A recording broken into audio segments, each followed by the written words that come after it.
Hey people, welcome back to my stream. And if you actually believe there's going to be an Ilya route, I have bad news for you. Stop your delusions, man. Time to take your meds. Just taking mine. Anyway, let's continue where we left off. 犯人の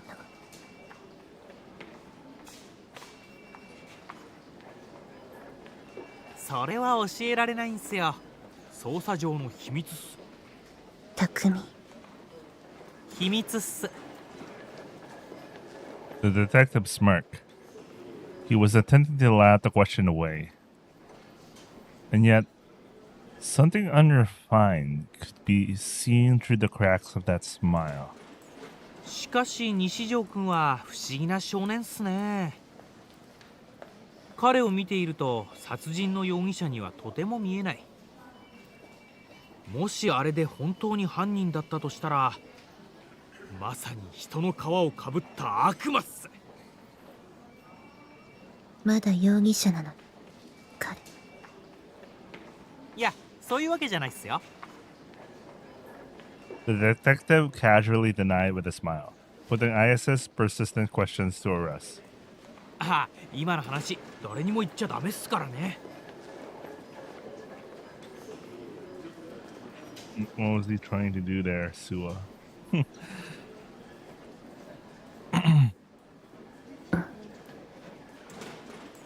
情報漏洩すると上司に怒られるんすよ。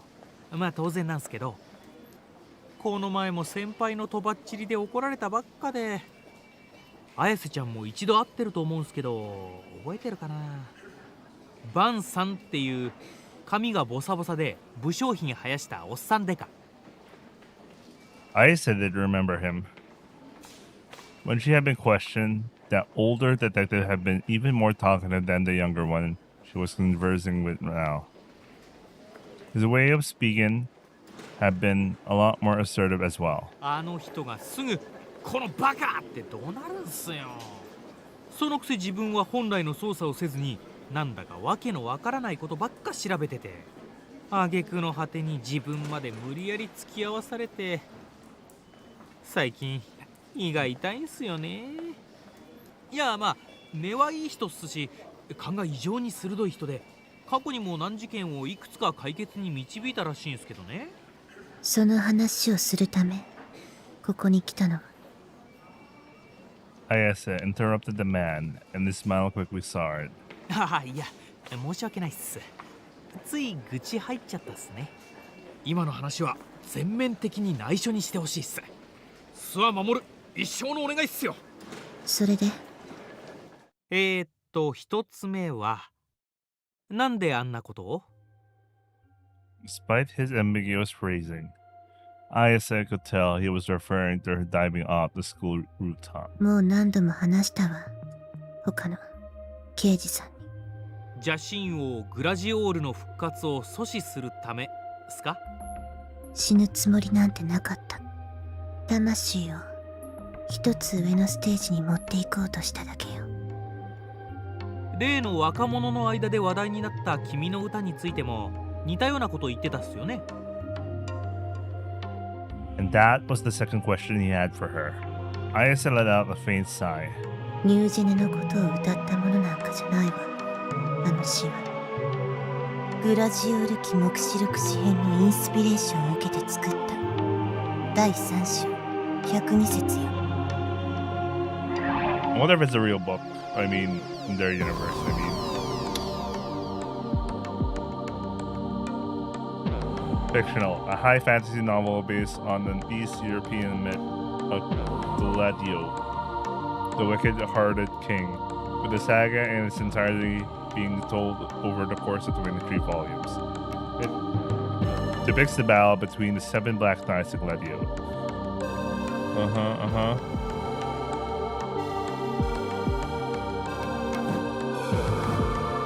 世界に邪神王グラジオールが現れようとしている。復活を阻止するにはグラジオールが流した黒い血によって作られた7つの杭が必要。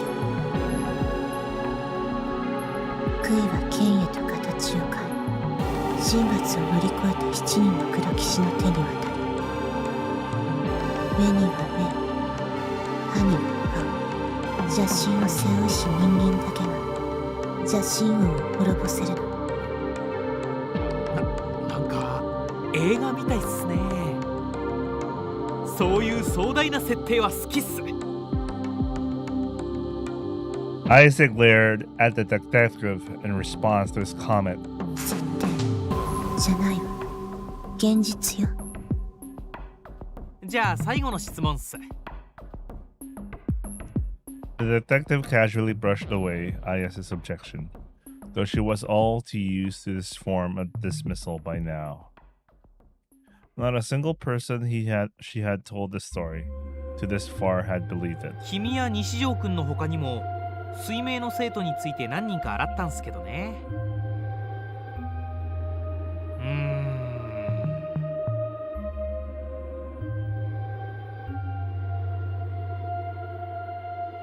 Yeah, oh, sorry, I'm kind of a little distracted because my humidifier just turned off. Maybe I should be fine. Because it's out of water and I have to refill, but I think we're fine for like 30 minutes. Then 30 minutes or an hour. Then I'll probably take a break for like 5 to 10 minutes just to refill the water of both of my humidifiers. Both of them, because I have 2 humidifiers going on right now.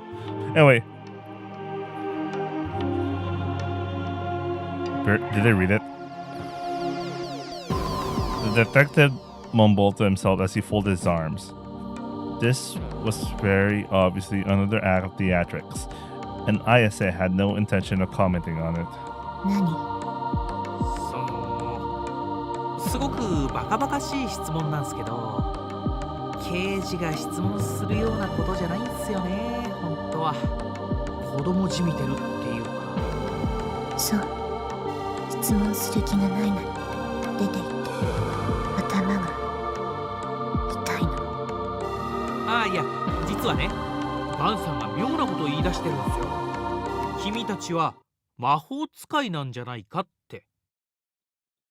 Mahotsukai. Upon hearing that the subject of that remark was plural, Ayase raised her eyebrows in suspicion. 違いますよね。使えるわ。As she replied, Ayase's line of sight was directed not toward the man, but toward her hand that lay atop her bed sheets. 綾瀬ちゃんって面白い子っすね。でもニュージェネはグラジオールの騎士とは無関係。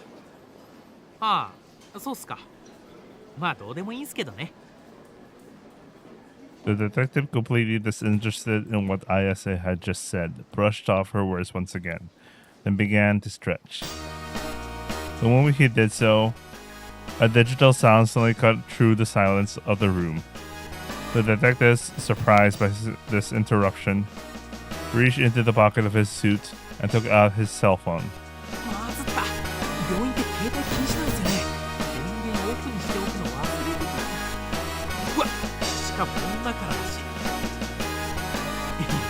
付き合って4年になるラブラブの彼女がいるんですよ。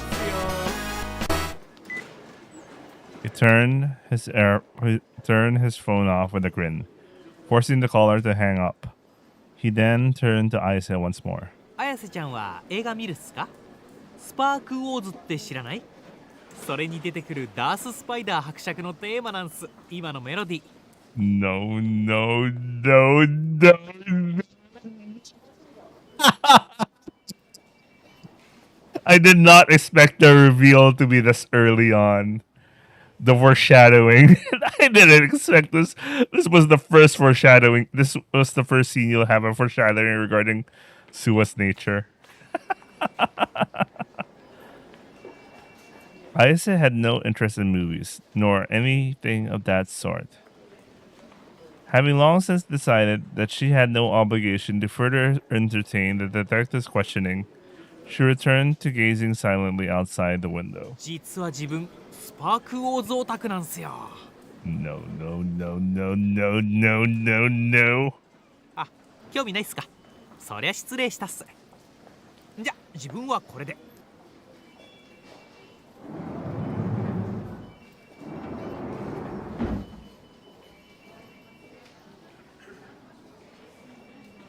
With that, the detective concluded the conversation, with which he had no partner, then left the hospital room. Ayase did not even turn around to watch him go. With the man gone, all that reflected in her eyes was the twilight sky slowly turning indigo. No, no, no. I did not expect the foreshadowing. Well, it's about time he had the foreshadowing regarding his ボケナス true nature. 待ってたんだからね。あなたのことなんか大嫌い。でも大好き。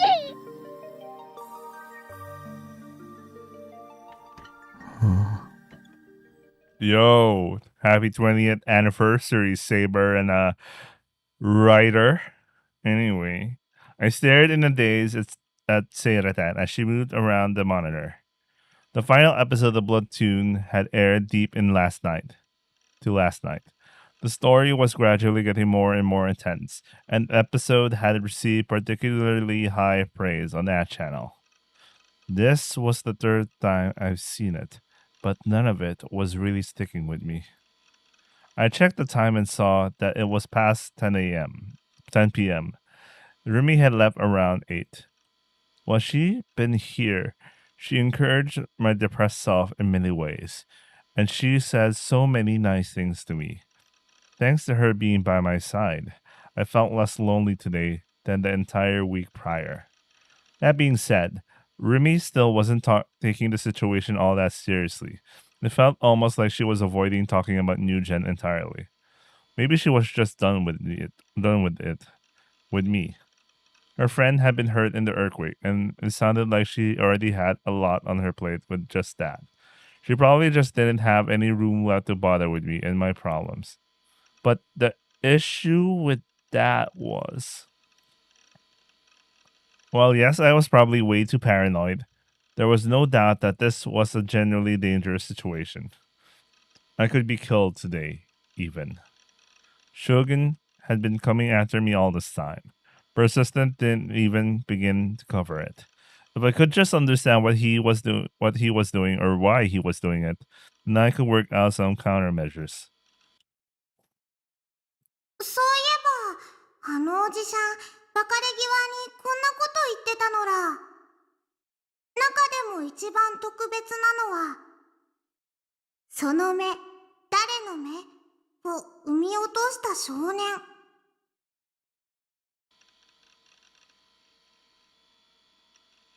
Sonome dare no me. You could hear those words all over Shibuya by now. On the net, it becomes synonymous with the culprit. It was a phrase I'd used pretty often for a really long time. It was without a doubt a message from Shogun, who knew that. Either that or an intentional way of provoking me.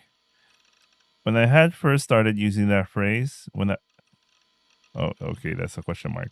When I had first started using that phrase, it felt like someone had taught it to me. I vaguely remembered the first time I'd used it. It was an essay I'd written back in elementary school. The title was the very same phrase. Sonome dare no me. I'd almost completely forgotten what I'd actually written in it. I wanted to check now. What had I written in that essay? It was probably stored at my parents' place, though I had a feeling they might have thrown the old thing away by now. Then again, when it came to things that were pretty important to me as a kid, I did have a habit of storing them in a big empty candy tin that I'd used to call my treasure box. The essay could potentially have been in there. What to do? Should I go to my parents? But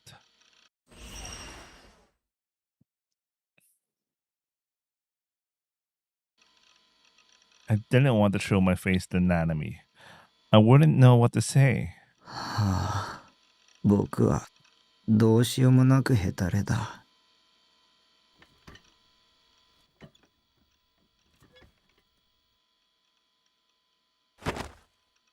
I sluggishly rose from my seat and collapsed onto the sofa. なんでここにいんの？これは違うんだからね。私は別にさ、立ち食いそばが好物なわけじゃないさ。何ニヤニヤしてんの？このボケナス。もう怒った。うなれ！侍コンデンサー！ Lying face up, I gazed at the ceiling while ignoring Sarah's protesting. That dreary, bare steel ceiling.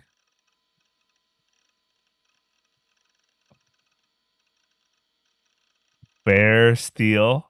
This looks like a textured wall, man. I know. Anyway, unlike my room at my parents' house, there wasn't a single groove in the ceiling that looked like a person's face. ん Suddenly, in the corner of my vision, I noticed a familiar tin sitting by the eroge, packages piled up on my loft bed. あれって、 I hurriedly stood up and climbed the ladder to get a closer look. It was a reddish brown rectangular tin, about the size of a B5 piece of paper. The word shortbread was written on the lid in white letters. There was no mistaking it. It was my treasure box. I must have brought it from my parents' place, though I definitely didn't remember doing so. Good job, me. Always thinking ahead. I quickly grabbed the tin and opened the lid. Inside were a few test answer sheets, essays, scraps of paper torn out from sketchbooks, and so on. It was mostly all paper, but there were still a couple small objects in there. I took all the pages from the tin at once, then began flipping through them for my target. It didn't take long to find. After all, it was at the very top.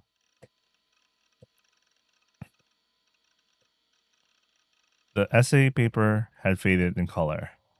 The handwriting, not even a mother could call it good. Could this be? Could this essay be hiding some kind of important secret? Something Shogun was particularly exploiting? Something that had to do with why the homeless man had referred to me as the most special? With a gulp, I began to read it one word at a time, being careful not to overlook anything. Sonome Darenome. Nishijo Takumi, Class 4-3. I dream a lot. In my dreams, older me visits me in the time machine. He doesn't look like me at all. His time machine has a lot of buttons. I think if you push one, a shower or some shampoo or something comes out. I asked older me how it works, and he said you could go see dinosaurs or even go to see when cavemen were around. He asked me what I'm bad at in school, and I said I'm bad at math. He told me there was a switch that would make me really good at math. I tried to push it once, but he got mad. He said I had to work hard and get better by myself. That was the only time he got mad at me. After he stopped being mad, he was super nice, so I was happy. He told me about the girl I was gonna marry. That's a secret. I asked him about God. He told me God is real. I think he's real too. My mom said God is always watching, and he'll make you go to hell if you do bad things. So I can absolutely never do bad things. I had to be nice to my Imoto too. Mom told me God doesn't watch you to do bad things, but that it's a scary man instead. The scary man is the Sonome Darenome monster. He makes you go to hell if he sees you. God's eyes and Sonome Darenome are in the sky, the ceiling, the walls, and there's a lot of them in my school, and they're watching me. no matter what. So I think I have to do a lot of good things like studying and other stuff because of that. It's embarrassing though, because they watch me even when I do things like go to the toilet or take a bath.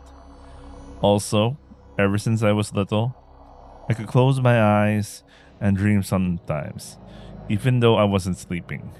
It was like the inside of my head was like a video game or a manga. But when I do that, Sonome Dara no Meo monster comes out. So I don't want to do that. I asked my mother and she told me not to do it. But while I'm writing this essay, I asked older me in my dreams to tell me more about the time machine. But he said I knew everything. He wouldn't tell me more stuff because I'm just a kid. So from now on, I want to do lots of good things so I can beat Sonome Daranmere. The end. なんだかよくわからないな。 That would have been around the time I first started feeling God's gaze.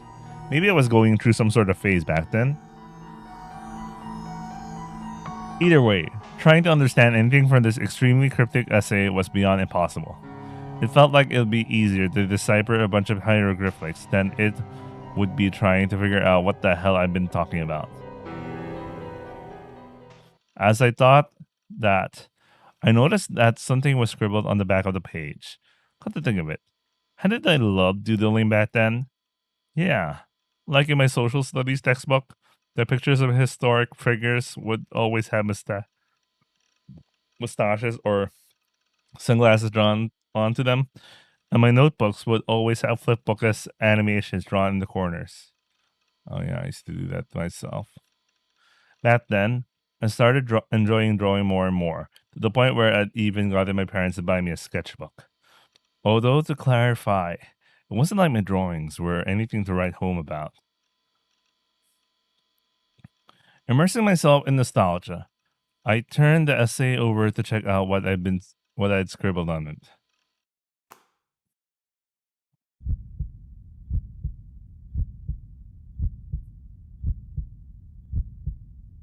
It was an incomprehensible drawing, but while it was definitely incomprehensible, there was still something familiar about it. Something I'd seen recently. IR2 Whether it was a mathematical formula, had some kind of meaning, or was just a meaningless string of numbers and letters. I had no idea, but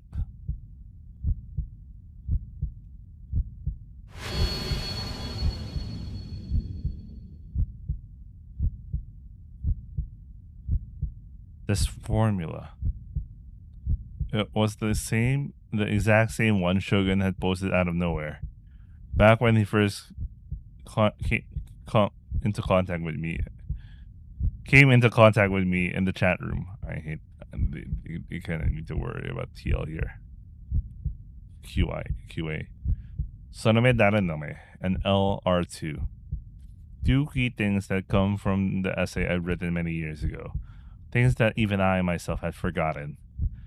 If Shogun knew them, that would mean he'd been reading my mind after all.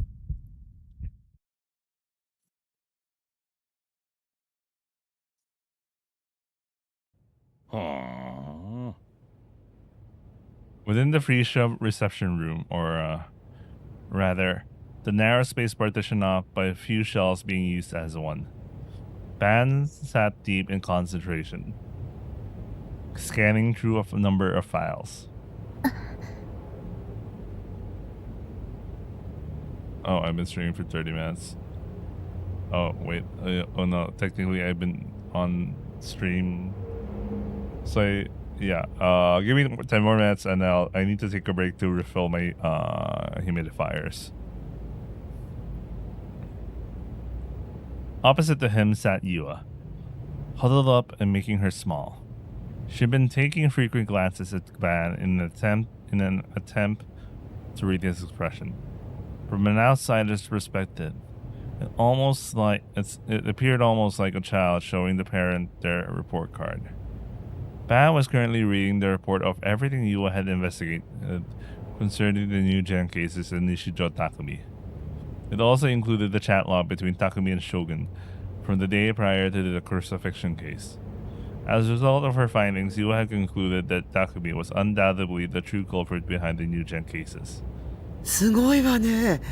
これ全部一人で調べたの？はい、一応。Yua hung her head apologetically in response to Momose's praise. She stared at the ghetto froggy straps hanging from the bag below her feet.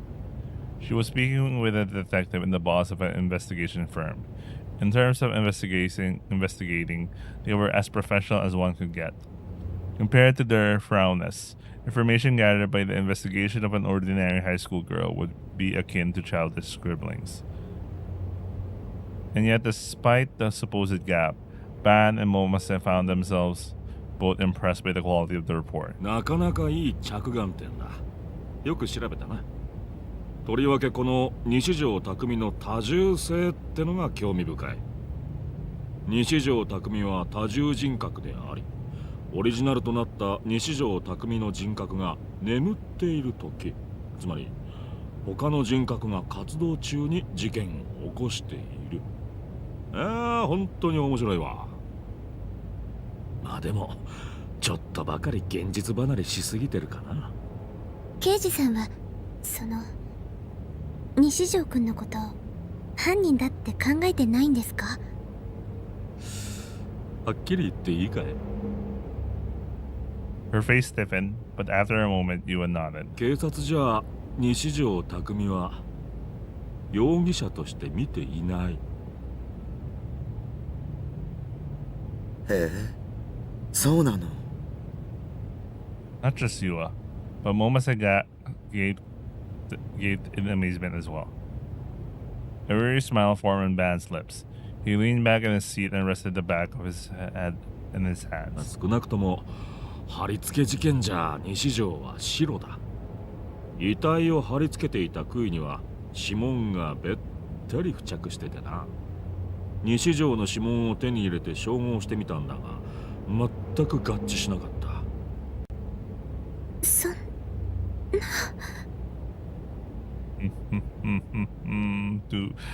Well, you know, you can't rely on reason alone. If you have that kind of level of evidence, then not even, you know, you can't overly rely on reason. Deduction. You know, I don't know. I'm not fully, you know, there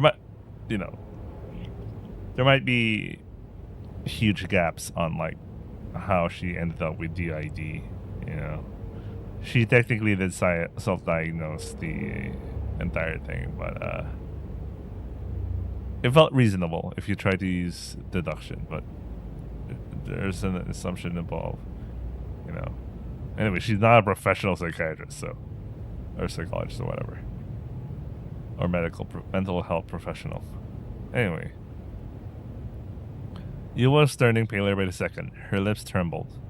Now that everything she had believed in had collapsed beneath her feet, feelings of guilt at the awful things she had said to Takumi encroached upon her heart.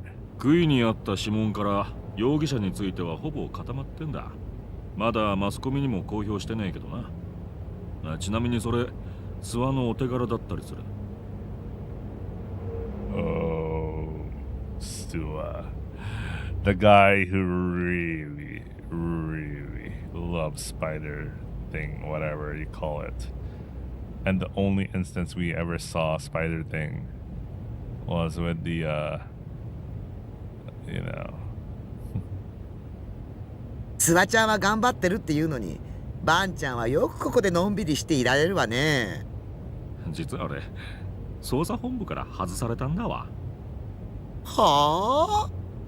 本来の捜査サボって G レートのこととか調べてんの上司にバレちゃってな。That was the reason why his subordinate Suwa had been the one to inform him of the 7th incident. There had been no reason for anyone else to call an investigator that was no longer working the case. あんたね、もっとうまく立ち回りなさいよ。まあバンちゃんに G レートのことを教えた私にも責任はあるけど、気にすんなって。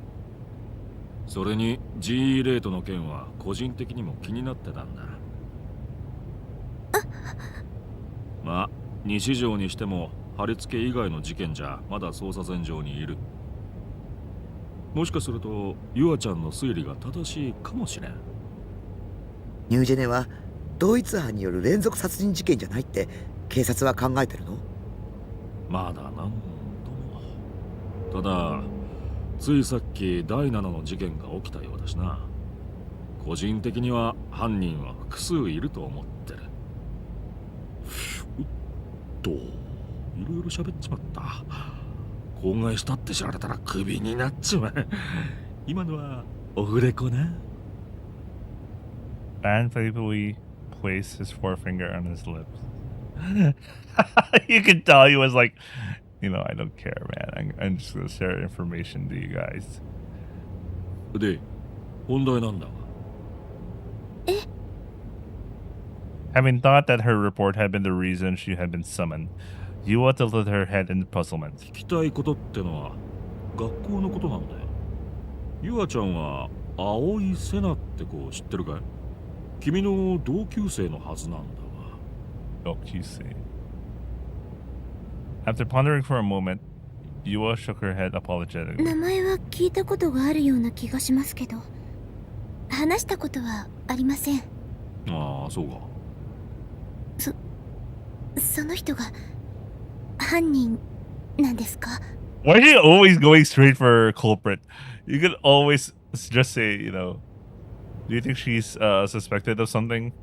ああ、全くの別件だ。昨日徹夜したのもその子のこと調べてたからでな。あんたさっき女子高生の生態がどうとかって。Momose, ever perplexed, received a wink and grin from Ban before he turned back toward Yua. 例えば学校でものすごい手品を使う女生徒がいるって噂を聞いたことは？いえ、ありませんけど。さっぱり話が見えないわね。何のこと？例えば何もない空間から剣を取り出すような手品とか。Yua's head snapped upward. Her expression was one of blatant astonishment. どうしてそれ？ Despite being the one to ask the question, Ban also had a look of surprise on his face. 心当たりがあるのかYua hesitated, then after a moment nodded resolutely. い？どこで見た？駅の近くの地下道です。西条くんと岸本さんが。フェスだな。それで。Oh, okay. Oh yeah, she witnessed. She witnessed ISS. Brought her sword out. Oh wait, I didn't read that. Yua briefly recounted her dramatic pursuit from around 2 weeks prior. How she had gone to the manga cafe to meet Nishijo Takumi. How she had been a little forceful when talking to him, causing him to flee. How she had a frantic chase him around Shibuya. How he had then managed to evade her. And how right when she was about to give up, she had stumbled upon Takumi and Ayase entering the underpass.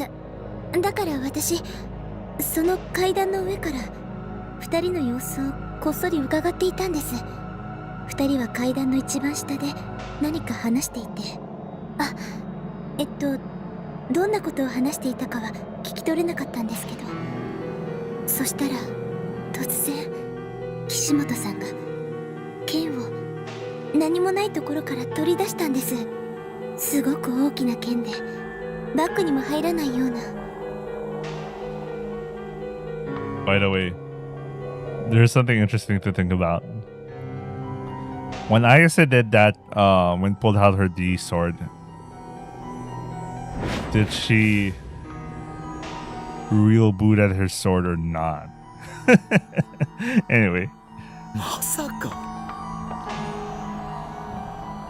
俺が見たのと同じだな。え？俺が見たのは岸本じゃなかったかな。さっき名前を出した青井瀬名っていう少女だ。実は葵が剣を振り回してたっていう目撃証言が渋谷のあちこちから出てる。その手品、渋谷の若い子たちの間で流行ってるのかしら。でも私が見たあれは手品にはとても見えませんでした。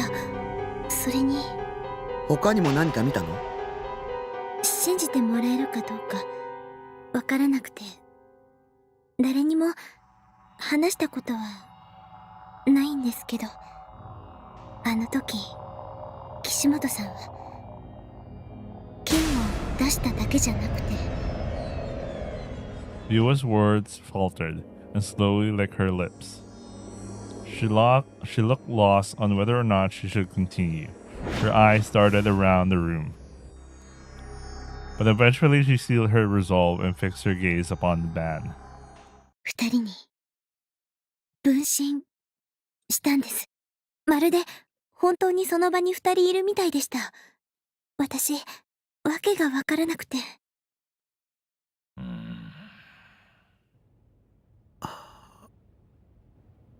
Heavy silence covered the reception room. All three within it were at a complete loss for words. とにかく一体どんな種があるのかわかんねえが、そんな手品みてえな真似ができる連中がこの渋谷には何人かいるらしい。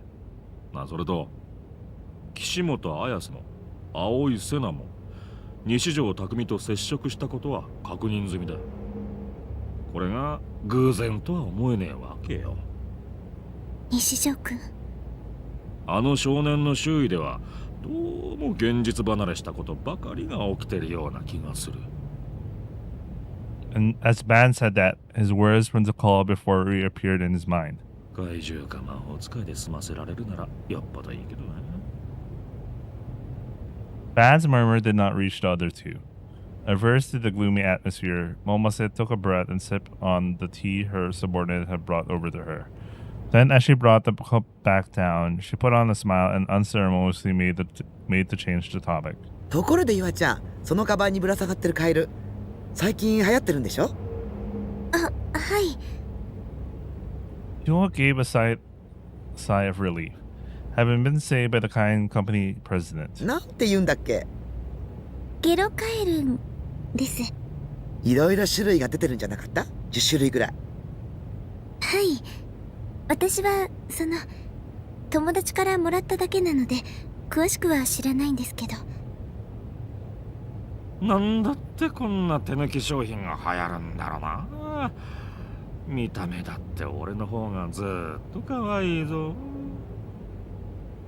バンちゃん、寝言は寝てから言いなさい。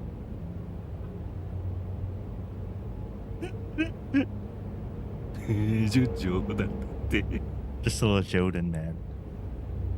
私も実はどうして流行っているのかよくわからないんです。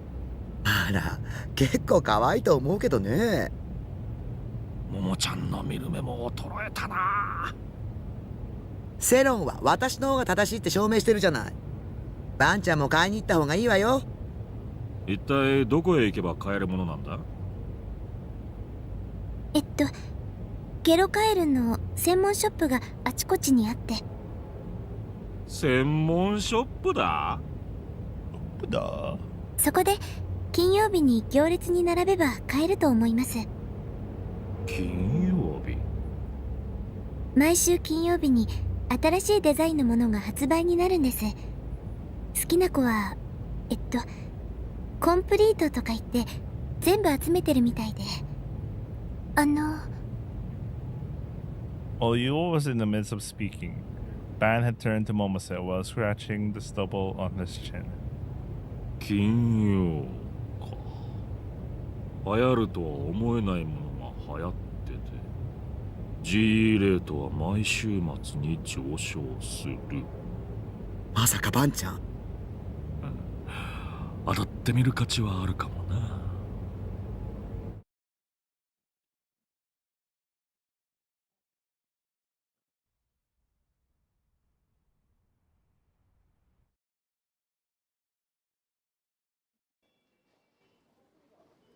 All right. I'll be right back. I need to fill my humidifier, so be right back.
All right. Okay. Humidifier is back in the menu. And yeah, let's continue. The second I poked my head into school on Thursday, Misumi-kun immediately invited me to go see Ayase in the hospital with him. Given that the idea hadn't even crossed my mind, it had caught me off guard. But before I even been able to respond, Rumi said she wanted to come too for whatever reason, and I ended up being swept along with her as a result. Now let me be clear, I had a heart and all. But considering the menace known as Shogun was drawing closer and closer to me, I didn't think this was exactly the time to show it. I didn't want to die. Coming in through the front entrance, Misumi-kun looked around the lobby in confusion. どうしたの？いや、岸本の病室ってどこなんだろうなって思ってよ。Had he seriously come this far without knowing that? This guy was beyond belief こ sometimes. こは外来棟だよ。病棟は隣。そうなのか。大地、しっかりしてよ。AH Tokyo General Hospital. It was the hospital I'd gone to ever since I was a kid. I'd even come here just the other day, so I was pretty knowledgeable on where everything was. Dr. Takashina's face flashed across my mind, and I involuntarily groaned to myself. As we walked to the hospital ward, Misumi-kun turned to me. で、病棟の何号室だと思う？そんなのわかんないよ。This was a general hospital, so there were obviously a ton of different wards and departments. If I had to guess, 多分外科じゃないかな。でももしかすると精神科かも。there hadn't been any visible injuries on Ayase after she fallen, and considering she attempted suicide, her mind had likely been brought to the brink. So her being in the psychiatric ward seemed very possible. Even I'd been taken to the psych ward after the uproar at O Front. Time to take your meds, bro. タクって物知りだな。常識でしょ、常識。ね、タク。I don't think it's necessarily common sense. I might have not known if I hadn't come here so many times in the past. Right as we were entering the hospital ward, Rumi ground to a halt. 私、お手洗い行ってくる。先に行ってて。With a wave of her hand, Rumi quickly headed back toward the outpatient ward. Thinking that wandering around the ward would cause problems for the patients, we decided to ask for help at the nurse's station. And just as I predicted, they told us that she was on the floor for psychiatric patients. I was surprised they were willing to volunteer that information. I guess them wearing the Sume uniform really helped, I guess.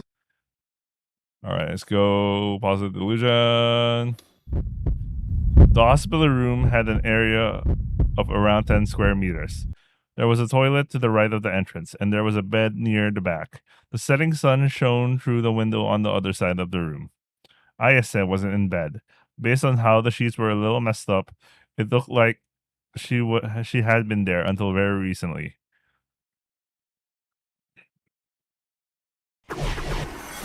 Nice delusion, man. どこ行ったんだ？さあ。ま、戻ってくるまで待つか。The moment he said that, Misumi-kun started rummaging around the room for some reason. He didn't even have a shred of decency. Right now, it wouldn't be wrong to refer to this as Ayase's room. A number of her things were lying around, and mixed with the smell of antiseptic was the nice scent you can only find in a girl's room. I know, man. There isn't like a very special smell to a girl's room, man. Anyway, just kind of bursting into it while she wasn't there felt like we were peeping right into her private life, and I didn't feel very comfortable with that. そういうの良くないよ。外で、待ってた方が。ちょっと見るだけだって。お前も知りたいと思わねえのか？フェスの私生活ってやつをよ。興味あるだろ？ Okay, sure. Ayasa's personal life was a total mystery. Surely a quick glance wouldn't be so bad. Misumi-kun wasn't showing every ounce of hesitation. Wasn't showing even an ounce of hesitation. Urged on by his bold attitude, my mind swiftly changed. I turned to look at the door to make sure no one was coming, then turned back toward the room. Feeling my heart thump hard in my chest, I started with the bed. I took hold of slightly ruffled sheets, and then, having no idea what to expect, I gently turned them over. And what I saw was something beyond imagination.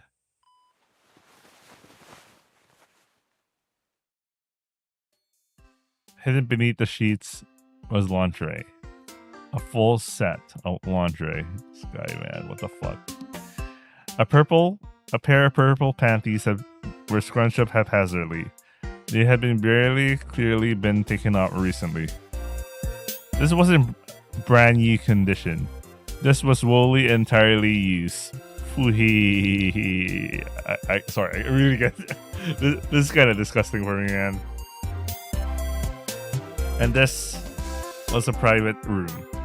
From that, one could only glean that Ayase was the only one who could have worn these. So smexy. I hurriedly turned to check on Misumi-kun. Fortunately, he was too busy flipping through a magazine to have noticed my shocking discovery. I returned my glance to the underwear. I gulped. My throat was dry as a desert.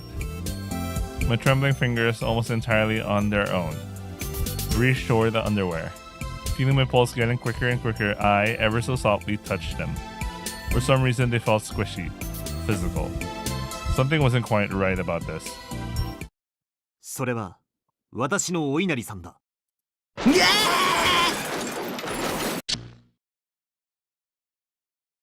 見ろよタク、変な本があるぞ。I suddenly realized Misumi-kun was calling me.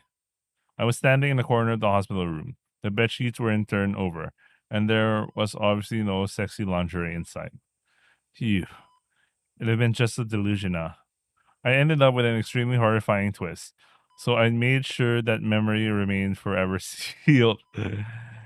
He had taken a magazine from high up on the shelf and was staring at it fixedly. ヌーだぜ、ヌー。この雑誌、まだ続いてたんだな。New was a magazine that focused on all facets of the cult. UFOs, not UFOs. I don't know why they pronounce it as UFO instead of like UFO. They just straight up go UFO. Like it's like a 2-syllable word instead of like UFO.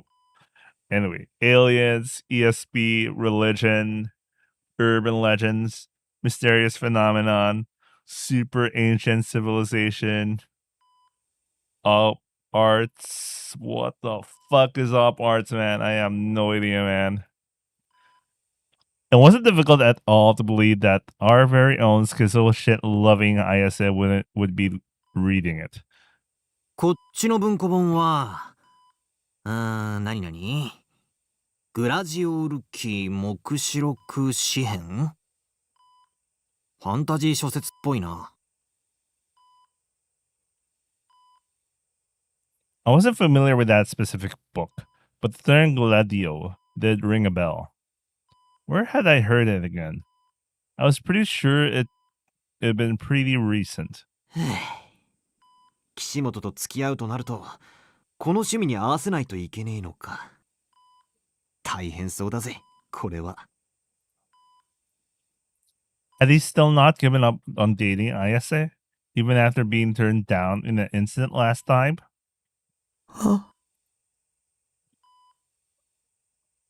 Suddenly, Ayase's D sword came into view in the corner of my eye. It was leaning against the window. It looked like a space battleship ripped right out of a sci-fi movie. My opinion on it hasn't really changed either. It was an awesome looking sword, possessing equal parts beauty and cruelty. Even though it wasn't glowing, even though it was just leaning against the window, it still had the typical impressive feeling of presence to it. Misumi-kun showed no signs of noticing the sword. Huh. So the eyes of normal people couldn't see them after all. I wonder, if I were to take it without Ayase knowing, would the sword become mine? If I could really obtain a D sword with zero effort, then there was no time to waste here. The desire to do so bubbled up within me. With a gulp, I timidly, ever so timidly, reached out for the sword. I grasped it, or well, I tried to grasp it, but my hand had gone right through it, leaving me grasping only thin air. I tried once more, but the result was no different. I couldn't grab it. I couldn't even touch it. Did that mean that the sword wasn't real booted? A mutual recognition hadn't been achieved. It was no more than Aya's delusion. An illusion. A dream. An after image. 何やってんだお前。 I'm actually surprised that Aya's delusion was so strong that she could like be physically away from her sword at I don't know, she's way outside of the room and he could still see it's still there, basically. I thought these swords were like gonna disappear, if they were like okay, I don't know. I made that assumption. I made that assumption that that's how they work, but I don't know, man. Maybe they do, maybe they don't. Anyway, Misumi-kun looked at me in confusion.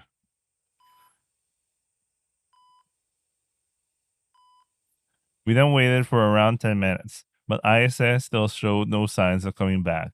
Same thing with Remy. She was still in the bathroom, apparently.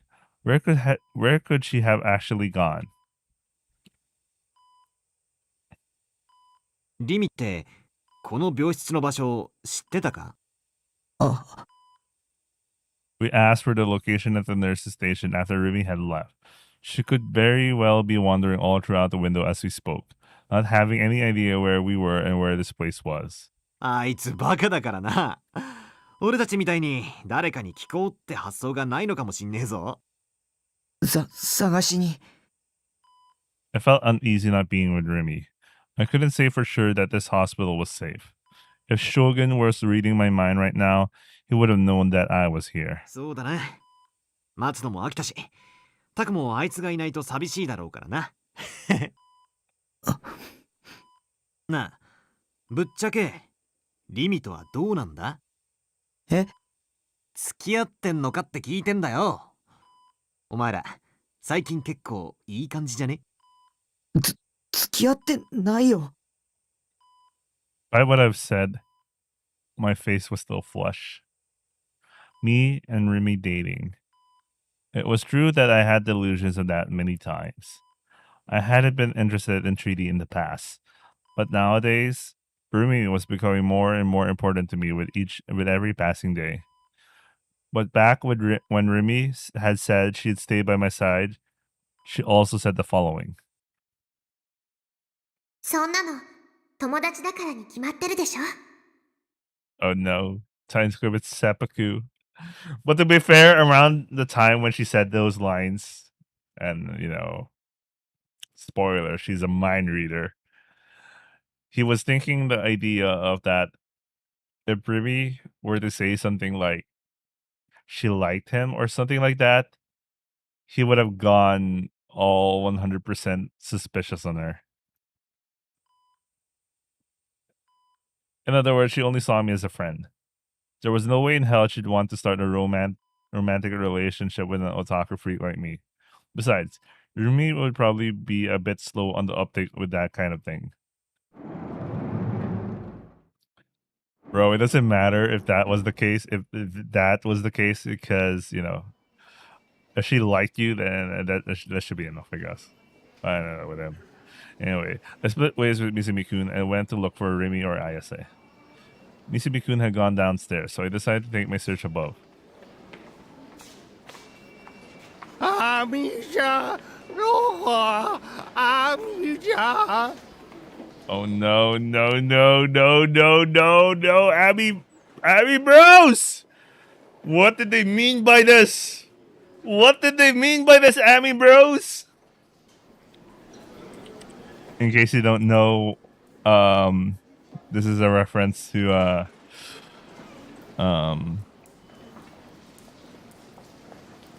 Oh my god, I already forgot the title. I already spent like an entire month of my December watching it. Every year. Oh my god, how could I forget?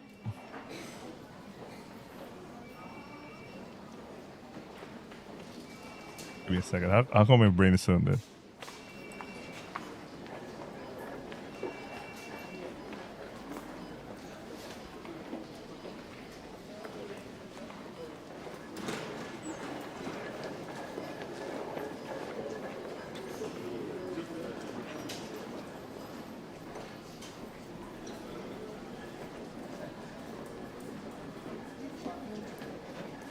Toradora. Oh my god, how can I forget Toradora, man? My brain just died. Anyway, Toradora. So I'm making a reference to Ami, and you know, it has a strong fan base, and the fan base is like there's a certain part of the fan base that really, really loves Ami. I guess that includes me. I guess. Anyway, so every year we always say during the yearly rewatch, we always say Ami's gonna win this year, man. Of course, the joke with that is that Taiga's fans and anyone else was like, Jesus, the set of schizos and all that. And here's a fun fact. So Ami is voiced by Eri Kitamura. So she is also the voice actress for Rimi. So, you know, this is like I'm having a schizo moment here. That's all I can say. I passed by an older patient in the corridor, probably around his 50s. Literally me, by the way. He was staggering down the hall while calling out to someone called Ami-chan. It's Ami's year, man. Over and over again. I ignored him and headed further into the corridor. Nobody seemed to mind me wandering around the hospital. Maybe since I used to come here pretty often. But for every corner I turned and for every door I saw open, I felt my heart rate increase at the thought of Shogun appearing from them. And not only that, but the occasional crazed screams and cries coming from any number of directions weren't exactly good for my mental state. The corridor was uniformly dyed in a cream color. Some of the rooms were open, some were closed. To make sure that there were no signs of Shogun being around, I peeked into a whole bunch of them. Each room had 2 beds lined up next to each other, with person-shaped bulges lying underneath the sheets, likely sleeping patients. But their faces were always in the blind spot, so I couldn't see them. There weren't many people walking through the corridors. Just the man calling for Ami-chan and a single nurse. Those were the only 2 I'd passed by. Ami's gonna win again next year. Oh wait, this year. Anyway, I didn't really want to be here. I didn't know why, but that feeling refused to leave me. The atmosphere was heavy. It wasn't oppressive per se, but I had the nagging feeling that I shouldn't have been here. A little further in front of me, the corridor made a 90-degree turn to the right. Did the hospital rooms continue through there? I wondered. As I pondered that, I cautiously turned the corner.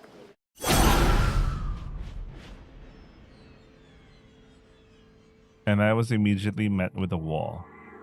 It sat in the middle of my path, and in vast contrast to the entirely cream-colored hospital, it was covered in black paint from top to bottom. A complete dead end. For some reason I didn't know. My pulse quickened. I couldn't move even a single step from where I stood. My vision wobbled and shook, thinking it was vertigo. I tried to close my eyes and massage my eyelids with my fingertips, only to feel my eyeballs twitching beneath them. A chill as cold as ice crawled up from my feet. I stood dead in my tracks, forgetting how to even breathe, staring at the black in front of me. It felt as if it would suck me in, as if it would swallow me whole. A deep, never-ending darkness. Even though there shouldn't have been anyone there, it felt like somewhere someone was watching me. God's gaze pierced into the nape of my neck. His presence was on a completely different level compared to how it would be at my base. Don't look.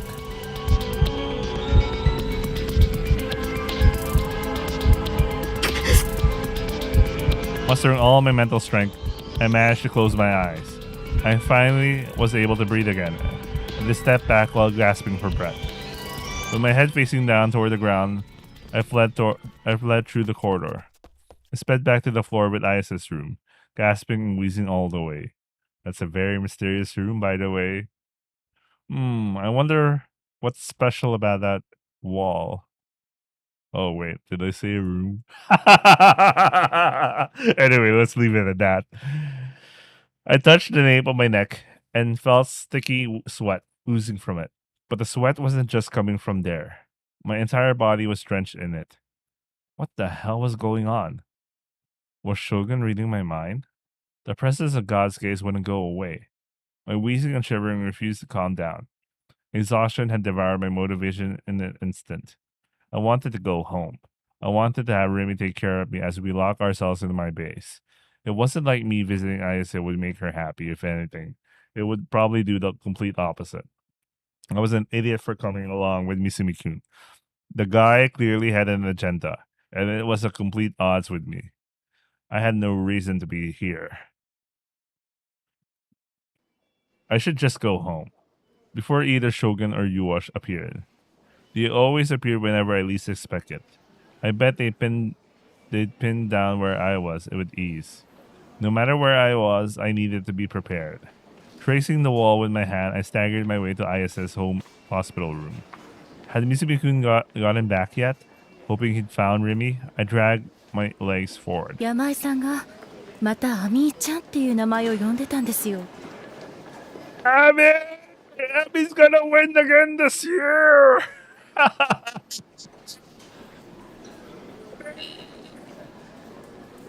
We're gonna make it, guys! True ending route, by the way.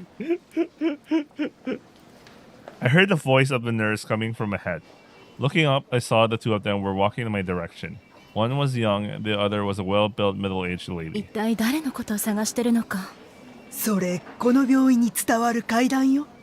誰も知らない幻の病室があって、そこにアミーちゃんが入院してるらしいわ。 Ami-chan. もう何年も前からある噂。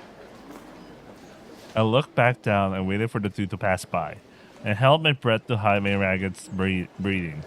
I could easily tell they were giving me suspicious looks, but they still ignored me all the same.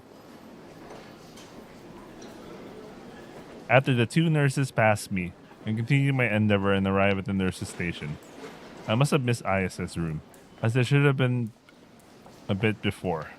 Clicking my tongue, I wiped the sweat off my forehead. It still felt like I was being watched. The depths of my chest throbbed with pain. My ears were ringing too. I felt absolutely terrible. My body was a total wreck. I hadn't felt anything like this at all when I first got here. What the hell had happened to me in my body?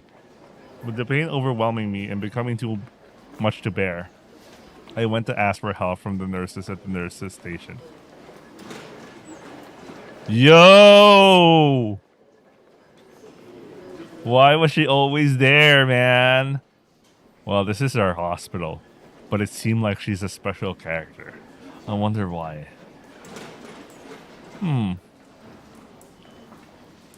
But there was only one nurse there. She didn't seem to have noticed me.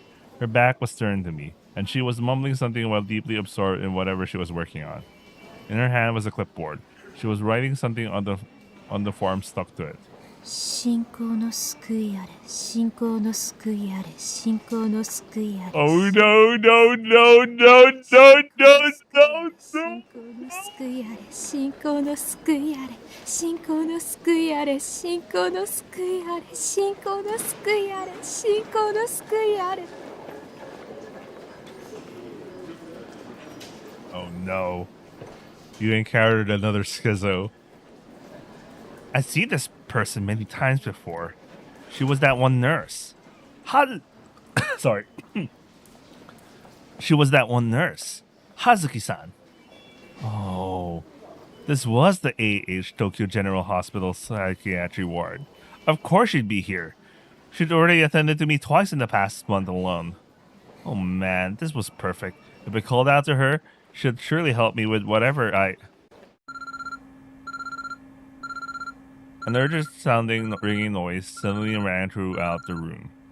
Hazuki-san put down her clipboard in surprise and operated a switch with her hand. The ringing sound was cut off. She'd probably been paged to do some nursing thing, as she rushed off the nurse's station in a flurry. Why hadn't she noticed me, even though I was suffering from so much pain right behind her? I know, man. Did you hear her say a couple set of words repeatedly and constantly? She was repeating something repeatedly so many times.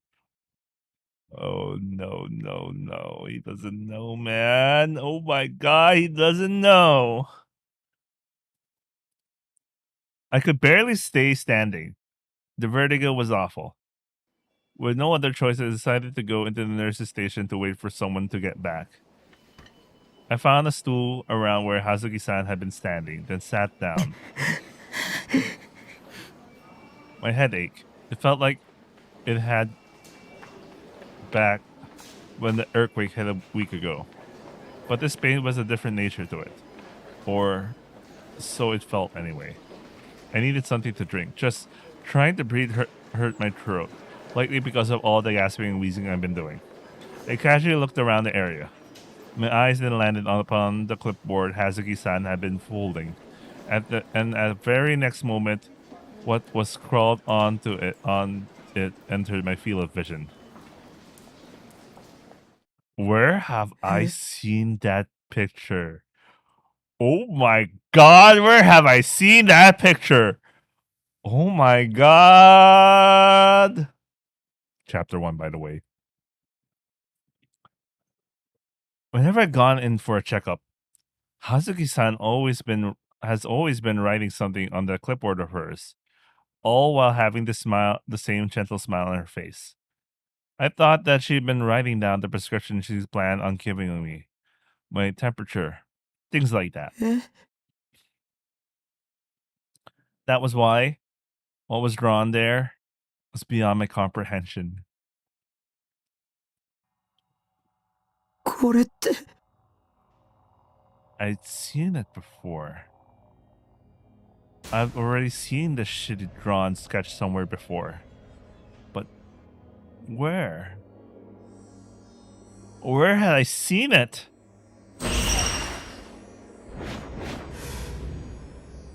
My head ached. A stabbing pain pierced through it. The hairs on the nape of my neck stood on the end. Don't look at me. I picked up the clipboard. Countless medical forms were clipped onto it. I went to flip out the page. The second piece of paper had the same shitty drawing. I flipped to the next page. Oh no, no, no, no, no, no, no! Oh no, no, no, no, no! And the fourth, and the fifth, and the sixth. Each and every one of them had the same drawing scribbled on it, again and again and again. This drawing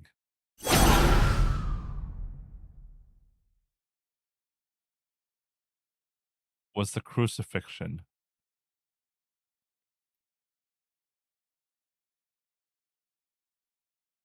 Oh no, no, no, no, no, no, no, no, no, no.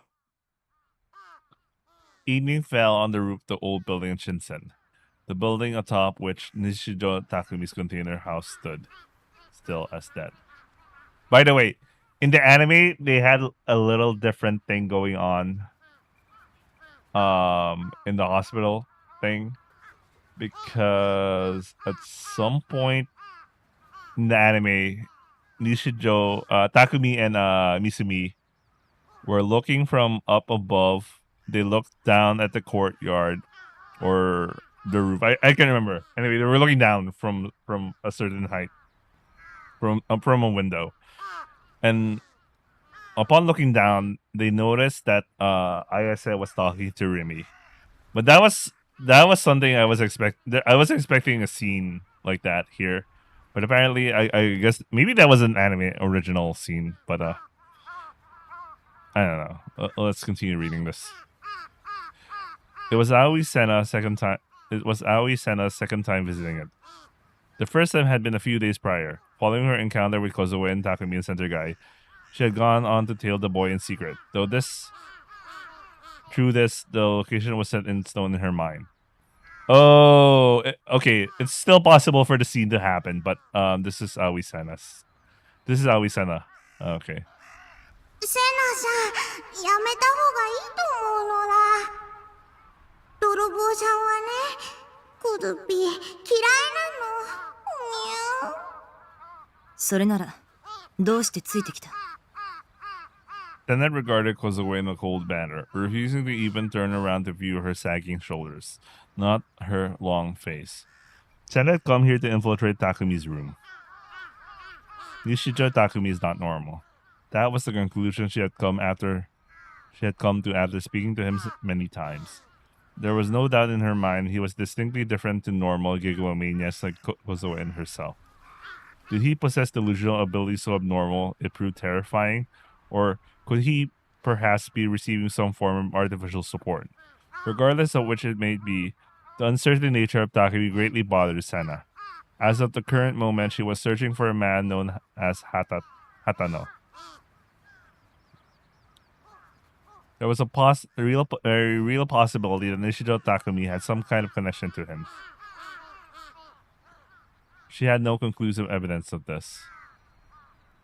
But through investigating even the most slightly suspicious things with her own eyes, the possibilities would be torn down one by one.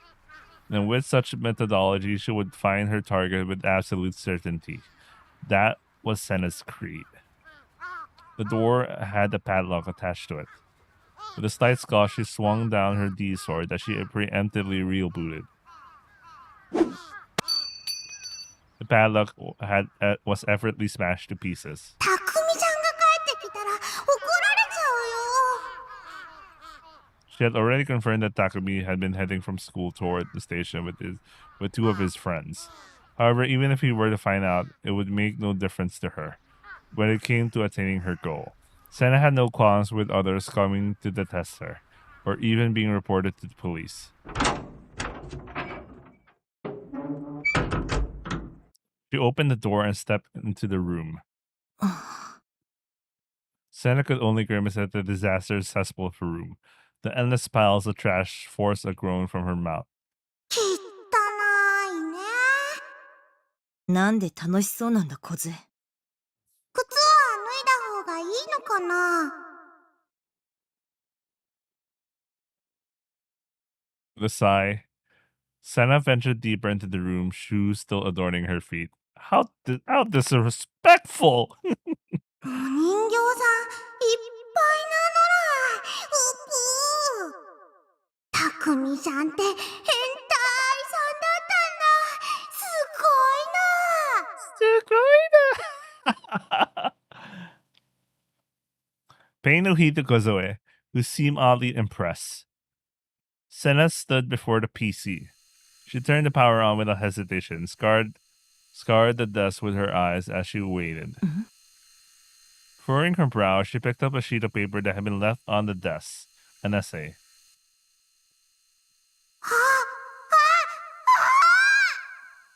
その目、誰の目だ。 Kozoe had peeked at the essay from behind Senna's back, and she was now jumping up and down in やっ excitement. ぱりたくみちゃんがその目誰の目の人だったのら。コズピーはパンパカパーンタタポーン。 What? Sorry. In vast contrast to Kozoe, Senna skimmed the essay with disinterest and casually flipped it over. The very next instant, her eyes widened in shock. これ。 Something was drawn there. It was ンピー、人がいっぱいだね。これロボットさん？ IR2 だって。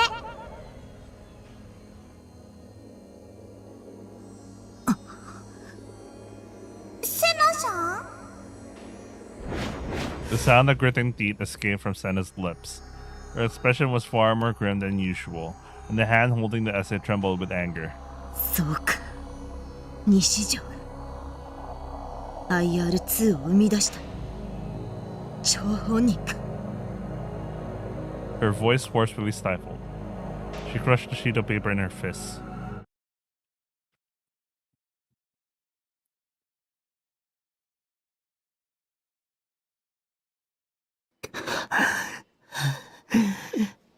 Bro, Hazuki. Oh my god, what the fuck? that was literally that's a what the fuck scene. No, you know, it's not like the hand, the hand separated scene, but hand in the box scene, but I wish they kind of build Hazuki a little bit better.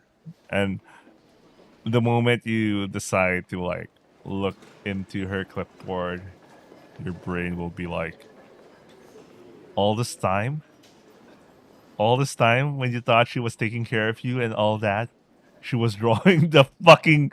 Anyway, isn't that like because isn't that a clue about who she is? Because there's only one person who showed you that clipboard, right? That drawing in the clipboard. It was Grim. Oh, could she be Grim? Anyway, I left the nurse's station and stumbled around the hospital. My mind buried in fog. I was doing everything in my power to avoid thinking about what I've just seen. Before I knew it, I found myself standing in the landing of a staircase with Misumi-kun gazing outside by the window. There you go. This is the scene I was wondering about. 汗びっしょりじゃねえか。顔色も悪いし。あ、顔色悪いのはいつもか。もしかして走って探してたのか？そりゃバテもするぜ。無茶するね、お前って。I wiped my sweat away and tried desperately to feign composure. リミと岸本、見つけたぜ。Despite what he said, I couldn't see either of them, and for some odd reason, he pointed outside the window. あそこだ。Once I caught my breath, I approached the window. I could see the outpatient ward from it. The outpatient and the hospital wards were separate buildings, accessible through a corridor connecting them. They weren't all that far apart, though. The hospital ward had many floors, and the landing I was looking on looked slightly down on the roof of the outpatient ward. On that roof, shrubbery sporting red flowers formed a makeshift garden, and it seemed to be a place where patients went to relax. In the center of the garden, I could see Rimi and Ayase. Ayase was wearing pajamas, and she was discussing something with Rimi. Those two shouldn't know each other, right? なんか妙にシリアスに見えねえか。It almost looked like they were glaring at each other. Suddenly, Ayase closed in on Rimi and slapped her right across the cheek. Even from where I was standing, I could tell that she hadn't held back one bit. Oh my god! Look at that distance and you'll be like, you could hear someone slap someone. Oh my god. That is so crunchy, man. Damn. Truly hated her, man. Truly hated her.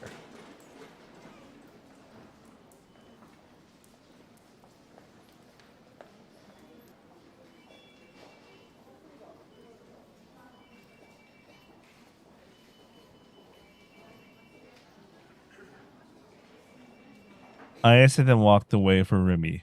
She was heading in the direction of the passageway, so she was probably going back to her hospital room. 今ビンタしたよな。I nodded. Even after being left behind, Rimi didn't move an inch. She simply stood there. あの二人ってトラブル抱えてんのか？ If there was, I knew nothing about it. I readily went along with Misumi-kun's proposal to pretend we'd never seen what we'd seen. We then decided to leave Remy to her own devices and return to Ayase's room. The state of my body had mostly recovered by now. God's gaze had vanished. It was to a point where it felt like that horrible sickness I've been feeling had never been there in the first place. Misubi-kun let out a sound from in front of me. I looked at her in response only to see Ayase walking over to us. Her head hung slightly limp and her gaze pointed downward. Her steps were slow and lacked any energy. Her face was very pale and her expression was, to no surprise, intensely somber. We had somehow managed to bump into Ayase right in front of her hospital room. Yo, Kishimoto-san. Misumi-kun gave the most eloquent greeting possible for him, to which Ayase raised her head in surprise. She looked at me, and then, despite seeming like she was on the brink of tears, she smiled at me. Why had she done that? Had she heard about the uproar that happened in front of O-Front, about all the shameful things I've done, or was she just being friendly? The former would be beyond depressing. 俺たち君のお見舞いに来たんだよね。つうか岸本さん、パジャマ姿も可愛いじゃん。His passive pickup artist had activated in barely any time at all. Talk about rushing the objective. 入って。 Although Ayase had treated Misumi-kun pretty coldly before, she didn't do that this time. Instead, Ayase opened her door and invited us in. She didn't show a single hint of having slapped Remy just a few minutes ago. Was she hiding it well, or had she already gotten over it in such a short time? As per usual, I have no idea what Ayase was thinking. やっぱ見舞いに来たのは正解だったぜ。今日は好感触だ。Misumi-kun gave a small fist bump while Ayase wasn't looking, then excitedly entered the room. I reluctantly followed after him. In all honesty, I wanted to head home with Remy as soon as possible. But I didn't have the courage to say anything to her. I didn't know the reason why, but being so fiercely slapped like that must have made her pretty depressed. And I knew I didn't have the words to encourage her.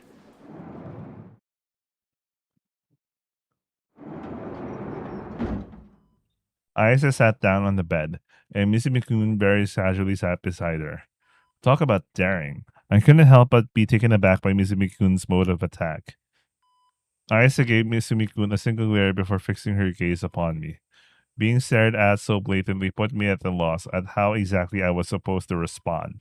I didn't know what kind of expression to make, so I just ended up looking down at the floor. 怪我どう？もうだいぶ良くなってるみたいだけど。なんか必要なものあるなら遠慮なく言ってよ。俺がすぐ買ってきてやるぜ。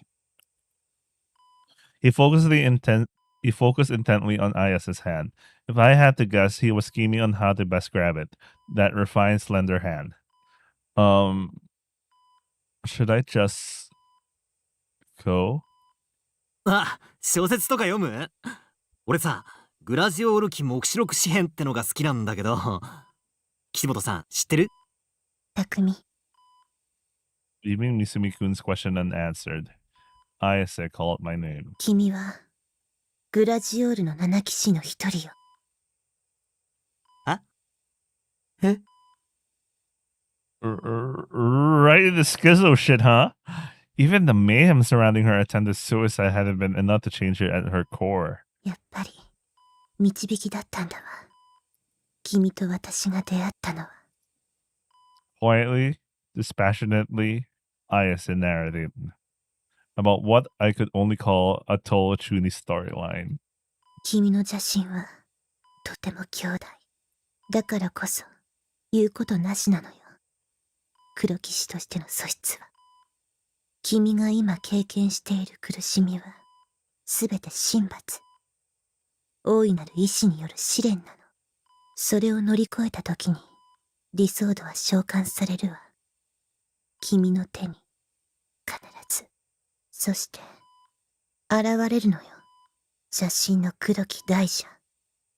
あらゆる崩壊を飲み込み、邪神王の身を砕くことのできる。同質にして異質なるものが現実なの。グラジオールも理想度もかまいたちがその証よ。The hell does that word mean? Sorry, I don't know what Kamai Itachi. Kamai Itachi. It's a yokai. It's a kind of yokai. Kamai Itachi is a Japanese yokai from the oral traditions of the Koi Shinsetsu region. It can also refer to the strange events that this creature causes. Okay. Anyway, it's a yokai. It's a yokai. If you don't know what a yokai is, think of it as like a demon, a Japanese demon, or an ogre. Or I mean, an ogre is a form of a yokai. I'm not talking about like think of Japanese demons as like classification than a race. Think about like Frien. I think Frien would be a better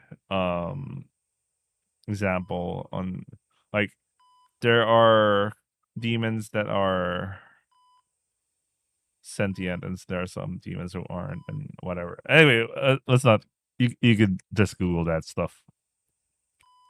実在しない現象は後世に言葉として残ることはないわ。知っている？語源を構えたち。Okay, this is another term that has like a similar spelling to Kamai Tachi, but Tachi. Oh, okay. Okay, maybe it was totally different. I was looking at something different because I think it my search auto corrected to a letter I instead of I don't know. You know what? Let's just continue. There's no need to actually learn this now. それは理想度を意味しているの。信じて、匠。グラジオールを倒すのよ。一緒に。Let's go positive delusion. Gladio. I remember that name. I've seen that term back when I first been researching D-swords. It seemed that D-sword was a term used in literature and pseudepigrapha, I pronounce this, relating to the legend of Gladio, or more specifically, a sword in it. I wasn't really sure though. As I continued to think, Mizumi-kun quietly got up and started to walk toward me.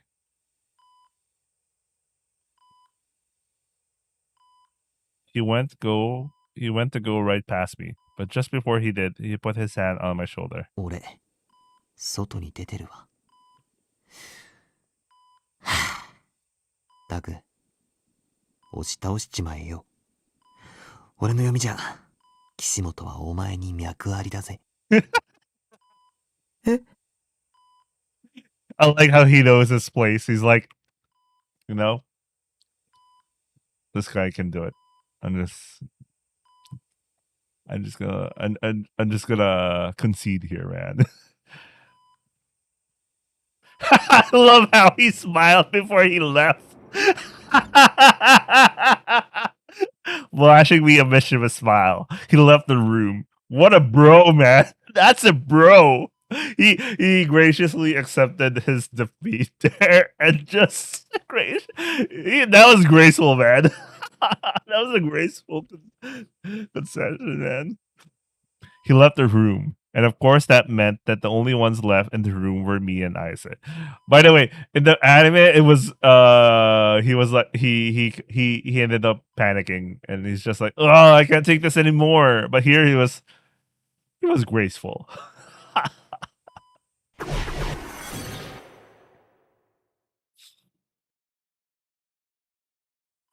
Silence.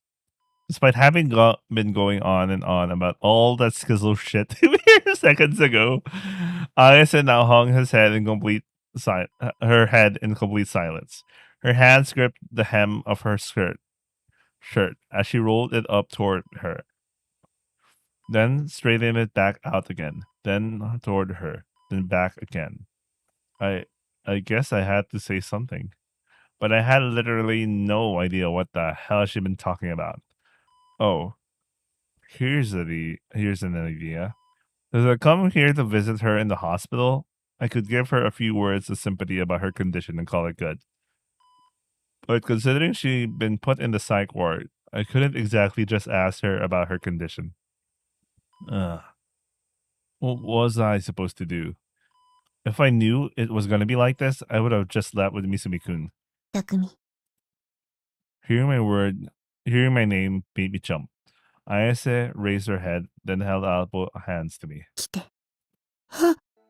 こっちに来て。 Unsure of what she would do if I refused, I took a very confused step toward the bed. もっと。 Urged on, I took another step. Our hands touched. Then taking hold of them, she swiftly pulled me in. She lowered her head once more. She stared intently at my hand. 君は私を救ってくれた命の恩人よ。 That wasn't true at all. I just saved her by chance, nothing more. Not to mention, I didn't even know whether I actually created that flower bed in the first place. ありがとう。 Bro, the mere fact they had a specific sprite for that. Anyway, Ayasa's voice was shaking. Was she crying? Oh shit, I clicked the wrong thing. Huh? I felt a warm sensation on my fingertip. And when I looked down to see what it was... Oh no, no, no, no!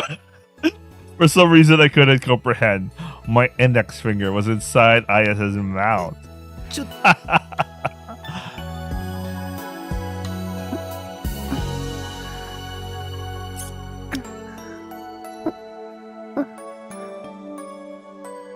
I felt something soft and warm touch my fingertip. It wriggled and coiled around my finger. It slipped in one of the gaps between the nail and flesh. That's kind of disgusting. That's kind of still disgusting, man. Like, even if you keep your nails clean, I always felt like the gap between the nail and the skin is like one of the most dirtiest areas in your body. Anyway, how exactly have we gotten to this point? I was more confused than ever, but I didn't have it in me to resist. It just felt way too good. I was now entirely at her mercy. All she was doing was licking my finger. So why was it so... ラメ。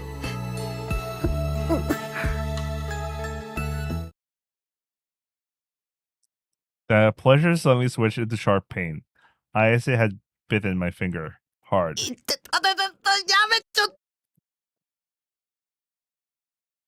It felt like she was biting right through the bone.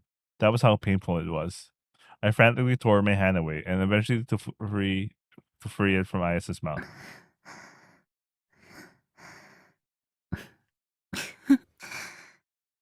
Her bewitching laughter filled me with fear. I quickly went to check the bite wound on my hand. It shone with Ayase's thick, slimy saliva. Blood dripped from the teeth marks, but the blood wasn't red. It was sinister black. その血の色が黒騎士の証よ。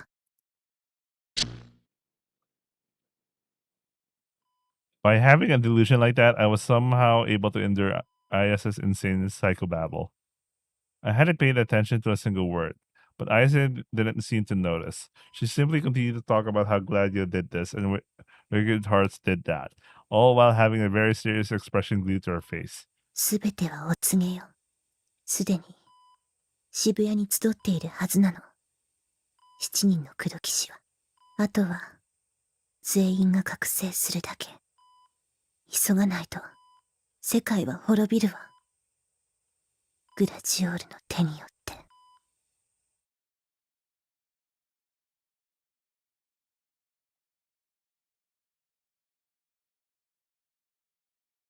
With both our shoulders drooping toward the ground, Misumi-kun and I descended to the first floor of the hospital ward. 俺、もう岸本のことはどうでもよくなった。 There you go. This is the scene I was これま wondering. での俺のポリシーはな、タク。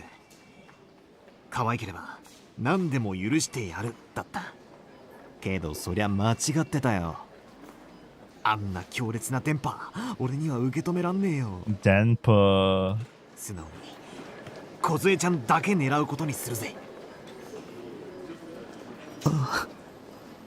Not exactly sure if that made things any better. I mean, Misumi-kun had an actual girlfriend he was dating. お前マジですごいな。岸本のあの脳みそお花畑の話よく30分近くも聞いてられるよ。俺尊敬したぜ。 Straight. 俺は3分も持たなかった。この俺がだぞ。 Don't ask me. Well, he was having a delusion during that time, so barely listening to Misumi-kun, I focused on my surroundings as I walked. And then I found a dazed girl standing in front of the outpatient lobby, Remy. From a side view, I couldn't see even a trace of her usual energy. She seemed deep in thought as she gazed up at the lingering sunset, her hair fluttering in the chilly breeze. おーいリミー。 Bro, the way that he described that, there should have been a really good CG showing Remy. But no, we don't. That would have been a cool moment to have like a very cool CG. You know, Remy looking outward and all that. Anyway, Remy quickly turned after Misumi-kun spoke. Her face brimming with surprise, then gave us a big wave. やっと見つかった。 The sight of her smile filled me with relief. I instinctively ran up to her. Of course, I couldn't exactly bring myself to hug her or anything like that, so that was as far as it went. タク、感動の再会だね。また会えて嬉しい。どこほっつき歩いてたんだ。病室どこかわからなくてあちこちさまよっちゃった。ひどいよ。置いてくなんて。 Remy made a show of pretending to cry. お前が先に行けって言ったんだろ。そうだったね。で、岸本さんには会えた？ As I nodded, I noticed Misumi-kun was grinning very obviously beside me. 岸本にビンタされてただろ。さて、何のことでしょう。 Remy must have wanted to hide that fact that Ayase had slapped her. That was why I've been avoiding the topic, leaving it at that. Read the damn room, Misumi-kun. 隠そうったって無駄だぜ。俺は一部始終を見てたんだ。某家政婦のようにな。なんだ、バレてたのか。 Her face now pointing downward at the floor, Remy gave an awkward sigh, then gazed at me. もしかして、タクも見てた？そうだ。俺とタクで決定的瞬間をバッチリ見てた。 Dude, just don't say that. Alright, let's go another positive trigger. This entire playthrough is gonna be just positive. なんだ、それじゃあ必死にごまかそうとしてたのがバカみたいじゃない。屋上に行ったらちょうど岸本さんがいたから、つい気になってたことを質問しちゃったの。そしたら機嫌損ねたみたい。 What had she asked? なんだよ。気になってたことって。ね。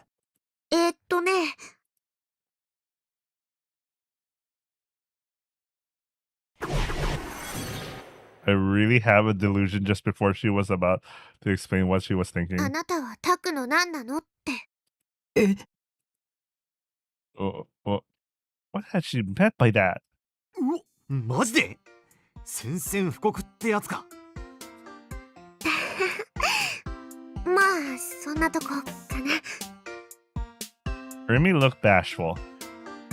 Her gaze darted back and forth between me and the ground. タクは渡さないからって言っちゃったし。そしたら見事に叩かれたんだけどさ。すげえ。女の戦いだな。I feel bad. I feel bad for him.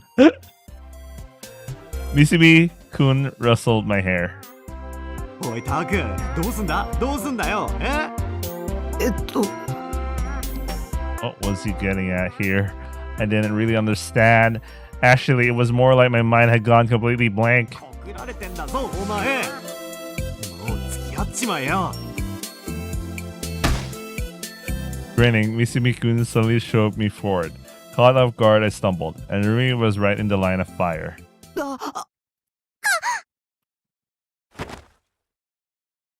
As per the laws of physics, I ended up with my arms around Remy. ごめん。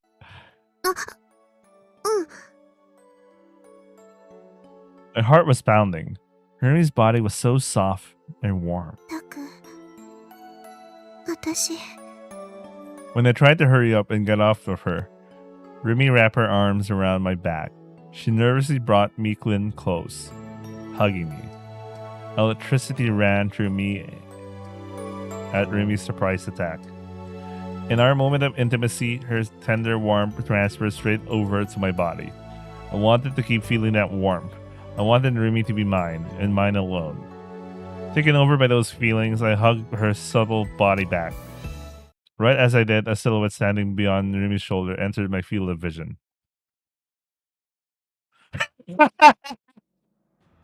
Illusion.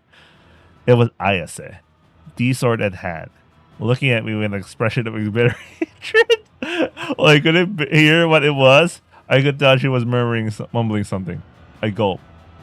War was looming. Blood would be reaped without mercy. And the moment I realized that, I knew I had to escape as soon as possible. That was I love that part. おいタク、何ぼーっとしてんだ。行くぞ。Misumi-kun was calling for me. Remy also waved at me from behind him. Blinking in a daze, I examined my surroundings. I was definitely not embracing Remy. Ayase was nowhere in sight. はあ、ドキドキした。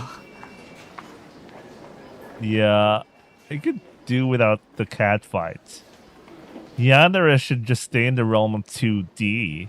I don't want anything to do with someone actually like that.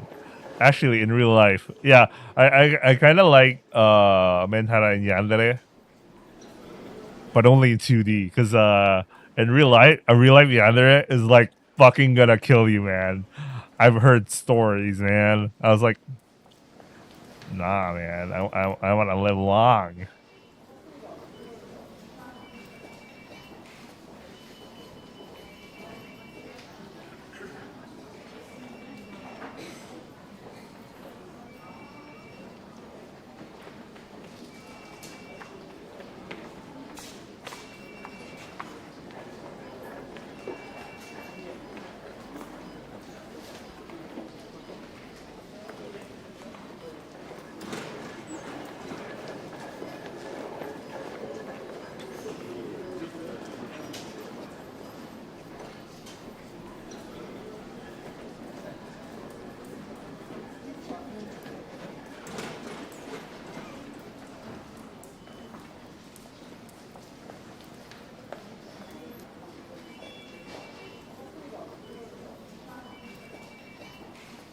Anyway, sorry, I was looking at like a really old CM of Fate Stay Night, the original, probably one of the first CMs. Anyway, タク、早く来いって。 I hurriedly chased after the two. The three of us walking shoulder to shoulder, we made our way through the outpatient lobby. The outpatient reception was already closed, meaning very few people were still there. However, the large TV screen at the end of the lobby was still surrounded by around 10 or so people. 何かな。また新しいニュージェネでも起きたんじゃね。 The body stiffened at what Misumi-kun had so casually said, but immediately after that, Remy nonchalantly grasped my hand. We're never gonna make it, guys. Thanks to the warmth of her hand, my fear stopped there. The tension in my mind felt like it was melting away. Remy was my sole support. Remy gave me peace of mind. Remy would stay by my side. It might be a little too optimistic, but I felt that as long as Remy stayed by my side, I could barely, just barely, endure any fear that might come my way. Thank God. Rumi was here for me. なあ、二人とも来てみろよ。 Misumi-kun had already made it to the TV and was urging me and Rumi over to it. All the other people there, patients, both young and old, even some nurses, had gathered around the TV. Their eyes were glued to the screen. What the hell was going on? 行ってみよう。 The two of us moved to a place where we could see the TV, with me guided along by Rumi's hand. Ah, they're still hand holding. Nice. I then timidly turned my eyes to the screen, and when I looked at the caption on the screen, I was completely dumbfounded.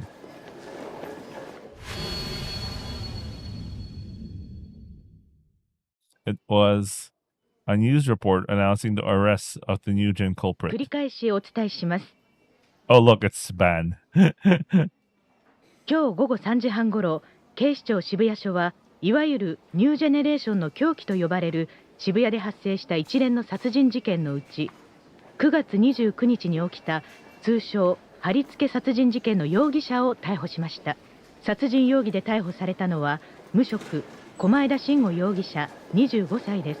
容疑については先ほど渋谷署で行われた記者会見の通り、今のところ太田久さん殺害についてのみで、他の事件に関する容疑は今後追及していく構えです。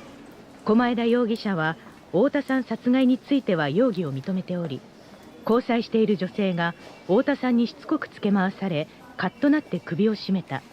しかしゾンビだったため死なず、貼り付けにして動きを止めたなどと意味不明の供述をしています。警察の調べでは狛江田容疑者には現在交際している女性がいないことが明らかになっており、薬物を摂取していた疑いもあるとみて捜査を進めています。 I was in a state of sheer disbelief. The TV screen was repeatedly broadcasting a recording of the suspect being transported by car. The flashes coming from the mass media surrounding the car made the screen flicker violently. The suspect was completely covered by his jacket, so I couldn't see his タ face. ク、 Rumi whispered to me as I stared at the TV screen. Her hand squeezed my や own. っぱりタクは犯人なんかじゃなかったし、将軍っていう人も単なるいたずらだったんだよ。楠木さんだって間違った推理をしてただけ。ね、これで何もかも解決。もう見えない影なんかに怯えることないんだよ。 It was right. Since the culprit behind the crucifixion had been arrested, that automatically meant it couldn't have been me. I hadn't been sleepwalking, nor did I have multiple personalities. This proved that I was completely normal. And at the same time, it also disproved that I've seen Remy covered in blood at the scene. It wasn't real. It had to be a delusion I'd come up with. It was over. The nightmare that had been tormenting me without end for almost a month was finally over. Being afraid of shadows, being afraid of God's gaze, trying desperately to get a D sword, none of those things were necessary anymore. But even so, why? Why was there this feeling of unease deep within my chest? Shogun being a Frank, the person behind it was just stalking me for shits and giggles. It just didn't feel realistic.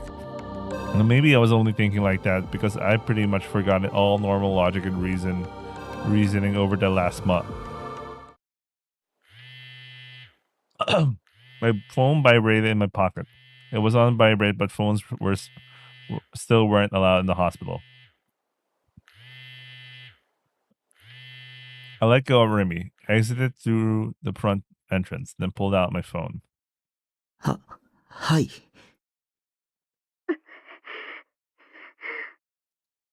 誰？ I braced myself. You May Pass might start playing again. I quickly went to check the name of the caller. But it was a restricted number. I was hit with a really bad feeling. But when I frantically went to hang up, Nanami! The horribly pained voice that come through the phone was unmistakably Nanami's. Oh no, no, no, no. ナミ。何なの？右手を返して。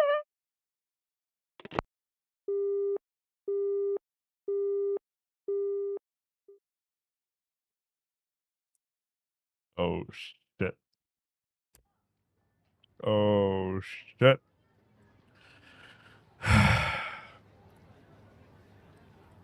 Taking my meds.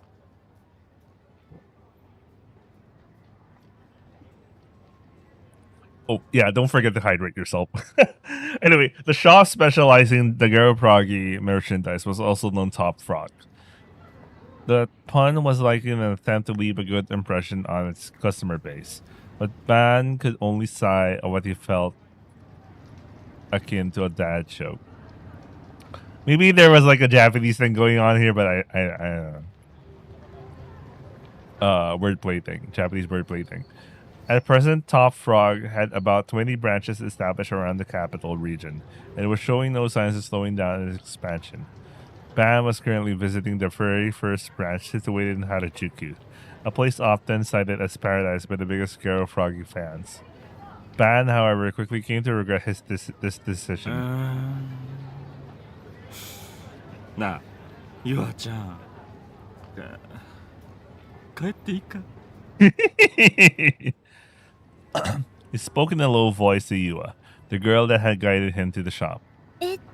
でも百瀬さんからゲロカエルンを買ってくるように頼まれてるんじゃ。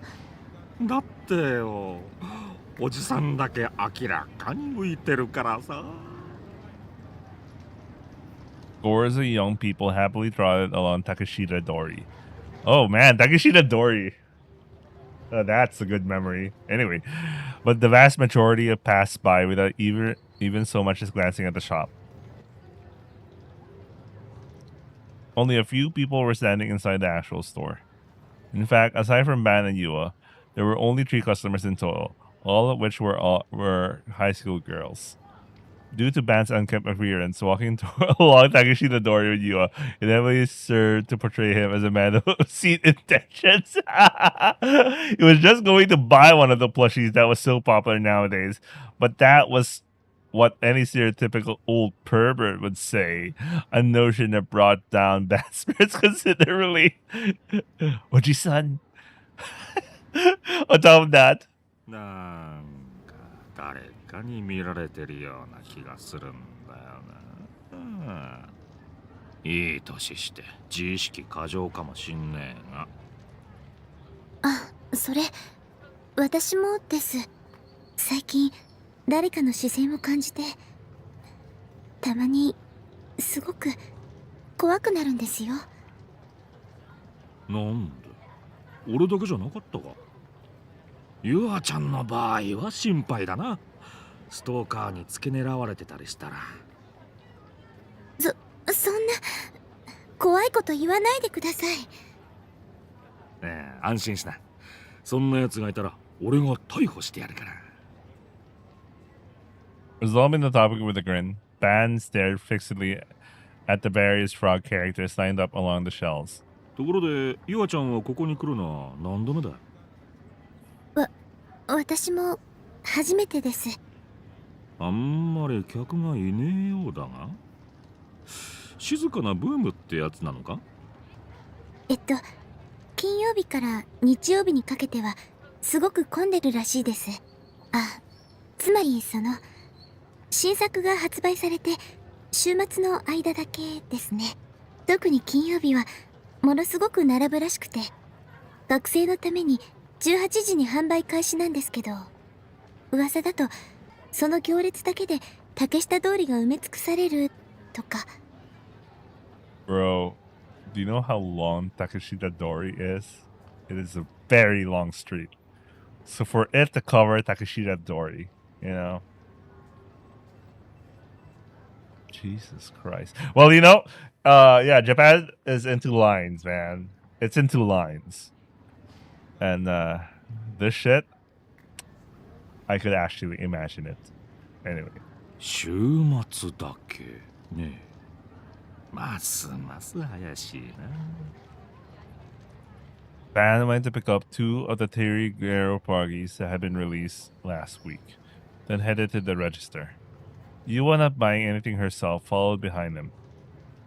幸せ The store employee was a vacacious-looking man in his 20s. His hair had been dyed green. He had earrings in. If he were not behind the register, he certainly would not look like a clerk to the passing observer. At the very least, it was no outfit to be serving customers in. The employee stared at the two without relent nor restraint. 娘さんへのプレゼントってやつっすか。 Wow. いやー、そうなんだよね。この子がどうしてもって言うから。まあ、たまには父親らしいことしてやらんとね。I like how he played along with that shit. Bad forces smile as he looked ingratiatingly at the young store shop clerk. U.S. gaze fell to the floor as her face turned to one of shock. She did not break the father and daughter charade. I feel bad. I feel bad for. I gotta feel bad for both of them. それより、このカエルに興味あるんだけど、ちょっと話聞かせてもらっていいかな。ゲコカエルンってそんなに人気あるの？っていうかゲロカエルんすよ。バンバン人気あってやばいっす。ああ、ゲプカエルンね。いつも週末に新作が出るんでしょ。ゲロカエルんだって言ってんじゃんマジ。っていうか新作とかそういう言い方マジやめてよ。新ガエルだから。I meant girl buddies, bro. That's so cringe. 金土日と超並んでバンバン売れるんでマジやばいっすよ。マジでバンバン売れるっすから。Bro, I cannot handle this level of like fucking. バンバンっすよマジで。It's so. It's so cringe, you know. It's kind of cringe. Even I know this is kind of cringe when I listen to the guy talk. I was like, I know something is wrong. Even if I don't know a lot of Japanese, I know something is wrong. Kimochi warui. U.S. brow narrowed in response to the young man. Bonkers seemed to be the favorite word of this shop clerk, and something felt odd to her about it. Why is he emphasizing part of it so much? She wondered. It's likely was not intentional, but it almost felt like if the young clerk was saying Ban's name in some capacity. これメイドインチャイナってラベルに書いてあるだけなんだけど、メーカーとかわかる？は？メーカー？つうかゲロカエルにブランドとかねえし、ゲロカエルはゲロカエルんじゃね？それで完結してね。おっさんマジウケんだけど。教えとくと、ゲロカエルンって作ってんじゃねえから。マジバンバン生まれてっから。Unsurprisingly, the conversation was getting to be too much for Ban, leaving him on the verge of rupture. In order to prevent this, he swiftly ended the conversation, handed over the money, and then left the store with Yua in tow.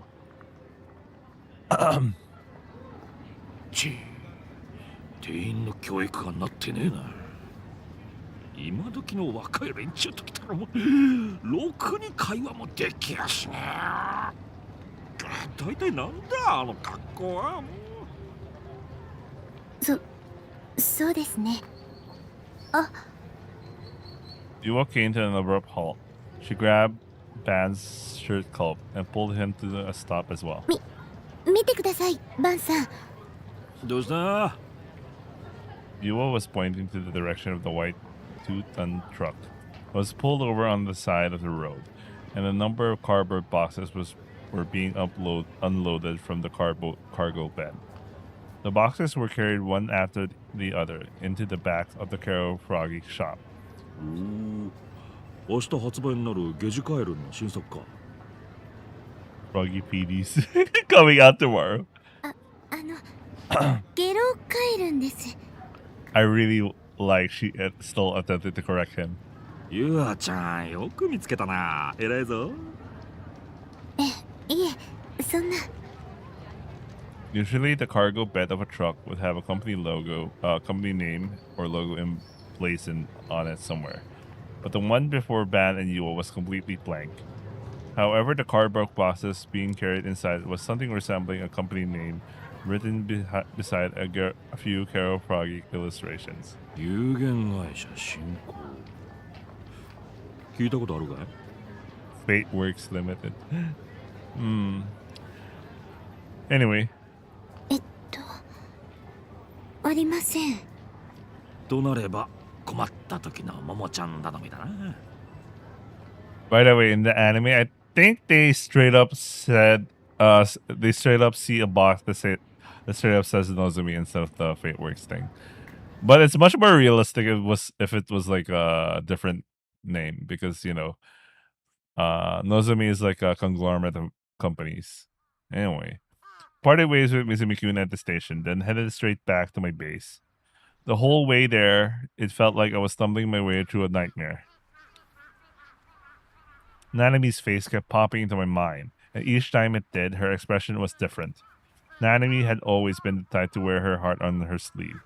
When she was angry, she puffed out her cheeks and pout. When she was happy, she'd smile so wide it would make even me embarrassed. By the way, I think in the anime, maybe this is a change between Noah or something. That wasn't the first call when Nanami was crying for help. And the first time around, Takumi ignored it. I don't think it happened so far. Maybe I had a feeling it's one of the differences between the original and Noah. Because before I started playing the visual novel, I was listening to like someone summarize the entire thing, and it kind of matched with what I remember. But I don't know. Maybe it's just me. Let's continue. Memories of all those different expressions made my heart thump again and again, almost painfully so. The phone call from before, the things she'd said, what the hell had they bent? They could only mean that the bandage wrapped around her arm when I seen her at school must have been. Where could she be now? At school? Or maybe she'd already gone back home.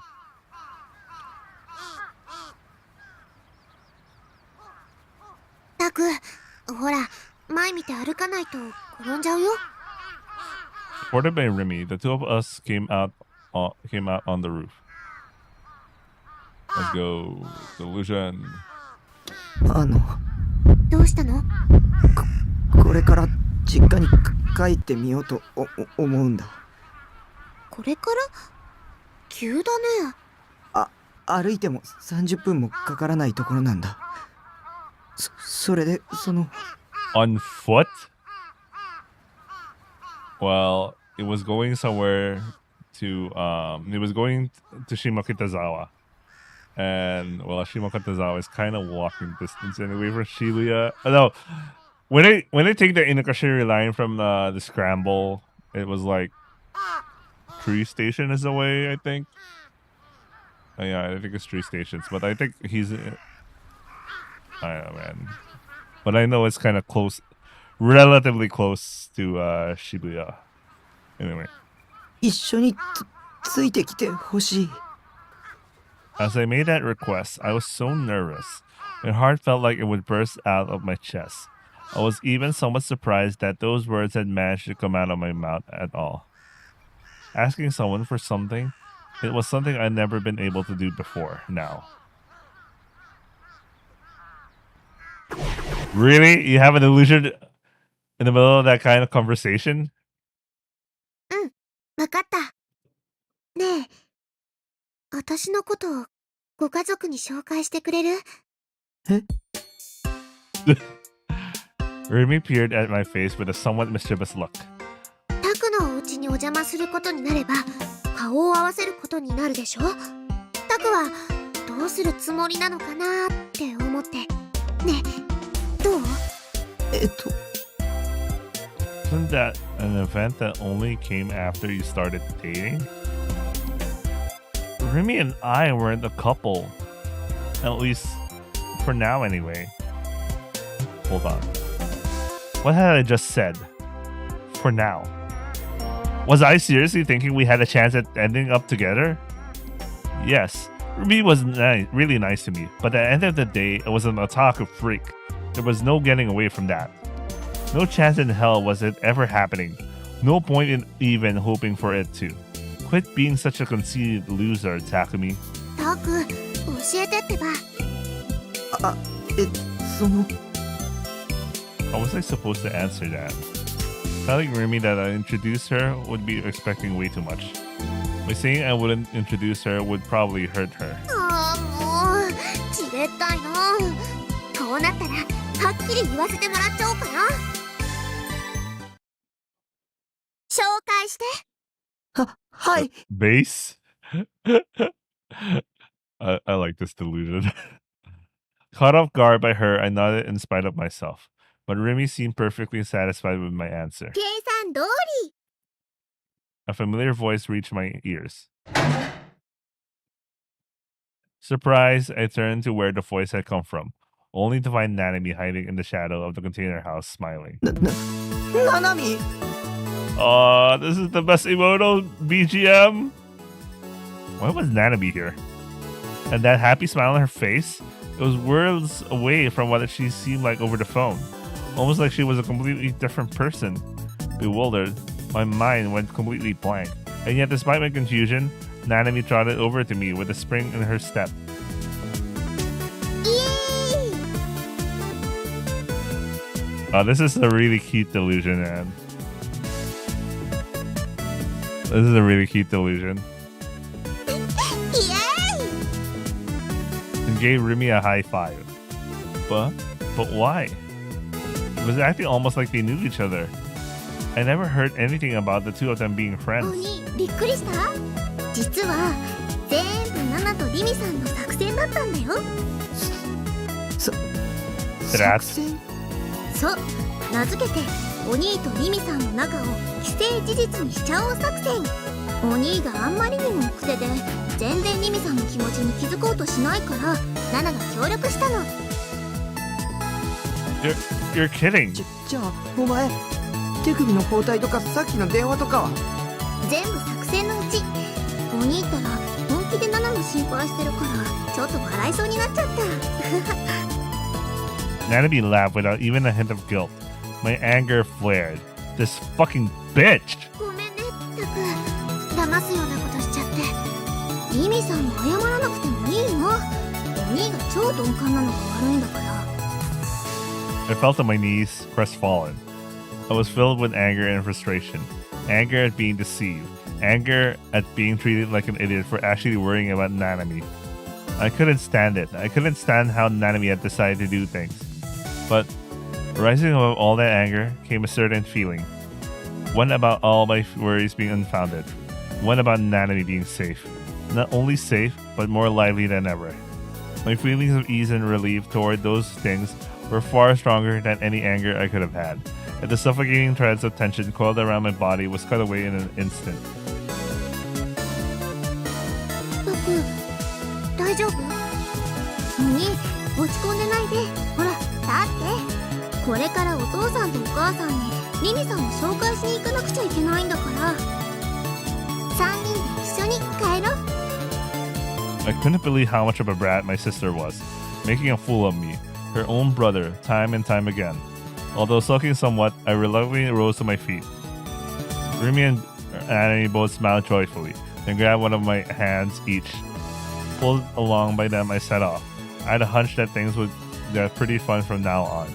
Like a peaceful, bright future was ahead of me. Oh man, delusion over. Suddenly, a high-pitched sound pierced my ears.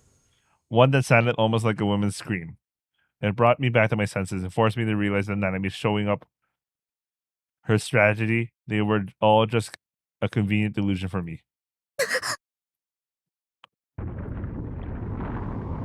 A strong gust of wind swept over the rooftop. The air trembled. My vision was overwhelmed by a blinding sheet of deep crimson. With no idea what had just happened, I turned my face to the light. And when I looked at the top of the container house, there she stood.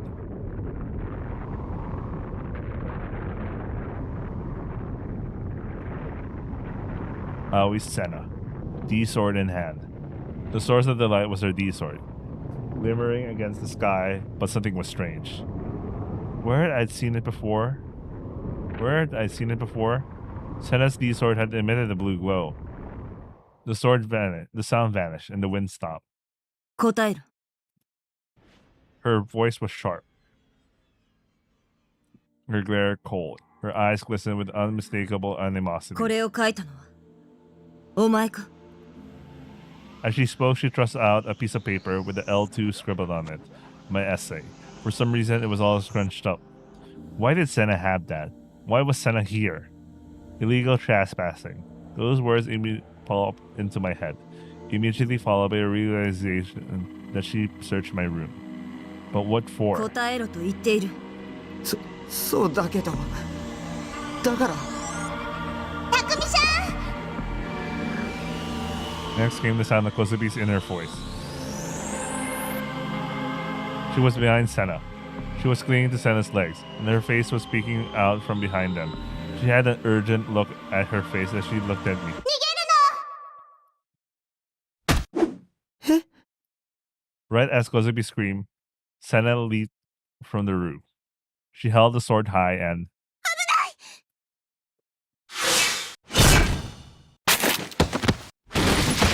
Remy yanked my arm and I fell backward.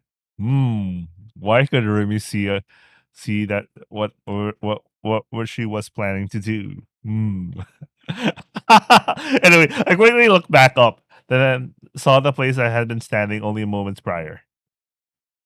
Senna's sword had hollowed out the floor of the rooftop. It had such an insane destructive power, such tremendous sharpness, that it didn't feel real. The impact had been great enough to destroy the concrete, yet the sword didn't even have a scratch on it. Weren't these swords supposed to be things people couldn't see, let alone touch? A certain term crossed my mind. Real booted. Her sword had been real booted. Through the mutual recognition of 4 people here, Senna's D sword had gone from her delusion to reality. It was now a great sword that could cut down a person for real. If Remy had it pulled me away in time, I would have been bisected from head to toe by that beautiful sword of hers. It would have been an instant death. Shivers ran down my entire body. Just now, Senna had unmistakably tried to kill me. Why? My head was overrun with confusion. The two of us had been eating crunchy-kuns together, gari-gari-kun together just the other day. Kozubi had been there with us. It was true that our relationship was far enough for us to call us friends, and that even back then, Senna had been acting scary the whole time. But eventually she shouldn't have hated me enough to suddenly come after me with a D sword. Senna raised her head. She glared at me even more intensely than before. Her movements were incredibly fast, in spite of the fact she was holding a gigantic sword. She kicked off the ground like she was starting a 500-meter dash. The tip of her sword scraped against the ground as she brandished it, closing the distance between us. She raised the sword above her head. In an instant, my instinct worked out exactly what kind of situation I was in. She was serious. She was deadly serious. As I lay face up into a total heap, I let out a shriek. I couldn't run away. None of this made any sense. Getting a game over like this, desperately running away from Shogun, getting surprise attacked by Senna as a result of it. It was far too ridiculous, far too sudden. I didn't want this. I didn't want to die. I really didn't want to die. Right then, a single silhouette leapt above me and landed between me and Senna. When I looked to see who it was, I realized it was Remy, who stretched her arms out wide to bar the worry of the approaching girl. Was she putting her life on the line just to shield me? But if she did that, she was gonna die. I didn't want that. 先畑さんには気をつけて。 Suddenly, what Kozubi had said before reappeared in my mind. Pale light leaked past Remy's outstretched arms. 先畑さんはよくわかんないのら。 Remy. タクに手を出さないで。 Unifying the overflowing light, she placed her arms together. Air warped and shook. Coming seemingly from thin air, Feathers of shining light burst around Remy and danced in the surrounding air. And then what appeared in her hands.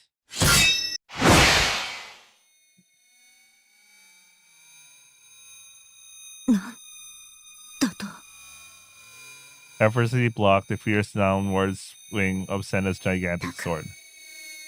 追い詰めないで。 Yeah, boy! Her D sword is out! It was all too graceful to be called a sword. All ephemeral. And not to easily be mistaken for the wings of an angel. Then I realized a certain fact. That she, Sakihata Rimi, was a gigalomaniac. Oh no, no, no, no! I really like Rimi's D sword. Overwhelmed with shock, Aoi Senna looked at the face of the girl that stood before her. That winged sword that had so effortlessly blocked the attack of her D sword was clearly a D sword itself. If the girl she now faced was not accustomed to wielding a D sword, she would not have been able to block Senna's attack with such perfect timing.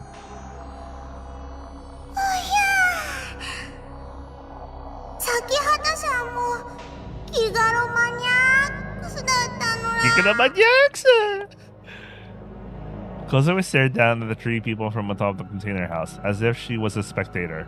Her dangling legs swung back and forth again and again. Sure, acting carefree for someone who ruined my surprise attack, thought Senna, clicking her tongue inside her head. However, despite her moving thoughts, she did not remove her gaze from Rimi's eyes. Her opponent had a brooding look on her face. Nishijo Takumi moaned from behind Rimi, having sunk to the ground in a pathetic display. Senna's target was ultimately him, so she had no intention of fighting with Rimi. Besides, this was no manga nor it was an anime, so a D-sword battle was not a particularly realistic thing to occur. その男が何をしたか知っているのか IR2 という公式を知ってるよ Senna had been interrupted by a quiet, sorrowful yet decisive response. Upon hearing that, Senna tightened a grip on her D-sword. それならタクを覚醒させればもっと大変なことになるその前に殺すあなたには無理だよ Senna decided there was no point in talking further. She brandished her sword in the Eli stance. Ooh, nice. Before her, Rimi stood readily. Nishijo Takumi lay about 5 long strides away from her. At this distance, it would take 3 minutes, 3 seconds to resolve things. 3 minutes, 3 seconds to resolve things completely. Without hesitation, Senna rushed toward Rimi from the front. Aiming straight for the girl, she swept her D-sword toward her flank. Rimi attempted to block it like before, but Senna's strike had been a feint. Her sword passed through Rimi's sword and body. She had released the real boot. At present, Senna's D-sword was no more than a delusion. It could touch nothing, it could cut nothing, it could kill nothing. But that had been her very aim. Due to having twisted her body to block the attack, Rimi's reactions would have been slowed.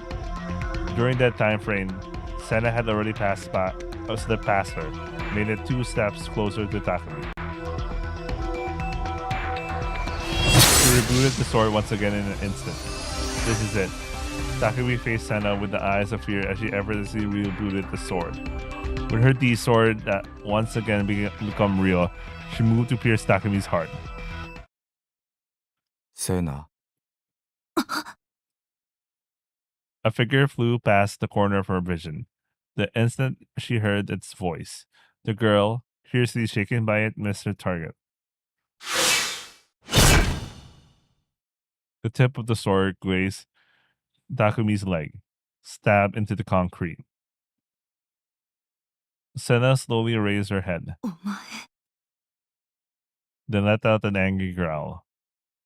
At the edge of the roof, there their form lit by the backdrop of the setting sun, stood a single man like a phantom among the corporeal.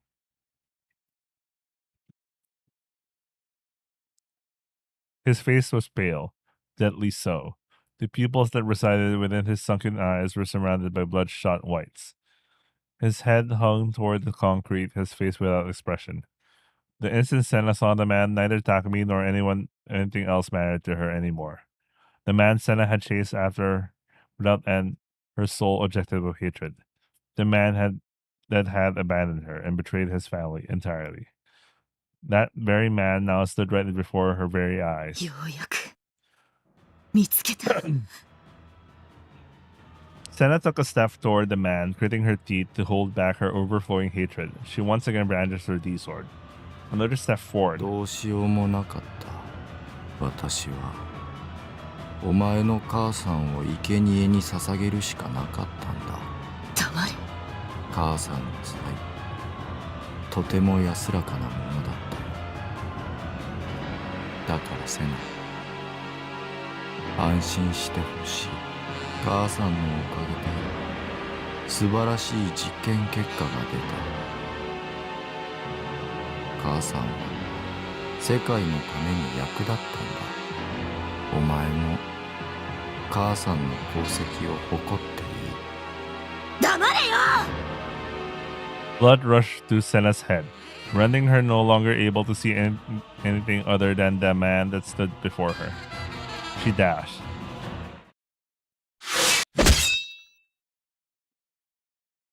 It happened in an instant. She flew at the man's breast, closed the distance between herself and it, then sunk her D-sword deep into its center. That was Senna's long-held desire. She had roamed Shibuya daily for the sole purpose of killing this man. She had dreamt of the day she would kill him countless times. It had never left her mind.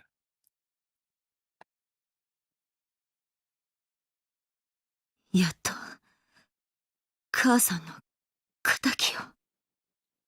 She went to remove her sword, which would grant her opportunity to move away from the man.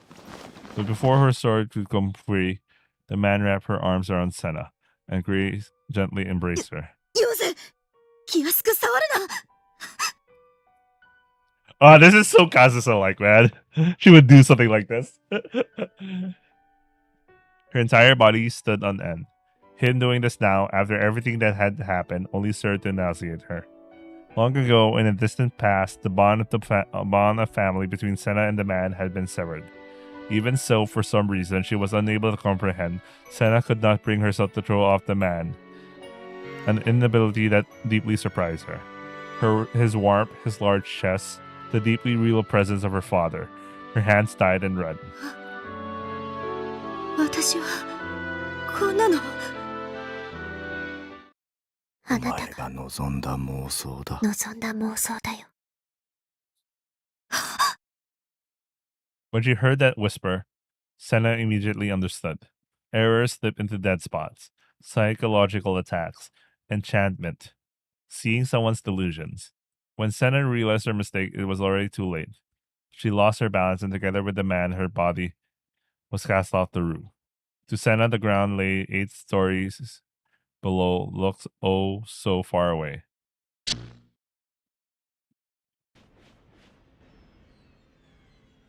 Unable to comprehend what the hell was going on, all I could do was watch as the scene unfolded.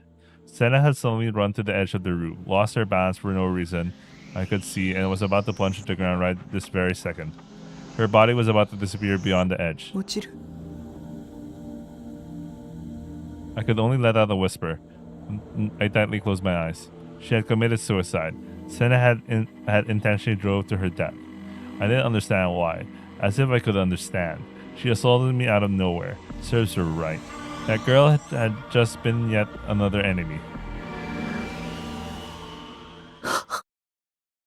No matter how long I waited, the resounding spat of her body hitting concrete did not come. I timidly opened my eyes and tried to see what was going on.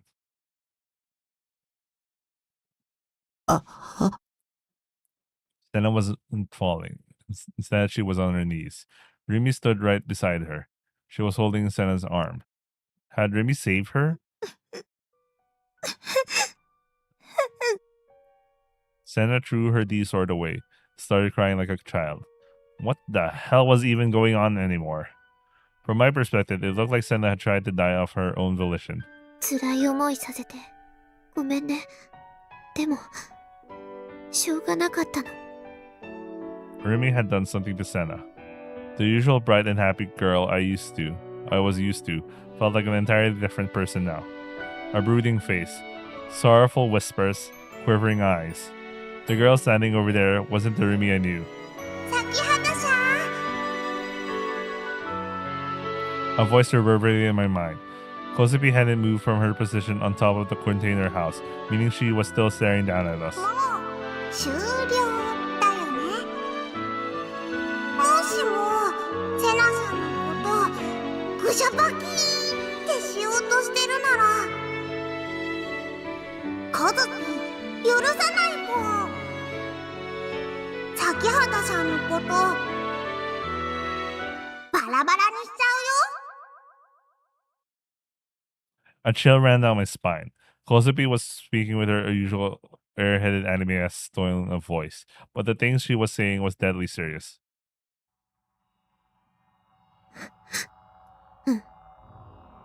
もう終わり。もともと葵さんのことどうこうするつもりはないし、タクの前から消えてくれるならこのまま解放する。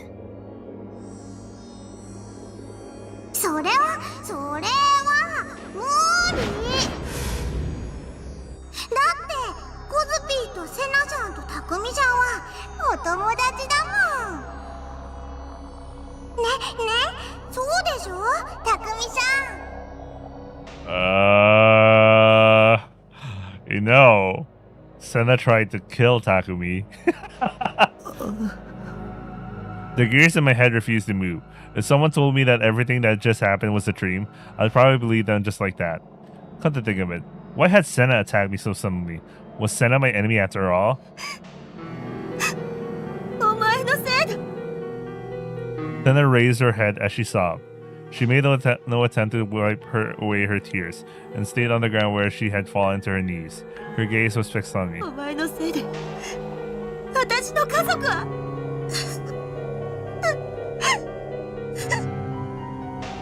I was completely bewildered. She was launching nothing but raw emotion at me.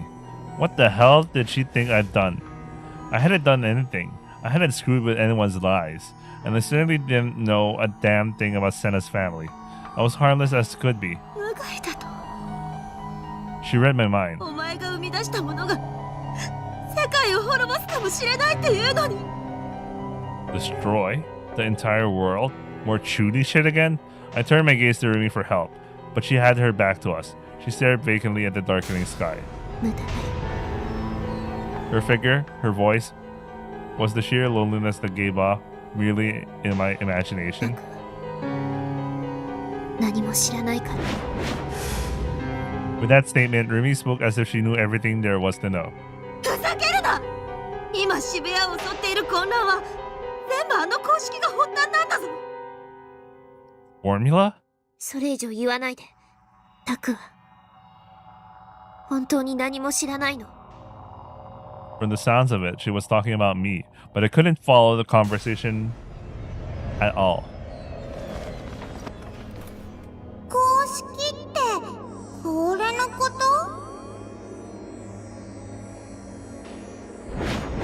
Kozubi leapt down from the container house, holding my essay in her hand. She held out the back of the essay to us. I saw what I doodled on it back in elementary school. L2, LR2. The chaos infesting Shibuya right now had started from this? Talk about absurd accusation. There was no way in hell some random doodle could affect anything, let alone that magnitude.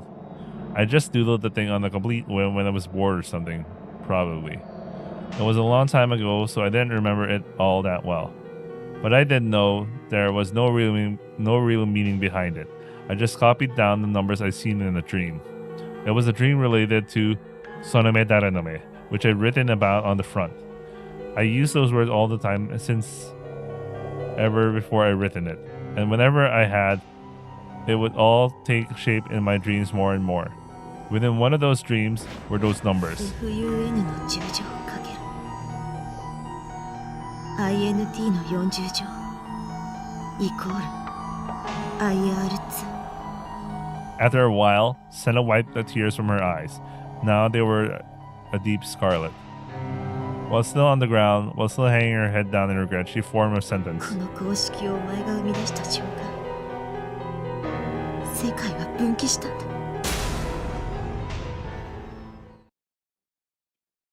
No, no, no, no, no, no. Here we go. ノア2に搭載されている中で最も秀でているのは、中核システムに組み込まれたとある方程式です。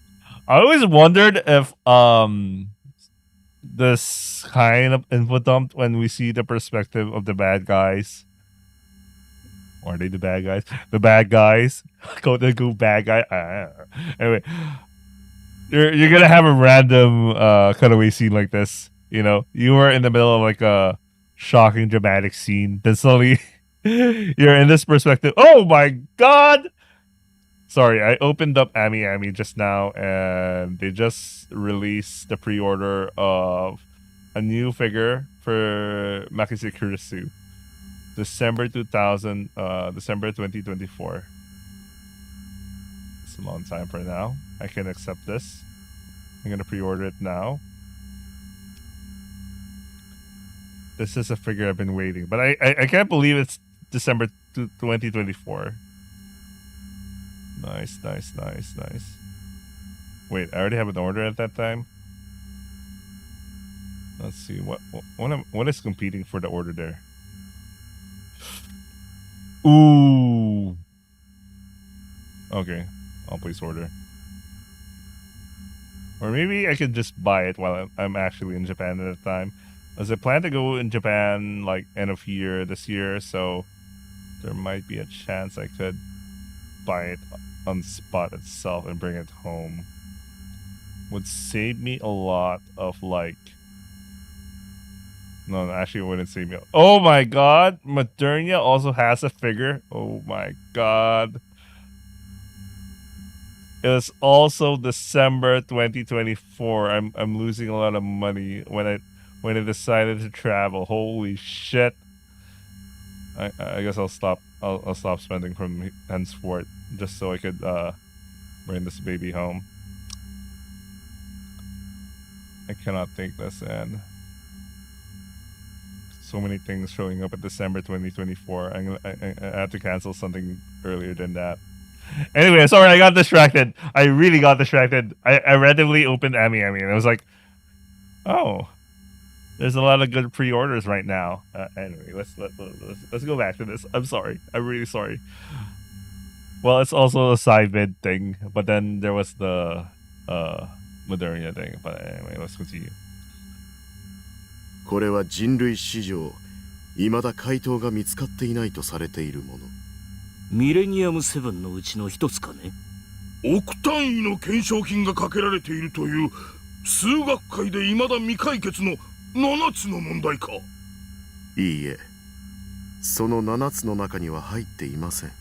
ですが実はミレニアム7はもともと問題が8つあった。公開前に1つだけ削除されたのです。それがノア2に組み込まれている方程式だと。削除された理由は、世界に最悪をまき散らす可能性があるためというところです。一体どのような数式なのだ。基本相互作用における電磁気力を想定した共鳴現象、それを表す計算式です。I'm gonna read up on this.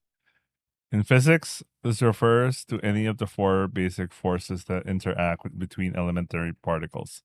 There are electromagnetic interaction, gravitational interaction, weak interaction, strong interaction. A theory that explains all elementary particles and the four fundamental interactions in a unified manner has yet to be established. Oh, this is a unified theory. Okay.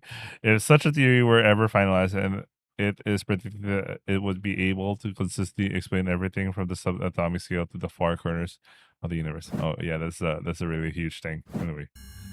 これにより特定の電磁パルスと受容体とが近接作用することで発現する未知の力が解明されました。各国が30年以上かけて開発し積み上げてきた沈黙の兵器の研究成果を一瞬にして過去のものとしてしまったんですよ。その問題に回答を見つけた者は神になるに等しいというわけだ。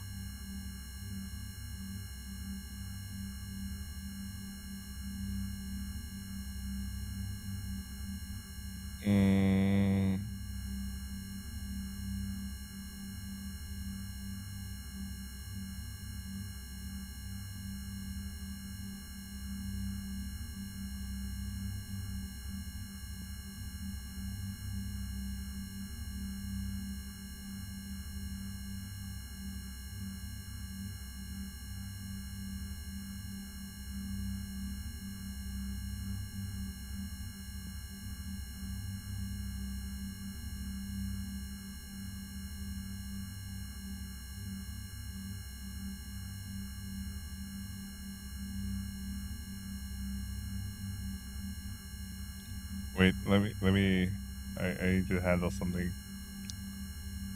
Be right back.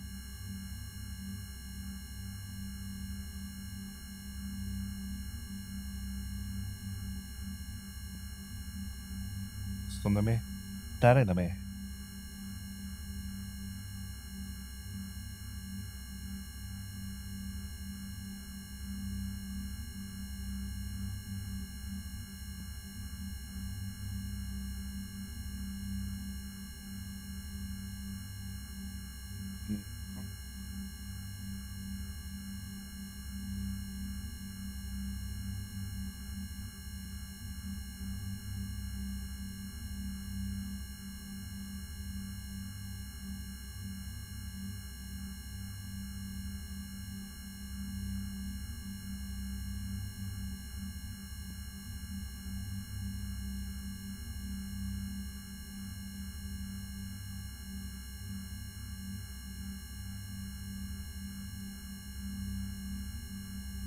Really, something really got my attention. I'll be right back. I'll grab some water while I'm at it.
All right, let's go back to this.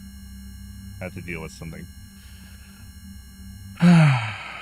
All right.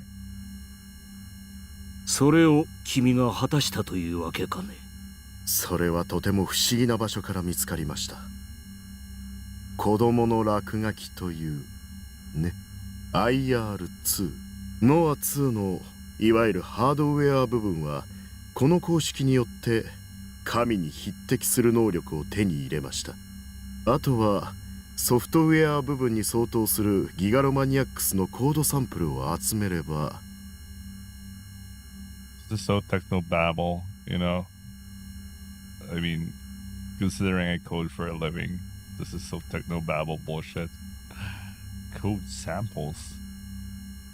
I'm more likely to believe that this was like, what did they say? This is, they were trying to gather data from Gigalomaniacs because they needed to somehow get the hardware to be configured in such a way based on the data of the Gigalomaniacs or some shit like that. But well, you know, they're gonna just say some shit like this. ノア2は本格的に稼働し、我々の望むものすべてを実現してくれるでしょう。かのアインシュタインが現代に生きていればと思うよ。彼は高い能力を持つギガロマニアックスだったと聞く。I love this shit. 家庭の話よりも現状がどうなっているかだ。Einstein was a Gigalomaniac. Was that Meek Oppenheimer? Was the atomic bomb actually a bomb? Or just he threw his D sword and it exploded? I don't know, man. It's a bullshit, man. ギガロマニアックスは世界中に数えるほどしかいないというではないか。大丈夫なのか? Or something that goes like, the atomic bomb was actually trying to re-simulate the time when I randomly threw my D sword in New Mexico. すでに5人分のサンプルは確保しました。ノア2稼働に十分な数は集まったようだね。ならば結構。ただサンプルが多ければ多いほどノア2の能力は向上します。特にどうしてもサンプルを採取したいギガロマニアックスの少年が一人いましてね。だからといって計画の遅延は許されんぞ。ノア2の本格稼働はいつ頃になりそうなのかね。稼働前に最終実験としてサードメルトを行います。また地震を起こそうと？予測規模は？想定では関東大震災と同レベル。関東大震災クラスだと？マグニチュード 7.9 だったかな。現在の建築基準と免震対策レベルを考えれば町にかつてほどの大きな損害を及ぼすことはないでしょう。だが犠牲者の数はファーストセカンドの日ではなかろう。およそ5000人ほどといったところです。少なく見積もってですが。問題が？責任は貴様が取るのだろうな。腹でも切って死んでみせますか？これが最終実験です。サードメルトが予定通りの成果を上げた時、ノア2は完全なる完成を見る。世界の可能性は我らの手の中に。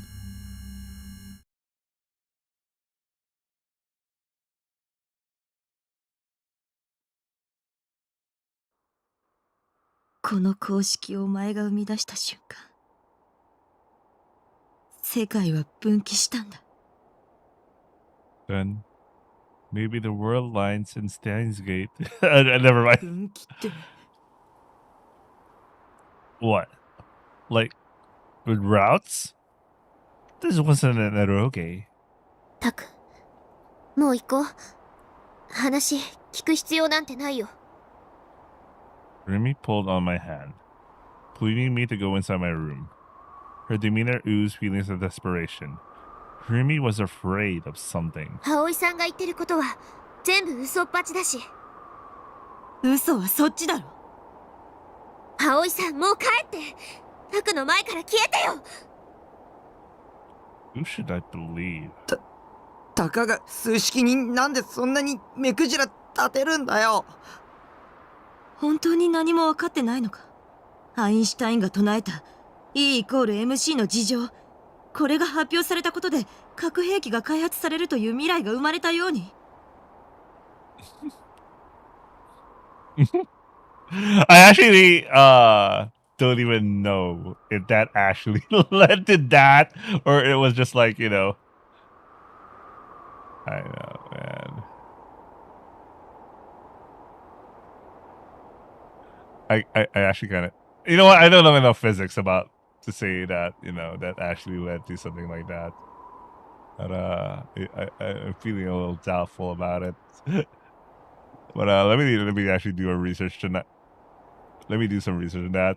I was actually curious if actually knowing that formula actually did something in life. I thought it was more like theoretical observation. It was something it was a theory that he figured out. And it was only kind of recently they were able to you know, they were able to conduct an experiment that kind of proved the formula. Anyway, I'll do more research on this on my own time. Anyway, let's continue. お前の生み出した IR2 もまた E=MC の事情と同じ、いやそれ以上の影響力を世界に与えている。 IR2 は沈黙の兵器を現実のものとした。沈黙の兵器？思考盗撮、視覚投影、五感制御。 Wasn't that the patented technology Senna had told me about before? The one that she was investigating? ギガロマニアックスは特別。いや、異常ではなくなる。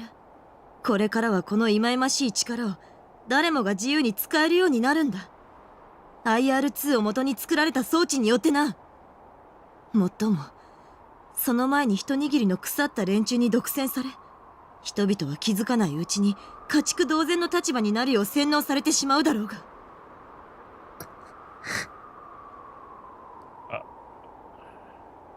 How would I have known all of this? Go on and on about this shit till the end of time.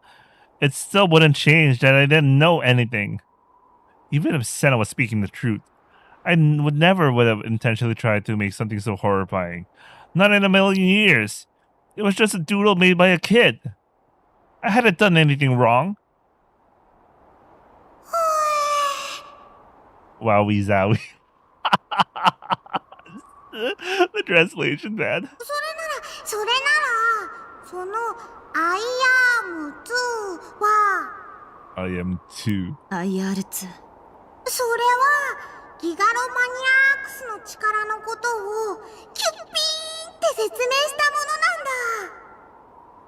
やっぱりあのおじさんが言ってたのは本当だったのら。一番重要なのはその目、誰の目を生み出した少年なんだって。それってタクミちゃんのコートだったんだね。Because if he spoke in a carefree tone, I would never be able to act as innocent as she could. Just like me, Rumi also showed no signs of answering. Senna, meanwhile, opened her eyes wide and raised her head with a start. She rose to her feet, staggering. Why was her footing so unsteady? Did it have something to do with what Rumi had done to her earlier? お前、今なんて言った？ホビ？ Senna drew closer to the puzzled girl, pressing her for answers. おじしゃんって誰のことだ？コズピーに理ソードの大切さを教えてくれた人。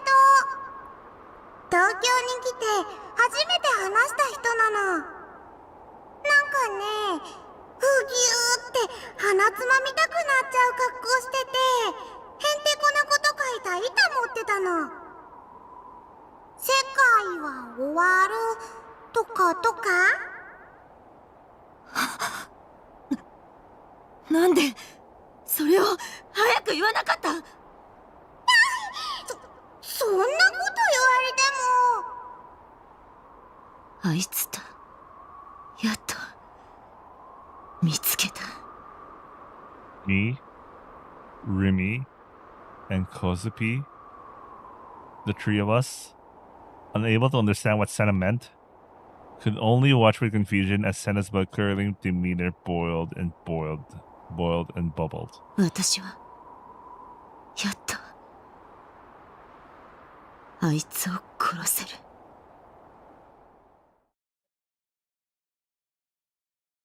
Oh, are we doing flashbacks now? Are we doing a flashback? Oh, there we go. There had once been a certain experiment, but it was an experiment she had known nothing of.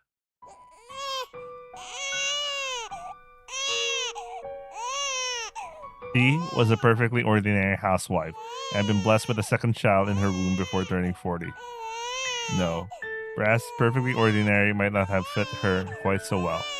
After her eldest daughter was already old enough to enter high school, a 15-year gap from the second child, she had been slightly worried that her eldest daughter, adolescent that she was, would oppose her pregnancy. However, exact opposite proved to be true. Her daughter's heart sang when she heard the news. Her husband, an established scientist, often lost himself in research and faith, and rarely came home to his family. But when he was home, he always did his best to be a good husband and father. So while she housed some dissatisfaction, it would never surpass the love she held for her husband. Her second child was delivered without issue. A healthy girl of 2000.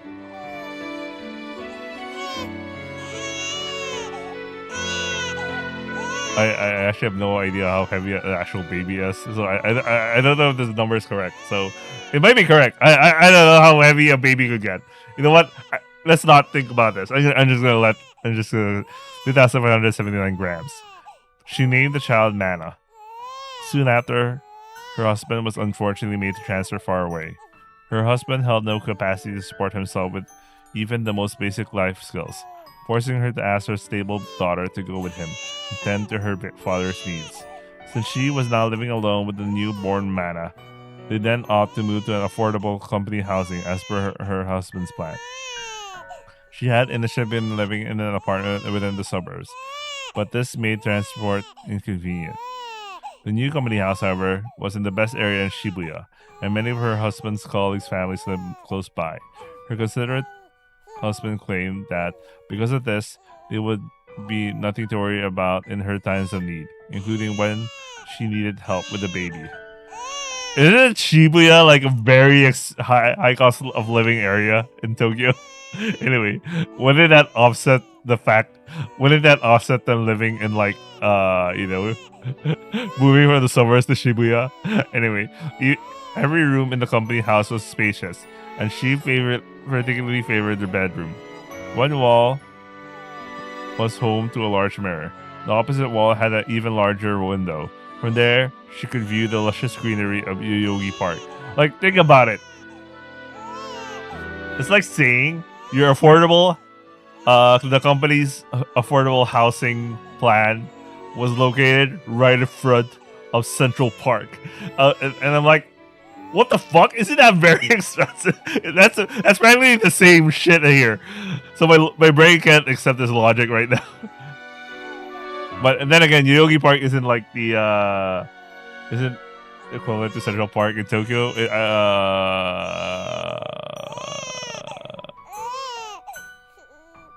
Was Shibuya expensive? I know it's one of the more more expensive areas in Tokyo. You know, but I don't know. Anyway, that's a different story. That's a different story. Because I was doing research on real estate in Tokyo at some point in my life. Anyway. Wait, maybe.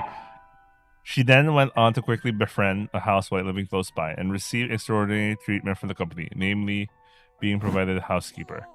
She was proud of her husband for holding such an important position within his company, one that allowed her to live in such a luxurious way, and so her life without worries or dissatisfaction continued. 2 years passed. While Mana had experienced delayed growth, she had grown into a healthy child, all while not contracting any major illness. She was a very pampered child. If she did not cradle Mana in her arms, the girl would start crying in a voice so shrill it could shatter even the thickest glass.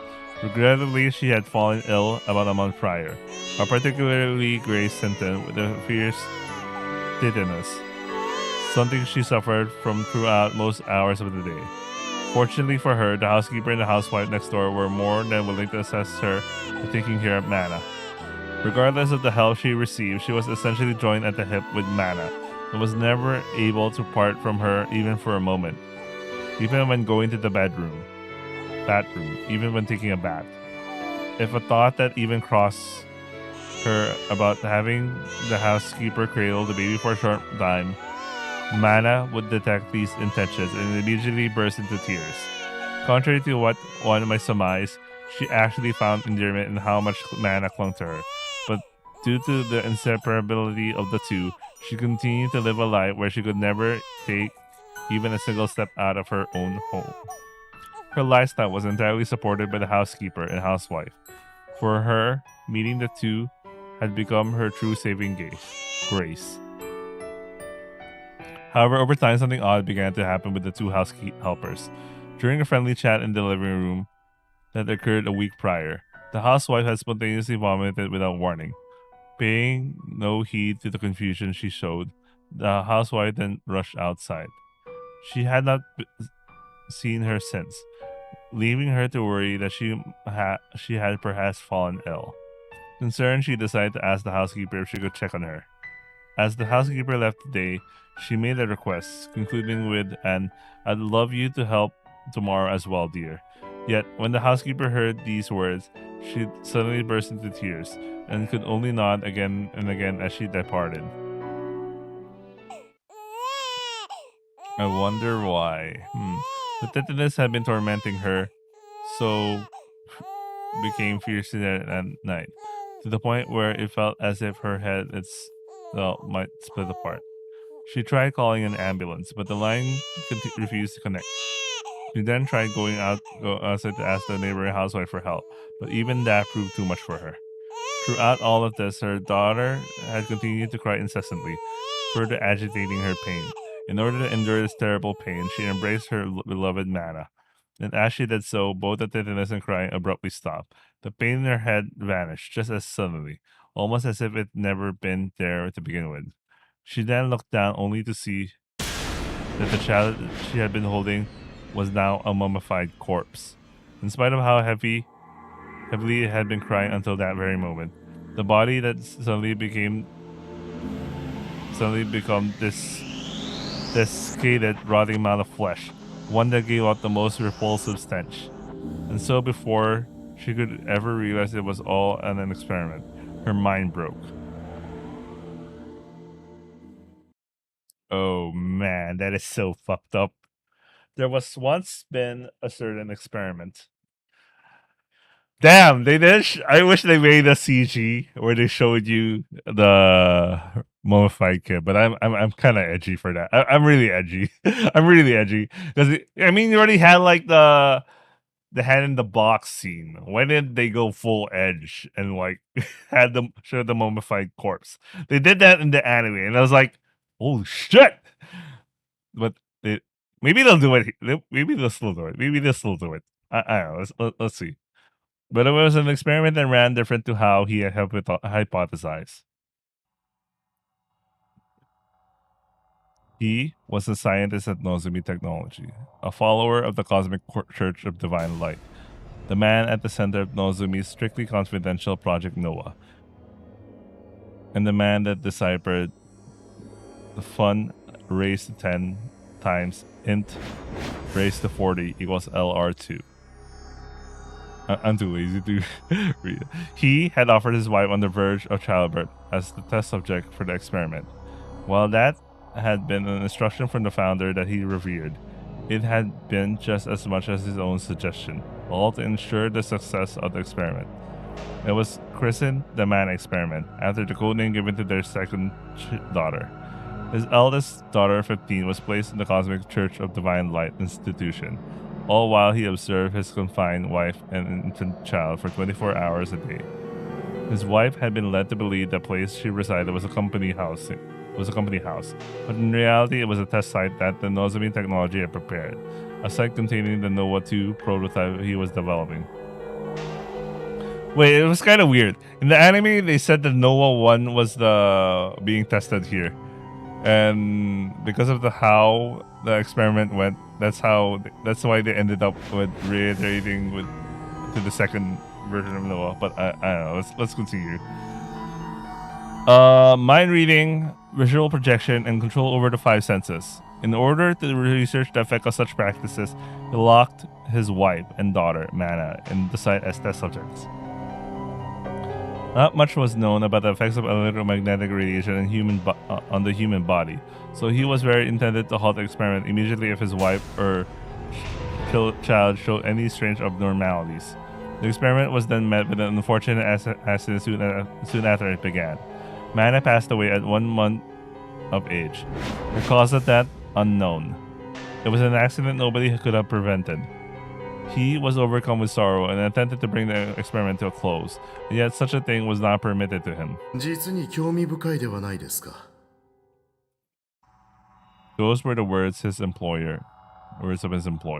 His employer were referring to the bizarre sight visible within the experiment. His wife did not seem to recognize Mana's death as real. Instead, treated her remains as if they were still her child. In her eyes, Mana had never died. But in truth, these things were all a simple projection, a reality only she was privy to. This was an effect of the Nova 2 prototype, and in a certain sense, the situation provided an optimal opportunity to test its capabilities. Consequently, he had his wish disregarded. Eventually, when he came to think that continuing the experiment would be best for his wife's sake, looking upon the one-way mirror, his wife would embrace the corpse of their child and live her everyday life in blissful happiness. She would gaze through the window toward the greenery of Yoyogi Park, but in reality the window was a mere wallpaper, and the screen and the scenery a projection. And yet she simply smiled at the view, all while gently tending to her child as she cooed. Staff belonging to the research team would take care of his wife, with one playing as the role of the neighboring housewife and the other housekeeper. As long as the experiment continued, her mind would never break. As such, he told himself that this was all for his wife's sake. Though in truth, perhaps his mind had broken far before his wife's ever could. At some point in time, his goal had changed from completing Nova 2 to forcing his wife to continue living in an endless dream. After continuing the experiment for 2 years, his employer suddenly announced an end to the project. データは十分取れました。ノア2本格稼働は間近です。この実験ももう続ける意味はないでしょう。He vehemently opposed this. Desperation evident, and yet this passion had branded him a traitor, and he was subsequently removed from the project. As a gesture of kindness, he was permitted to be present at the test site on the final day of the experiment, albeit within restraints. And with him, his daughter, of whom he had not seen across those 2 full years, was forced to be present. A look of bewilderment rose to her face when she noticed him. 父さん、これはどういうこと？母さんに何をしたの？母さんが抱いているのは一体。 He was unable to answer. His guilt over what he had done prevented him from looking at his daughter in the eye. Meanwhile, the start of the ghastly ritual was drawing near. The housewife had long since become unable to endure Mana's rotting stench, and the housekeeper had left the Tesla interiors in response to his wife's words. Then the equipment was stopped. The dream ended, and his wife broke. In her eyes, what was once her child had suddenly transformed into a mummy, a sight that brought her to scratch at her scalp, tear out her hair, dig her fingernails into the flesh of her face, and then... the sound effect began to ravenously devour the discarded, desiccated body of her own child. Through every tear of flesh, she continued to laugh maniacally, bang her head against the wall, before eventually she took a kitchen knife, drove the blade into her own eyes, and died right where she stood. The daughter cried and screamed as she watched her mother's horrific end from beyond the one-way mirror.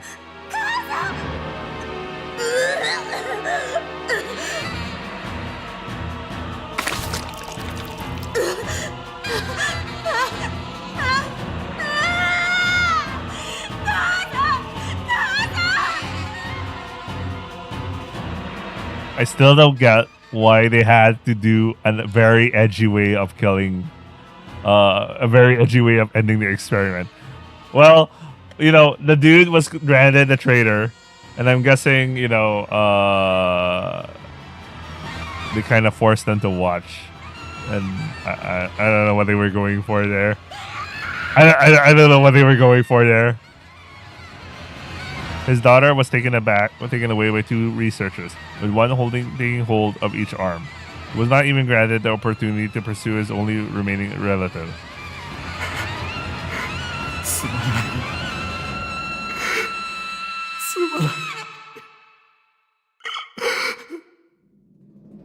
He blamed himself for everything, believing he had reaped what he himself had sown. Regardless of his reasons, when he had resolved to continue the experiment 2 years ago, it had been obvious how things would end.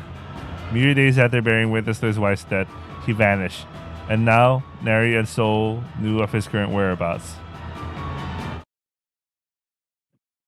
I was expecting like a company like Nozomi that did that kind of experiment would straight up just, you know, make him disappear permanently, but somehow he was able to escape. I don't get it. I don't even get how Senna was able to escape that shit. Anyway, after everything had settled, Senna had gone on to interrogate Kozupi about something with bloodshot eyes, and then after doing that for a bit, she ran off somewhere on her own.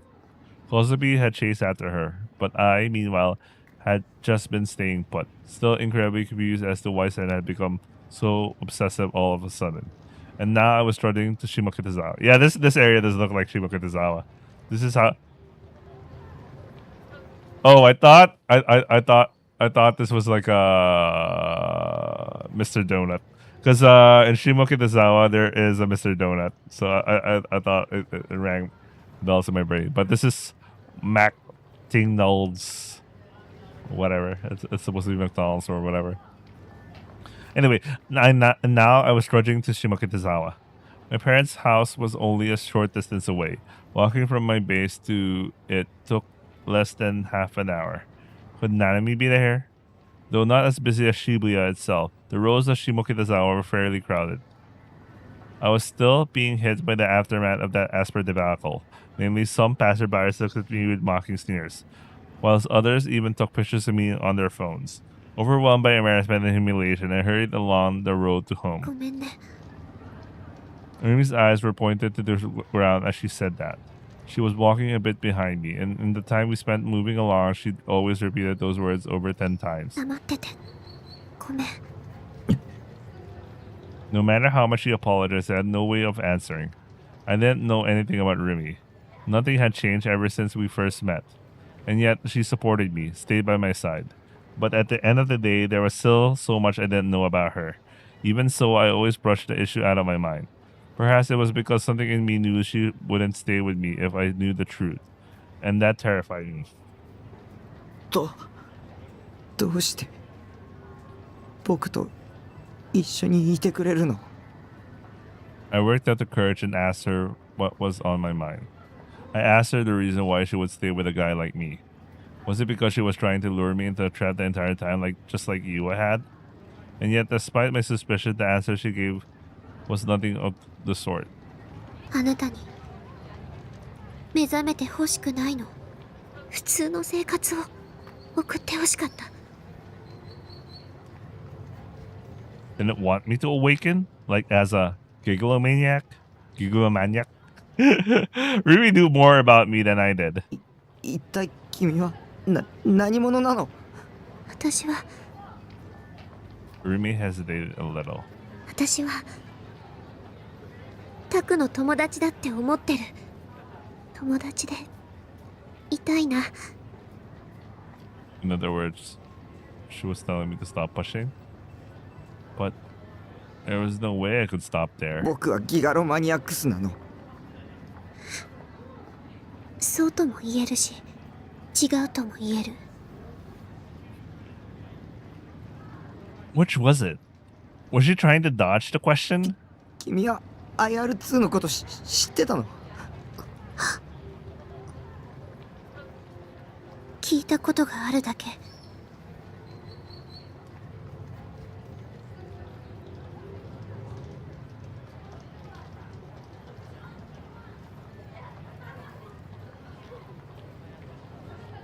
She didn't say from who. セナが言ってたのは本当なの？嘘だよ。Lies? Telling me it was all lies? Was a lie in and of itself. I could tell just from looking at her. 君は I was about to ask more, but I held my tongue. Are you my enemy or are you my friend? Depending on the answer, I might not have been able to stay with Remy, so I didn't ask. If I pretended that nothing had happened, sorry, I distracted myself. Nothing had happened. I could keep on deceiving myself just as I had always been up until now. That way might be easier for me. Happier even. Okay. That was what I was gonna do. I was gonna keep being ignorant. Keep living a lie told by Remy. Remy had saved my ass so many times already. So there was no way any harm would come to me if I did that. I deserved to live a normal life, just she said. ありがとう。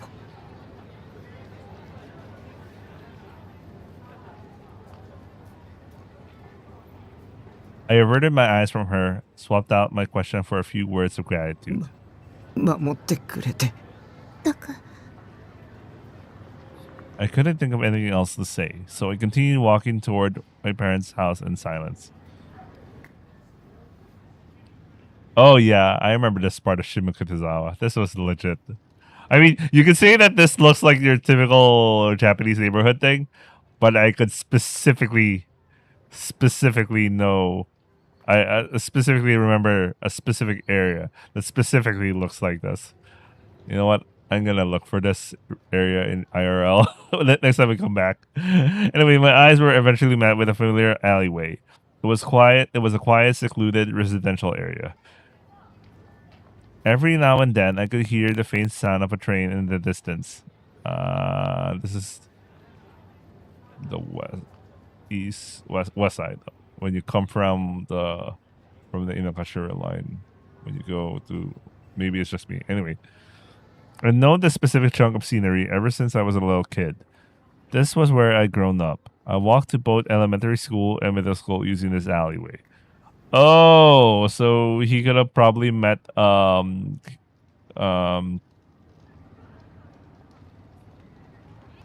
me a second.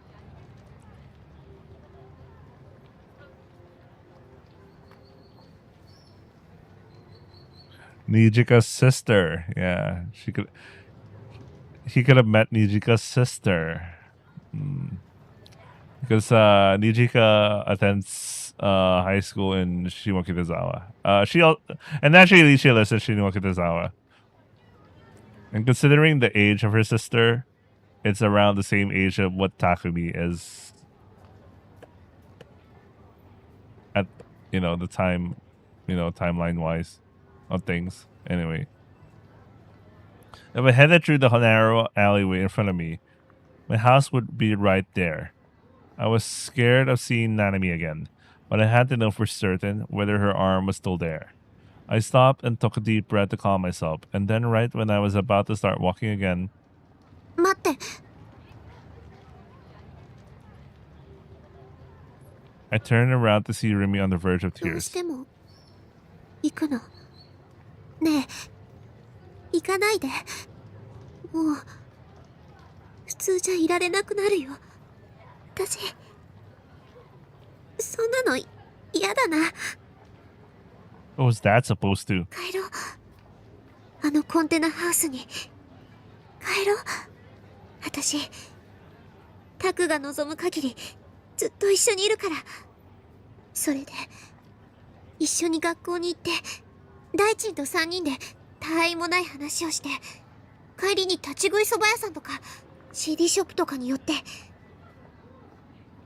そうやってこれからもやっていこうよ。僕はナナミに会わなくちゃ。 Oh no. I have to face the reality. I can no longer escape. I have to no, I can no longer escape my delusions. Or some shit like that. Why was she so sure? Or was it just another lie? Would something bad happen to me if I went home? 私タクの悲しむ顔見たくない。 So you say. もう謎かけみたいなことはやめてよ。 I had enough. She was telling me to stay ignorant forever? I couldn't go on like this, pretending like I knew nothing. Of course I couldn't. Each and every person I knew just kept hitting me with non-stop cryptic nonsense. It never ended. I really did want to stay ignorant. I really did. 実家に行っちゃいけない理由があるなら言ってよ。こんな中途半端なのうんざりなんだ。 Sick of it? Did I have any right to say that? Wasn't I the one who always half-assed everything? Who never said what I really meant? Wasn't I the one who always ran away from everything? Yeah, I was. All the more reason to just keep doing that from now until forever. It was time to go home. It was time to go home. Ruby was right. I didn't need to see Nanami at all. I was planning on checking whether she had the right hand or not. Then, what the hell would I do if she didn't? Wouldn't that be all my fault? Nanami would hate me, resent me. All it would have done was solidify that I was a pathetic loser that couldn't even save his own little sister. If I left everything up in the air like it was now, I wouldn't have to be loaded with guilt. So that was what I'd do. It was an optimal choice. Don't look at anything. No matter how many mysteries come your way, ignore them. Shut yourself away from the world. ほんと世話が焼けるな。ナナがいないと何にもできないんだから。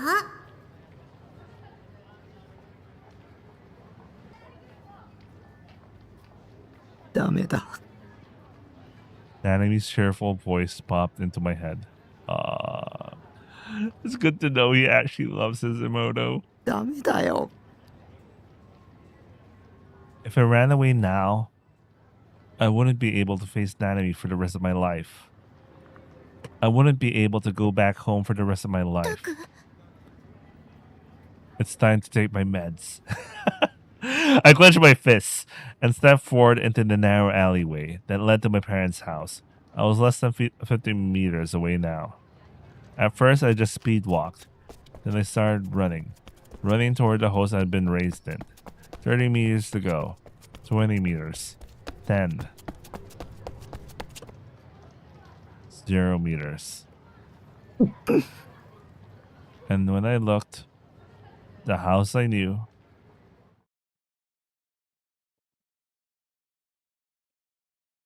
was gone.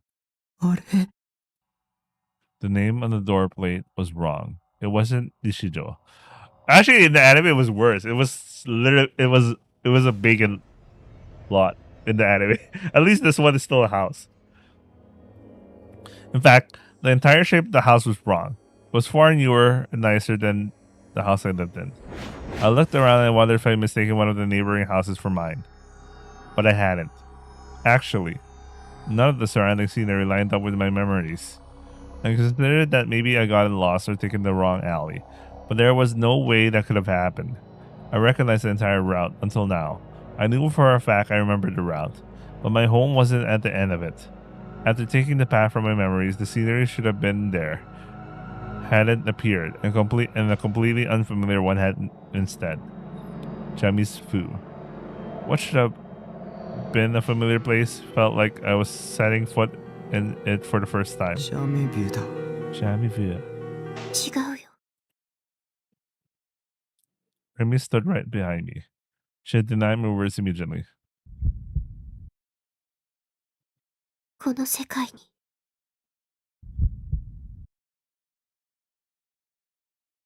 タクの帰る場所はないの。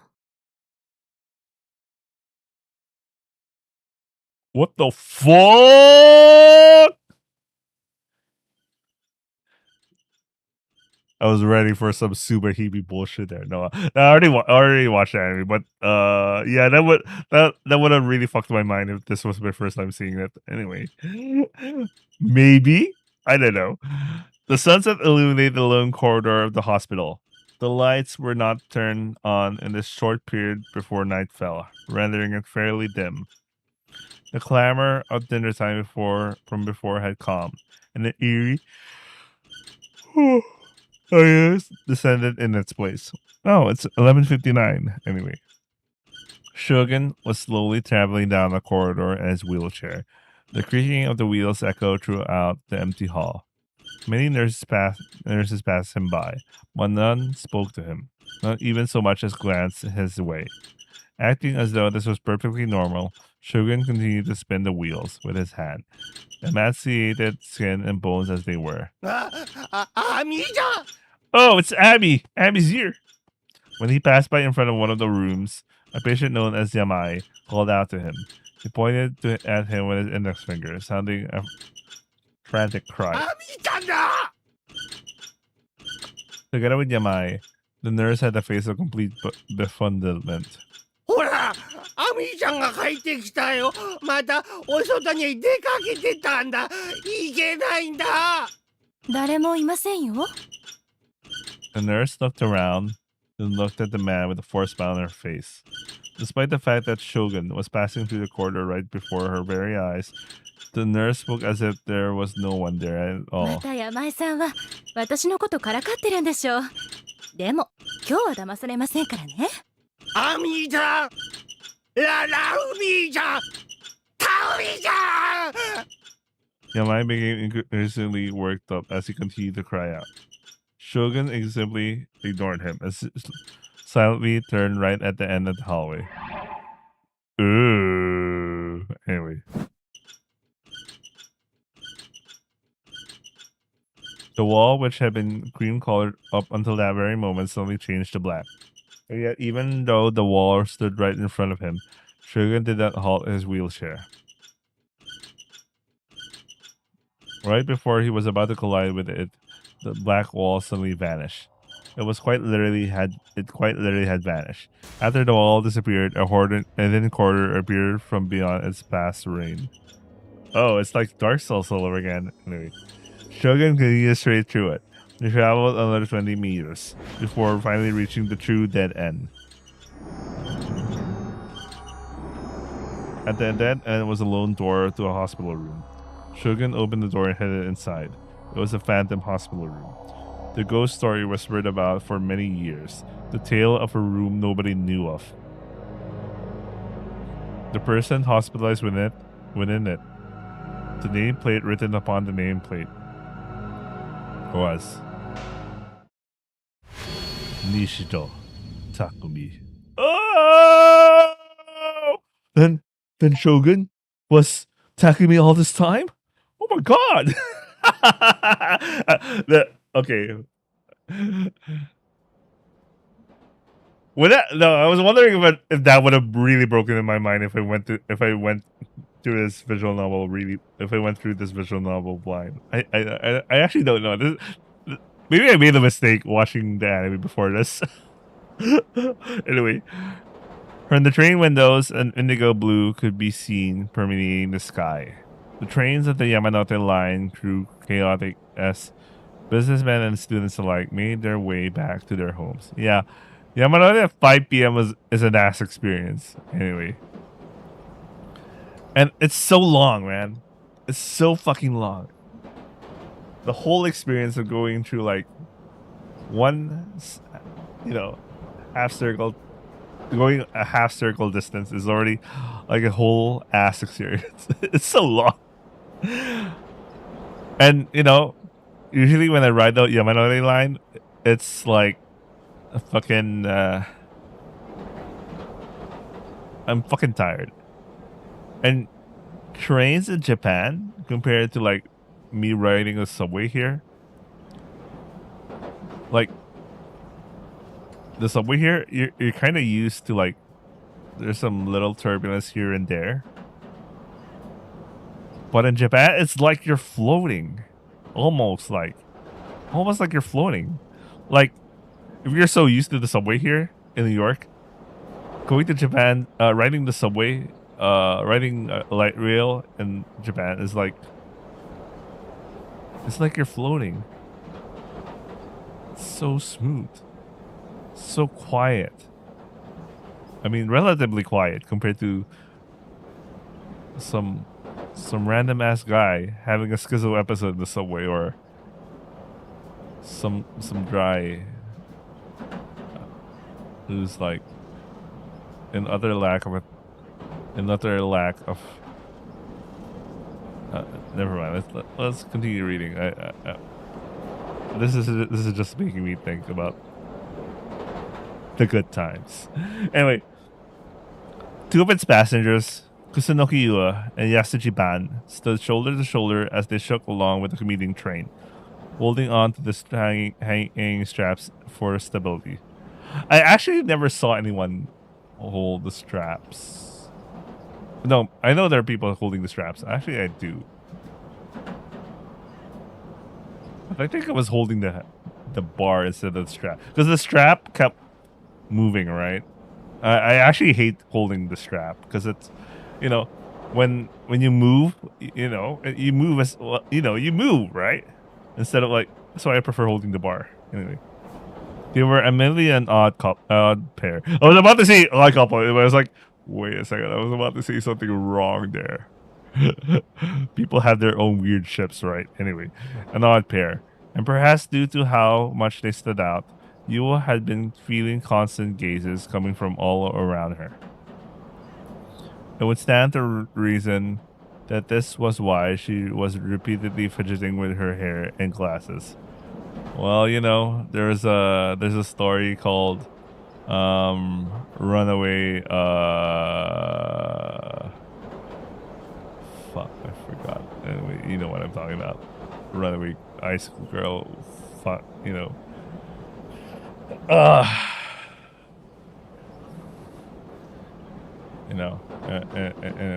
let's continue.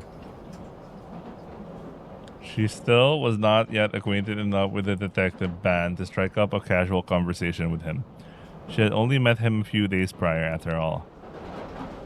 Shinjuku was only a single station away from Shibuya, yet the 3 minutes it took to reach there felt helplessly longer than they should have.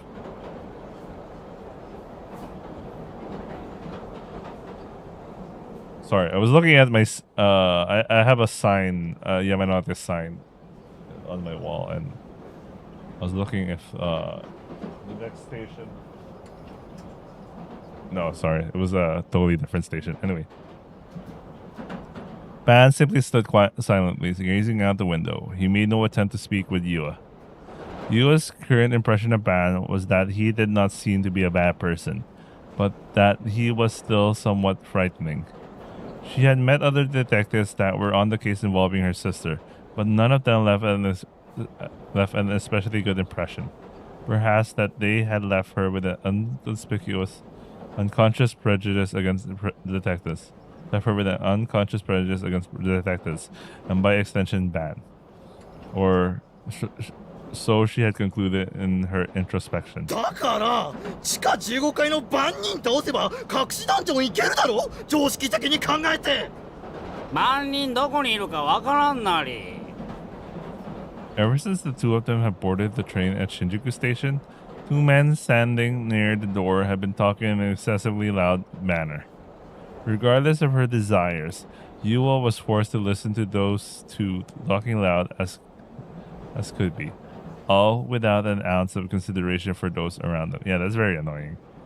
マップの左端の方だよ。一目でわかるだろ、番人。っていうか、番人と警官の区別つかないぞな、もし。いやいや、どう見ても番人だろ。どこが警官なんだよ。番人は銃持ってねえよ。Both of them wore plain clothes, bandanas, fingerless gloves, and budging rucksacks on their backs. Oh, this was supposed to look like the same as the guy that Senna assaulted, which was wearing like stereotypical 90s otaku getup. Anyway, there you go. The two were a pair of so-called otakus.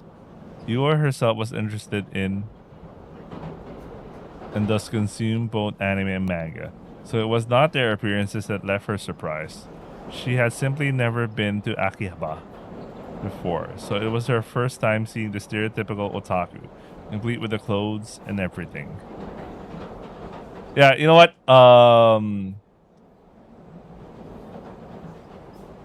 It's so normal place to see some person, either a dude, a girl, old or young, in the train, reading some manga, watching some anime, and they look totally normal. Like, I don't know, there's something weird about otakus. No, there's some, I don't know, maybe the events I go to here in North America has like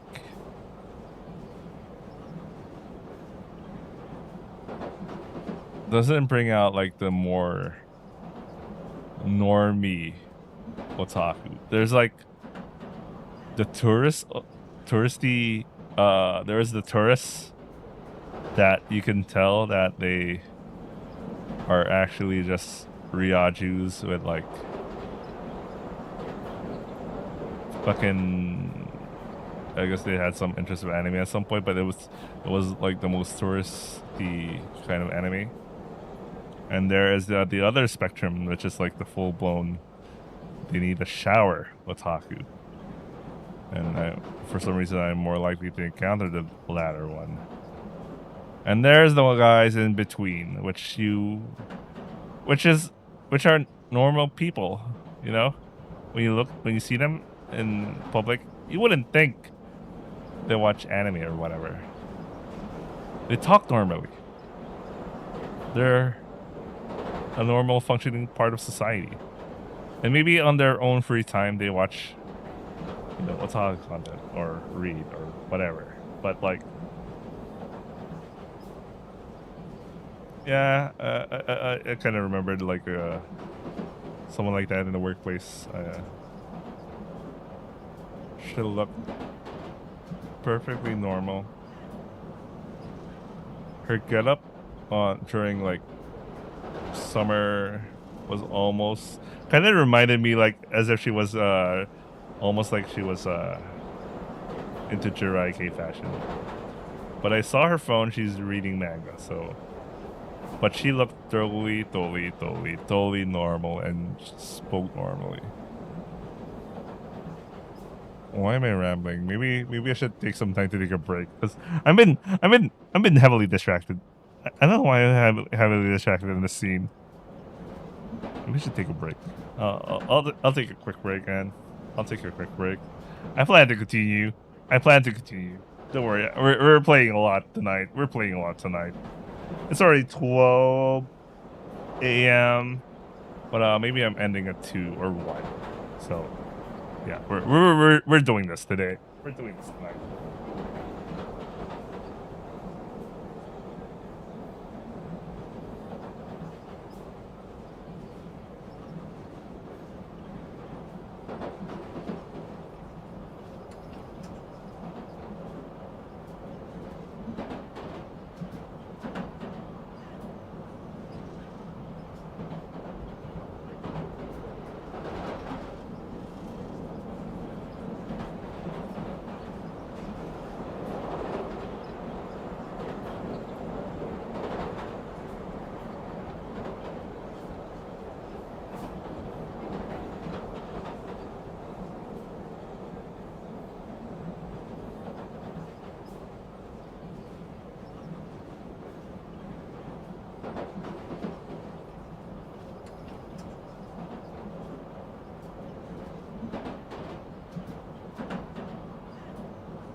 All right, let's continue. Fuck. Before I get if I get too relaxed, I'm gonna feel sleepy and tired. So let's not do that. Anyway, I read this line. Realizing her curious glances were quite rude, she quickly averted her eyes. In the seat directly in front of her, a high school girl with brown hair and a navy blue blazer was typing a message on her cell phone. Her gaudy artificial nails tapped the screen rapidly, and each time her fingers moved, her cell phone strap of a pistol swung back and forth. Naturally, Yua had seen the contents of her message. This was not through any fault of her own. However, the girl was holding her phone horizontally, giving everyone around her free rein to see everything she wrote. The shoulder surfing. Yeah, I that's a new term for me recently. Shoulder surfing. It was so easy to see. In fact, it was almost as if she wanted you to see it.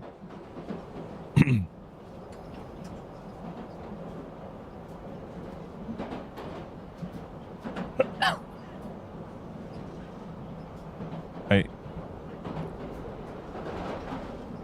read the room at all. So annoying. Like, oh my god, kill yourself.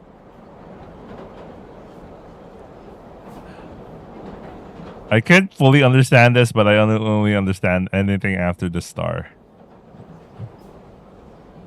Despite being a high school girl herself, Yua couldn't even begin to grasp the contents of the message. It was possible that it could have been Gyaru speak, but to her it looked like nothing short of a coded message. All of a sudden, the voice of a child rang throughout the train's interior. Startled, Yua turned toward the source of the sound. A lone boy about 5 years of age stood right beside Ban. He held a squirt gun in his hand, its muzzle pointed straight at Ban. The boy even pulled the trigger, but no water came out from the end of it. You know, they're doing a lot of foreshadowing here. They're doing a lot of foreshadowing regarding... They're doing a lot of foreshadowing. They're really doing a lot of foreshadowing here.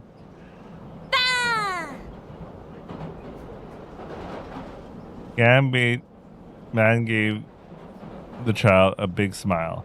His eyes, meanwhile, told a different story. However, despite the message Ban attempted to convey, the child showed no intention of ノ stopping. ブ君やめなさい A woman, likely his mother, brushed to her son's side. She turned toward Ban and politely す bowed. いませんバーンバーンノブ君やめなさいって That is some foreshadowing there, man. The mom scolded her son in an attempt to make him stop, but her reprimanding never extended beyond verbal. She did not take the water gun from him, nor did she attempt to grab his hand. あ本当にすいませんああ、構いませんよ。バーンバーンバーンおじさんが困ってるでしょうノブ君 To Yua, the scene seemed very unnatural. The mother was clearly angry at her child and showed an apologetic demeanor toward Ban. But that was the only thing normal about it. やめなさい怒るわよ The boy remained completely indifferent and unresponsive, simply choosing to repeat the same word over and over again. And yet, despite his inaction, the mother made no attempt to stop him with anything other than words. 本当にすいませんバーンバーンバーン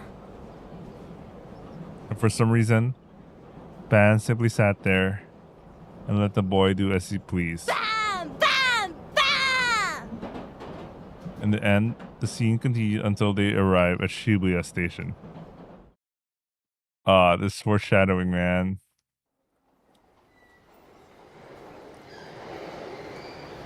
Oh, you can straight up read Yamanote line.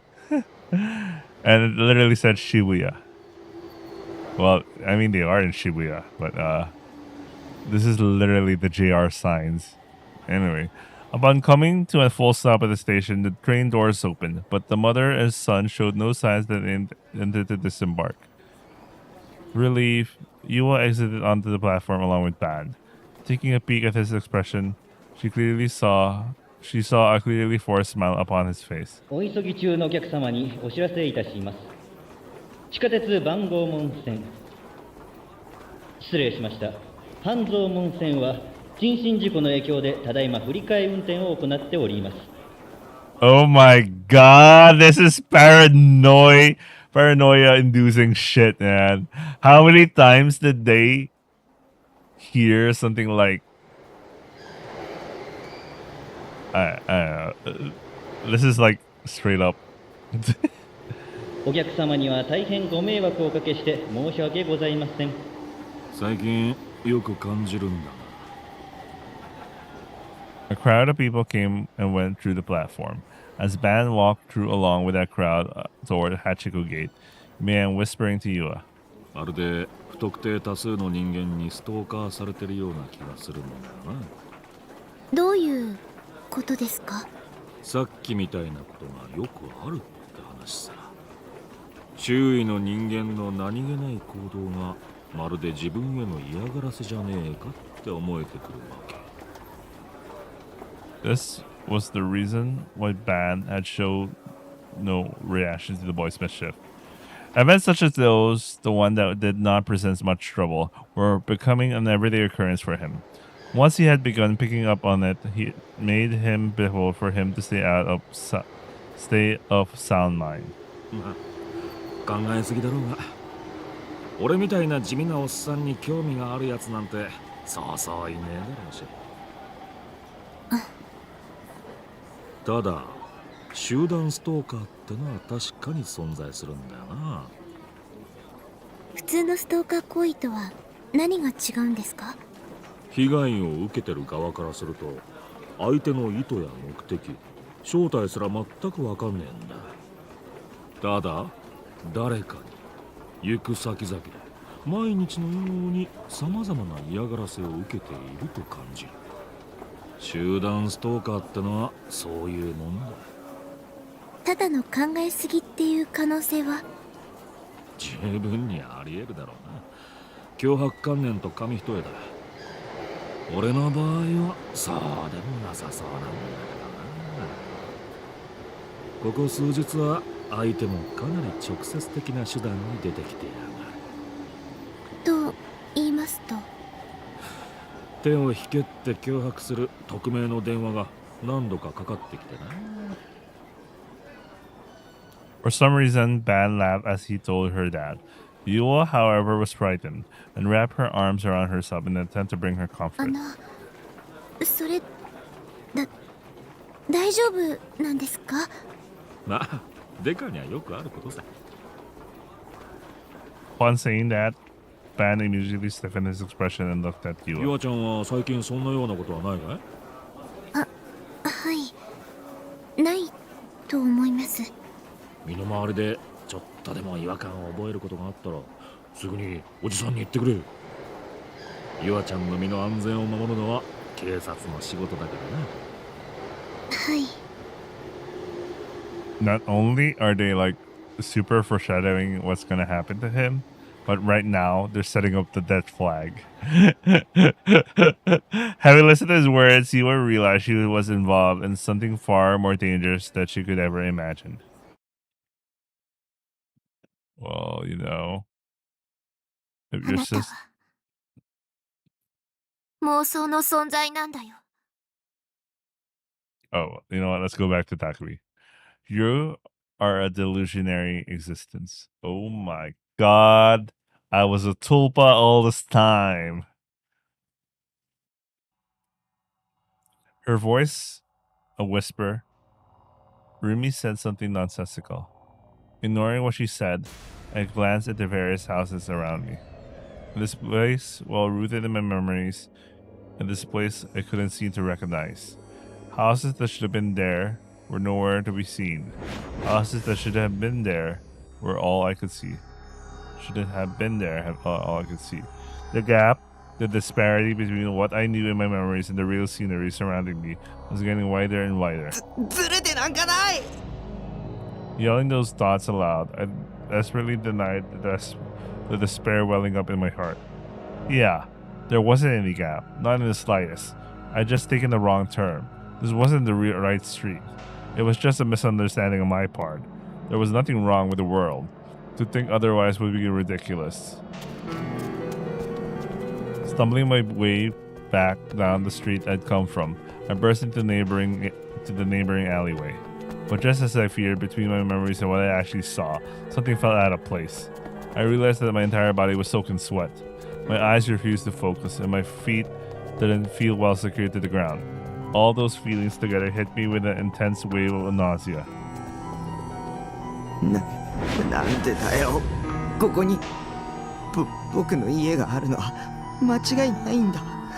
僕はいつもここから小学校にも中学校にも通ってたんだ。小学校にはナナミと手をつないで登校してたし。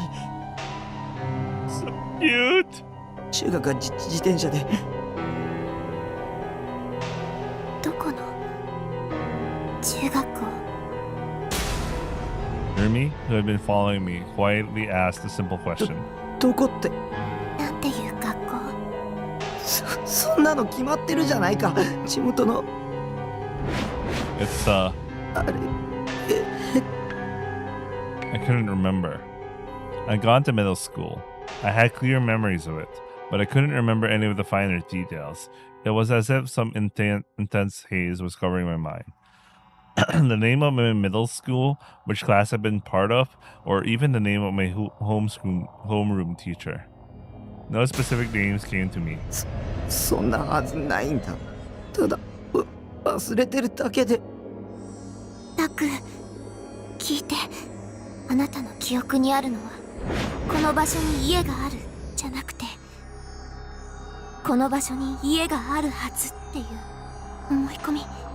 そうでしょ？ My sanity was hanging on by a thread. だって僕はここに来るまでの道は覚えてるんだぞ。おかしいじゃないか。それは作られた記憶だから。 Stop making that face. Rumi's eyes were pointed straight at the ground, and she looked terribly sad. Without looking up at me, she just continued saying the most confusing, nonsensical things. Things that, once again, I didn't understand. Things that were impossible to understand, so I stopped trying. タクは中学には通ってないの。 What? Then I'm only an elementary school graduate. そう、これドッキリでしょ。そうなんでしょ。きっとあれだ。そう、リミとナナミが実は知り合いとかで僕を二人して騙そうとしてるんだ。なんだ、そうかそうか。ビビった。 I tried my best to laugh it off, but Rumi didn't even so much as chuckle. 私、これからあなたを傷つけることを言わなくちゃ。タク、あなたはね、本来いちゃいけない存在なんだよ。嘘つくな。 She was just trying to deceive me. Rumi was my enemy, just like all the others. 貼り付けはリミの仕業だな。 If that was true, then what had happened at the crime scene when I first met her hadn't been a delusion. The true culprit behind the new gen wasn't the man I'd seen on the hospital TV earlier today. It was Rumi. She had been monitoring me the entire time. She knew I witnessed everything, so she refused to let me out of her sight. Also, I could never tell anyone else what I'd seen. That was the sole reason she bothered staying with me all this time. 君あの時血まみれだった。だから君が犯人だ。あれはあなたの望んだ妄想。ギガロマニアックスの妄想はね、強すぎる場合時に混じり合うの。妄想がシンクロするんだ。 Calmly, as though she was talking to herself, Rumi spoke, and yet her composure only served to piss me off even more. Pause the delusion, let's go. 少なくともあの時、あの場所では4つの妄想がシンクロしてた。タクと、私と、ニュージェネの犯人と。信じるもんか。 Before she could continue, I cut her off, and then covered my ears and closed my eyes. これは妄想だ。そうだよ、妄想なんだ。いつもしているみたいな。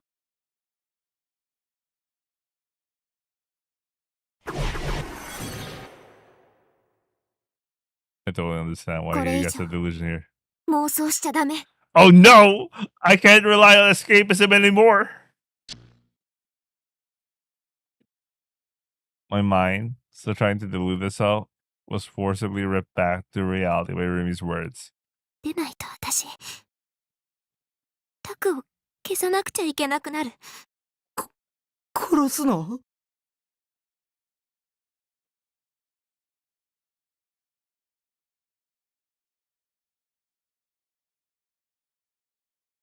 A chill ran down my spine. Her procession with Rumi, the girl I thought would save me, was rapidly spiraling. Now she was turning into someone completely unrecognizable to me. 殺すんだな。やっぱり君が殺人犯なんだ。 So why? Why did she look so... Biting her lip as she fought back tears, hanging her head low as could be, it all made me hesitant to accuse her of anything. Tell me it's all a lie. Tell me it's all a prank so we can laugh it off. If you do, we can go back to how it used to be between us. I want to go back. だったら僕は何なの？ギガロマニアックスの妄想によって作られた人間かな。バカらしい。僕にはちゃんと記憶があるんだ。中学の頃の細かい記憶は思い出せないけど、忘れちゃっただけで。あなたが生まれたのは1年半前なの。A year and a half ago? That would have been when I just started high school. だったら僕は1歳半の赤ん坊っていうことじゃないか。バブ言ってなくちゃ。おかしい。タクは生まれた瞬間からタクだった。君がその目で見たって言いたいの？確かに僕らは1年半前から友達だったらしいね。僕は覚えてないけど。私とあなたが会ったのは1ヶ月前。貼り付けの現場。私はもともと水明の生徒じゃないから。Rumi was a complete.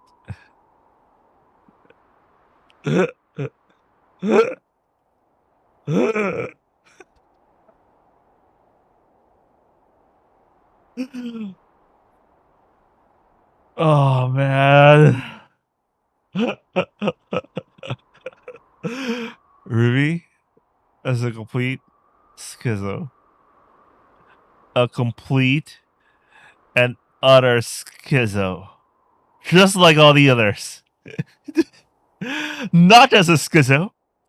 A super schizo.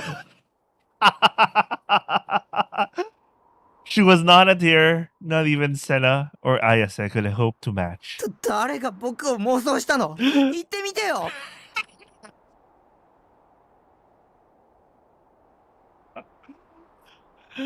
Then 西条匠くんだよ。 What? はいったったアウト。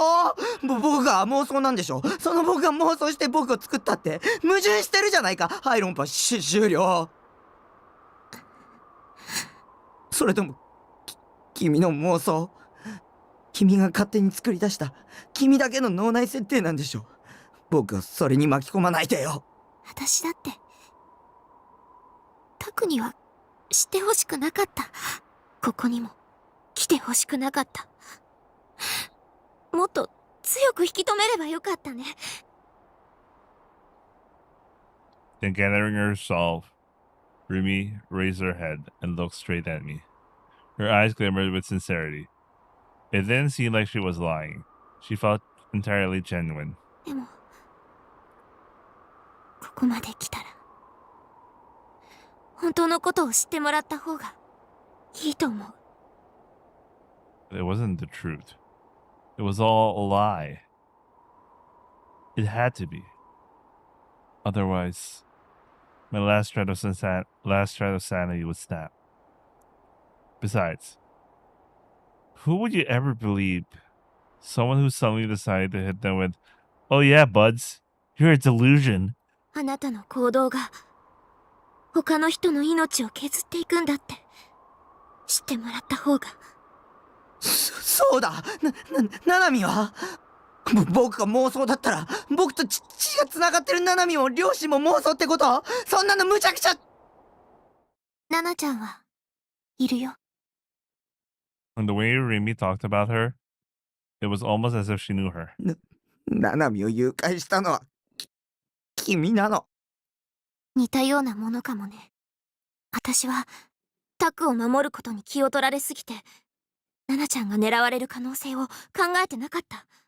私は誘拐犯のこと知ってる。 She really was a demon girl. I was right. I'd always been right. Rimi was the only one I wanted to be on my side. And even though I always believed that, there had always been more than enough reasons to doubt her. And yet, even so, I feigned ignorance and simply trusted that she'll keep her promise to stay by my side. But despite all that, just like Yua, Rumi was. 君も僕を裏切るんだね。そうだね。私はタクを裏切った。隠し事たくさんしてた。ごめんね。私のこと恨んでいいよ。謝られたって僕は信じない。信じられない。 Despite my words, it was impossible for me to prove that I was real. All the supernatural things I've seen up until now flashed through my head, and that's when I knew I couldn't just laugh off her words as some insane asshole. As I thought that, Rimi slowly began to approach me and then embrace me. Taken completely by surprise, I surrendered myself to her. I could feel her warmth. She had saved me. She had saved my soul. She had taught me nothing but kindness. But now, despite being in the center of her embrace, her warmth could not have been felt could not have felt more distant. そろそろ行かなきゃ。行くってどこへ？ナナちゃんをさらった誘拐犯のところ。決着つけなくちゃいけないの。ナナちゃんのことも他のことも。このままだとタクも守りきれないし。そんなの無責任だ。僕にここまでひどいこと言っておいて逃げるの？ Rumi started inching away from me. One step, then another. Slowly, she distanced herself. 戻ってくるからタクは部屋にいて。そしたらまた一緒にいろいろ楽しいお話ししよう。あなたはあそこにいてもいいんだよ。 Just a gentle tone. Even though she had said all those cruel things. Why was she still being so nice to me? でも一つだけ約束。もう妄想はしない。ね。タクの妄想力はとっても強いから。She was basically telling him, Takumi, time to take your meds. 妄想すればするほど本物のあなたの命が削られていっちゃうんだ。何を？それじゃあまた明日。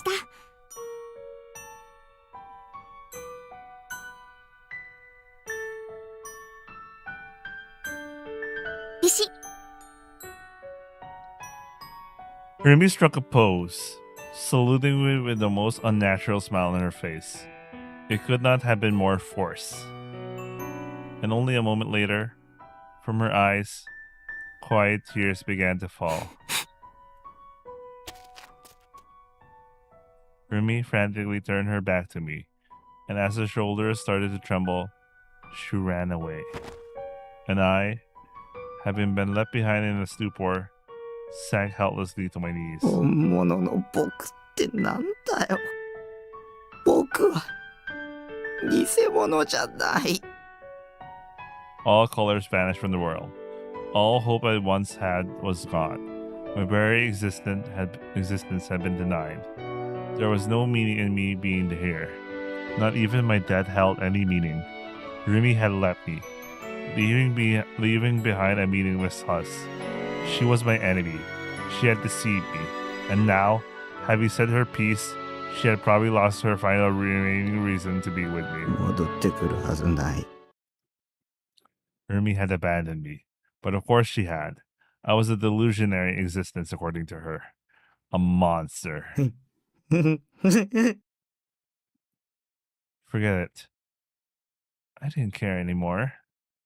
With no willpower to even stand, I just stayed there.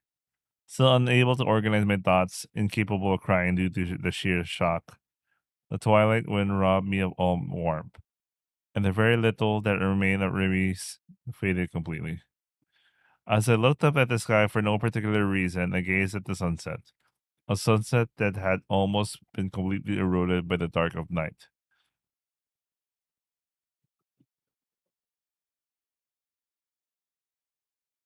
これが新作？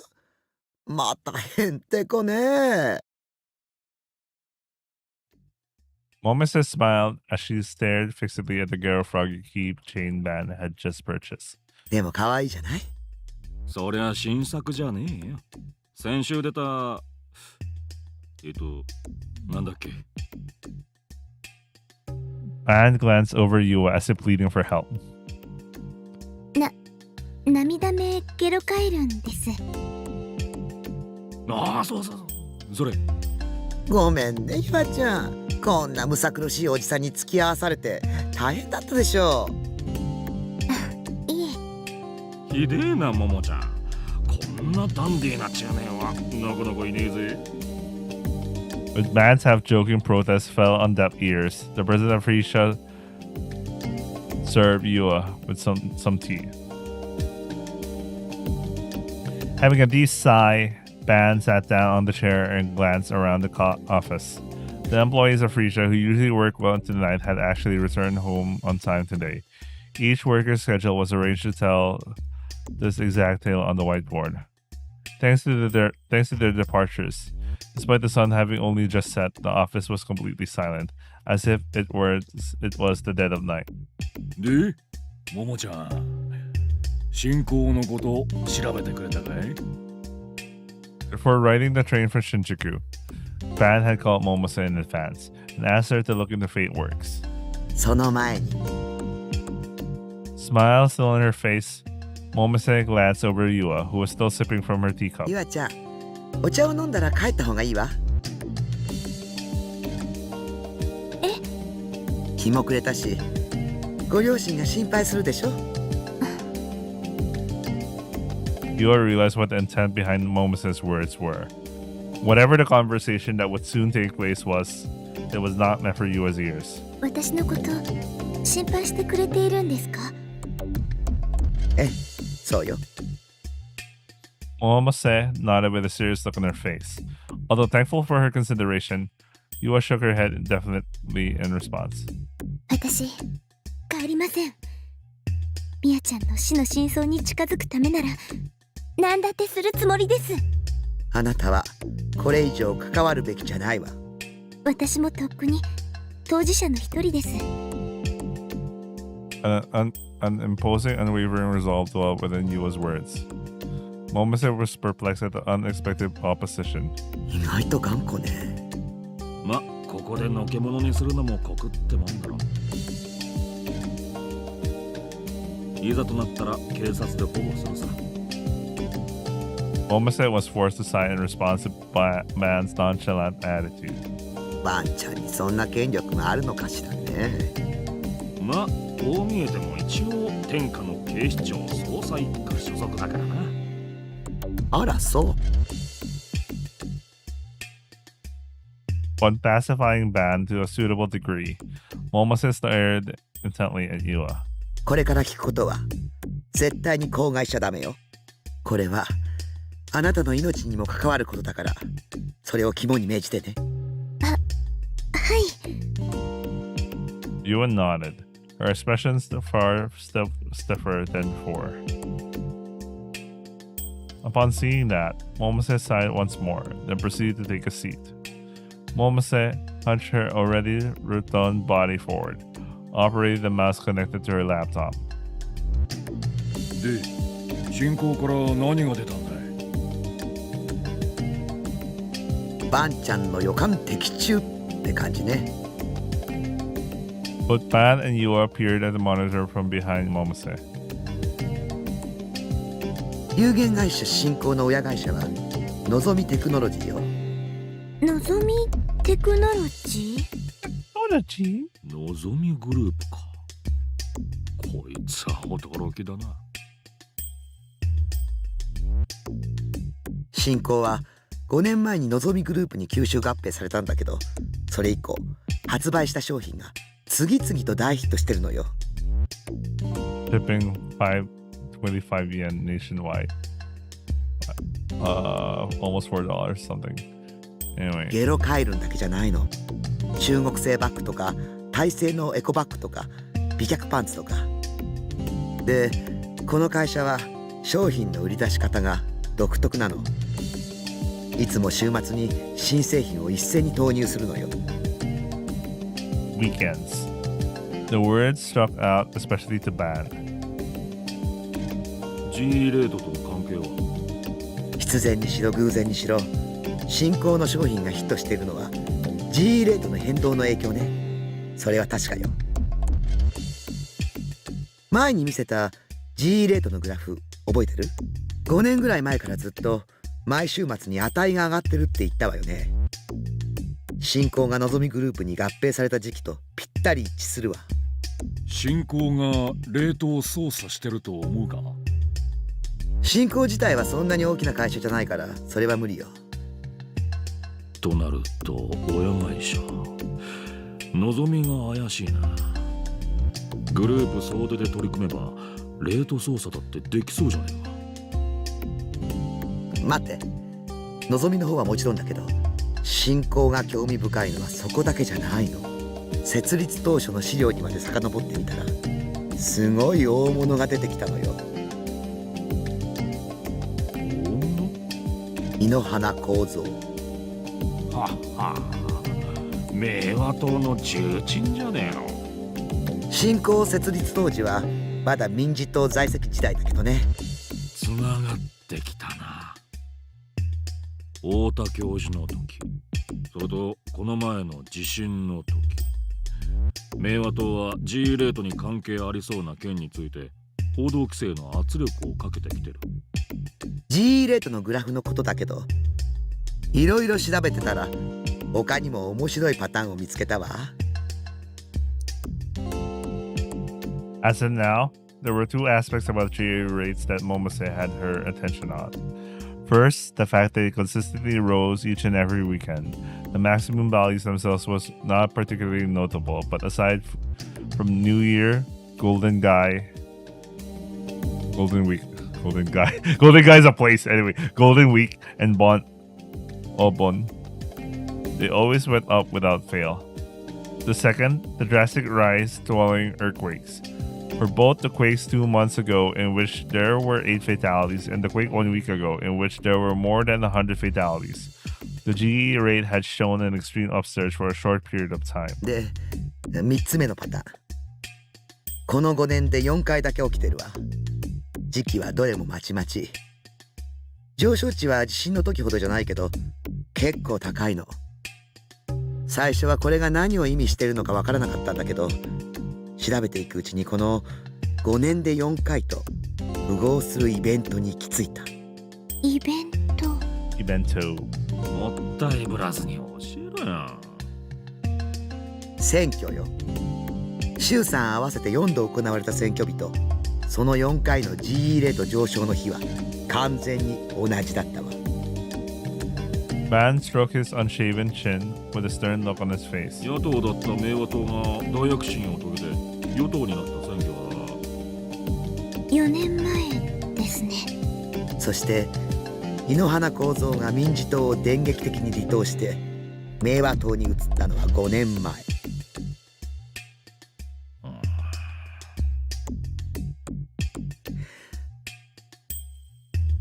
A heavy silence hung in the air around the three of them. なんだか私、お話を聞いていたら怖くなってきました。Yua's voice trembled slightly as she murmured. 私もびっくりだわ。ここまでキーワードがぴったり当てはまるなんてね。まだ状況証拠でしかないがな。それでも G レートのことを知っていたからこそ気づけたわけだ。知らなかったらさっぱりだったろ。As he said that, Ban nonchalantly retrieved his favorite handheld fan and began waving it at himself. ところで、俺が調べた女子高生の生態について話していいかい？ Momose, bewildered by Ban's sudden change of topic, stared daggers at the detective. ねえ、いきなりそんなくだらないこと言い出すんじゃないわよ。ゆあちゃんがいるんだから少しは考えなさい。ねえ、そういうなって。Slight smirk colored Ban's face, but his eyes did not match such sentiment. 青いセナについてだ。正しくは畑野セナと言うべきか。なぜか最近になって母親の旧姓を使い始めたんだよな。その畑野セナの父親、畑野一世は今失踪して行方不明らしいんだが、のぞみテクノロジーの元社員なのだよ。どういうこと？どういうことも何も、そのまんまさ。Nozomi Technology was a company that primarily developed software for use in medical equipment. The Nozomi Group had begun with Nozomi Technology, but through repeated mergers and acquisitions, it had become one of Japan's top leading conglomerates. 半年前、畑野セナの母親と生後1年の妹が謎の死を遂げている。父親の失踪はその直後だ。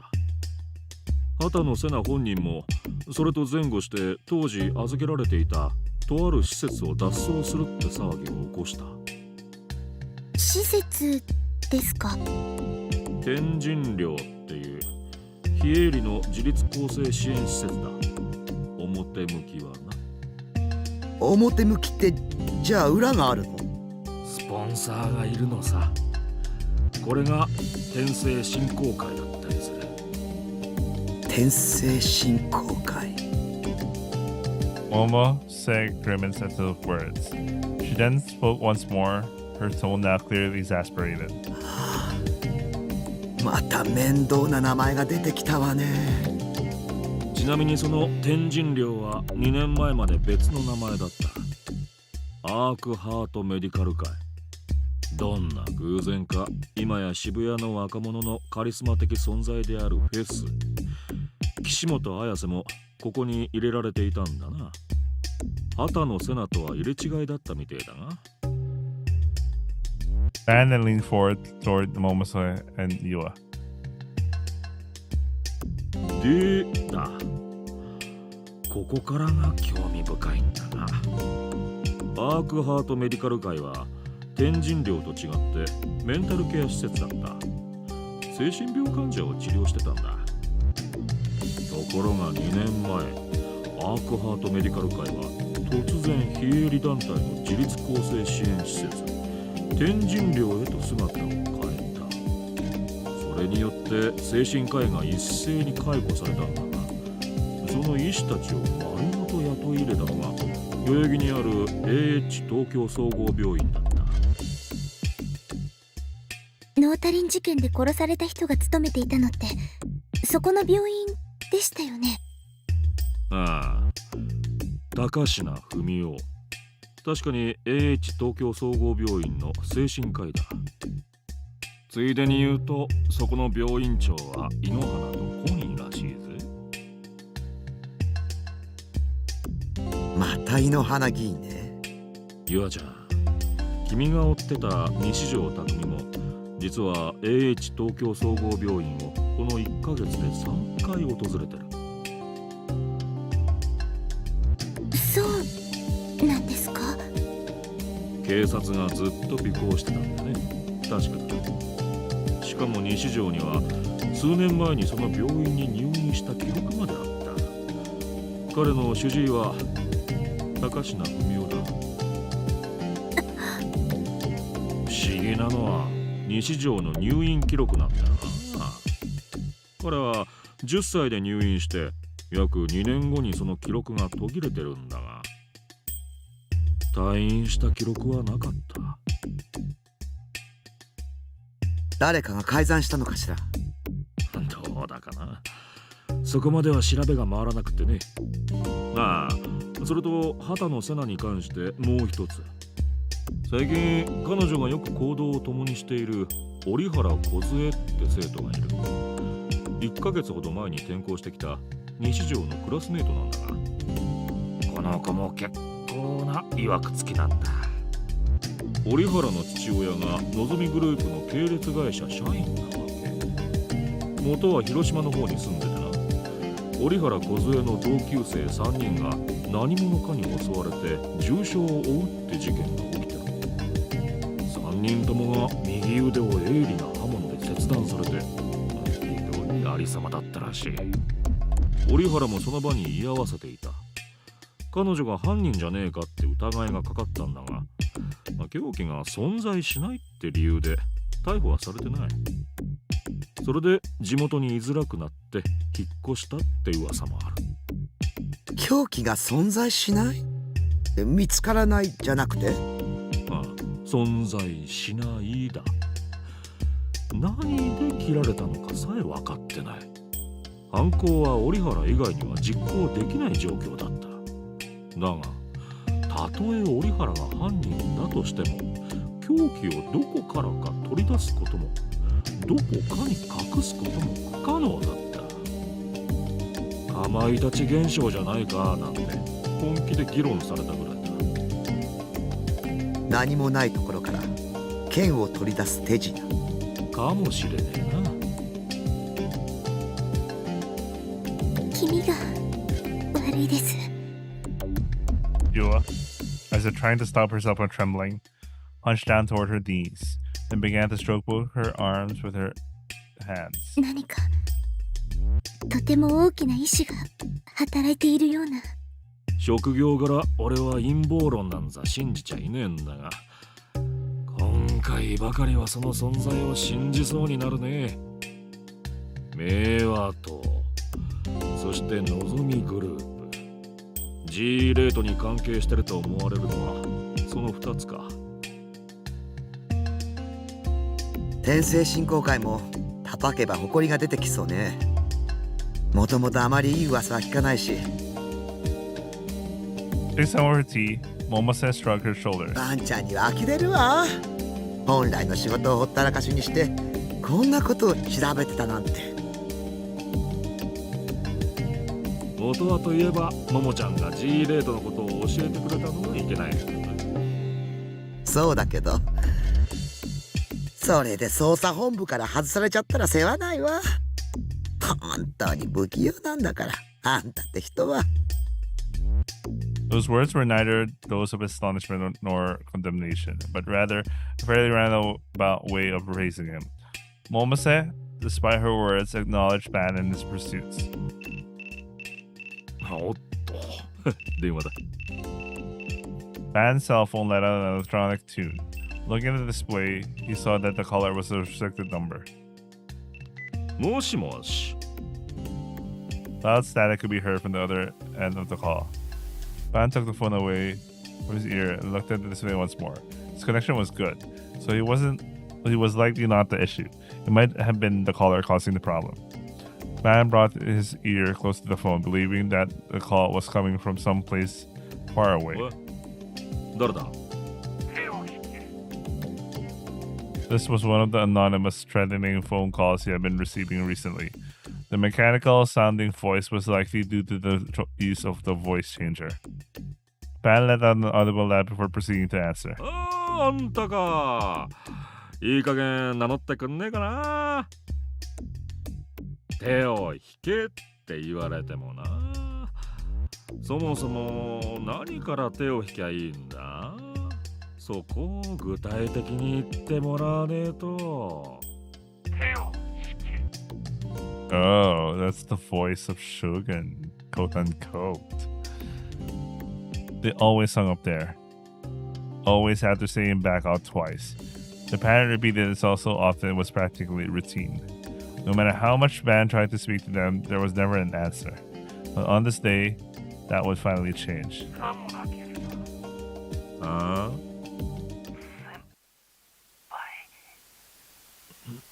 誰だ?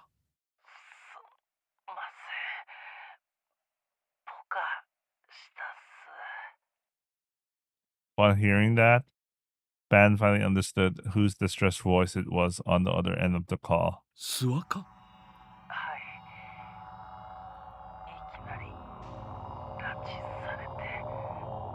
誰にやられた? 今どこにいる? わからないっす。黒い目出し帽って。相手は一人なんだな。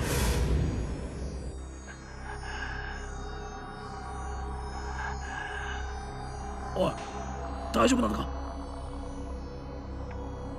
助けて。先輩、自分は英一と。諏訪、おい、諏訪。 No matter how much Ban called out to him, there was no response from the other end of the call. The click of his tongue, Ban hung up.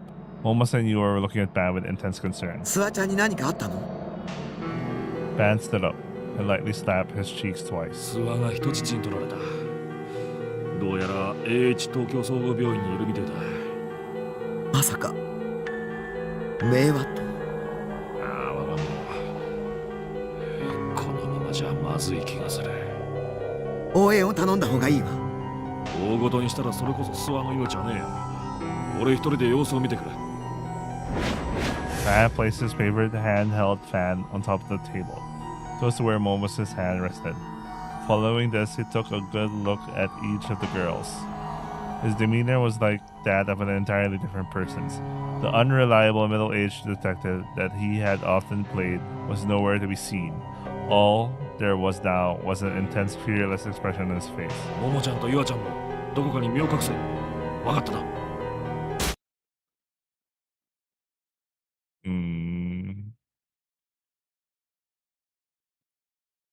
Through no will of my own, my legs moved in the direction of my base. They were so heavy. They were heavy. So heavy, in fact. Alright, it's 1:13. I'll end at 2 o'clock. I wondered if my heels were packed with lead. Except it wasn't just my legs. My entire body felt heavy. Despite how hard it was to move, I kept telling myself that it was proof that my body existed, that I wasn't a delusionary existence. The sun had already set, meaning there was no one in the city to pay attention to me as I staggered through the streets. Before now, I would push everyone away, telling them not to look at me. I was scared of getting too much attention, of being a laughingstock.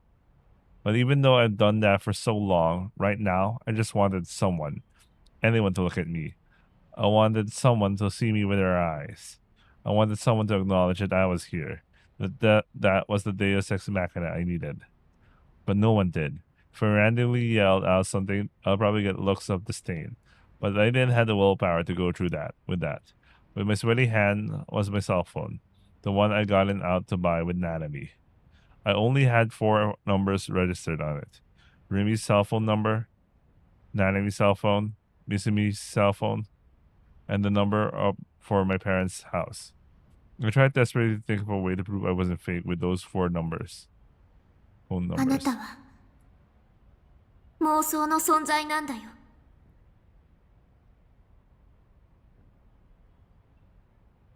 No. I wasn't a delusionary existence. I was real. I was Nishijo Takumi. I was 17 years old. I was the second year at Sume Academy. I was in a family of 4. I was... 助けて。僕を証明して。 My teeth was chattering. A clearly audible clacking sound. I wasn't cold whatsoever, yet I trembled all the same. 助けてよ。 From the 4 numbers I had, I chose Misumi-kun's.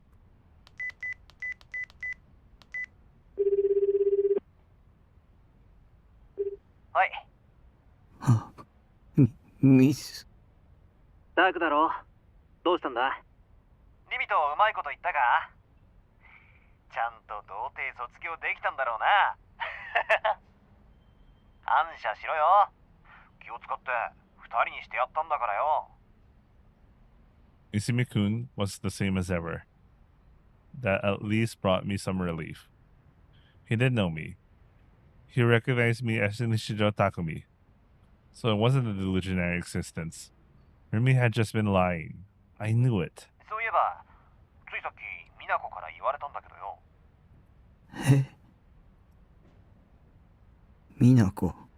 ああ、俺の女。で、美奈子が言うんだよ。ここ1ヶ月ぐらい、日常と急に仲良くなったけど、なんでって。こいつ何言ってんだって最初は思ったんだけど。What? The past month? Oh my god! 普通だったらお前みたいなやつとは絶対関わろうとしねえんだよな。リミを通して知り合ったってのはなんとなく記憶にあるんだけどよ。細かいことはなぜか思い出せねえんだよな。 It was the same. It was the same situation I experienced earlier. Stop it. I don't want this. Don't say anything else. Please. You could have just talked about girls like you always do. So, why, today of all days, did you have to? お前さ、いつ俺とダチになったんだっけ？ I got too freaked out, so I instantly hung up. I felt like I was about to cry, yet no tears came. I simply felt like my heart was being torn to shreds. Next, I decided to try calling home. Despite how hard my fingers were trembling, I somehow managed to select the number and press the call button. Nanami had registered this one, so I hadn't put it in myself. So there was no doubt the call would go through. Considering what time it was, would my dad be home? Had my mom left already? Was Nanami there? Even if I did connect, what would I even say? Hey, I'm your son, right? They would probably think I was screwing with them. That I was being stupid. And in truth, it was a stupid question. What if they said no? What if they said our son Takumi is eating dinner with his sister in the living room? What if the phone call that was supposed to prove I was real actually did the exact opposite? What if they asked, Daddy? As negative thoughts continued to swell in my mind, I grew more and more afraid. I didn't want to know the outcome. I was really scared, and I couldn't control it. I felt like I was about to go insane. My breathing grew ragged. I barely breathed anymore. But right then,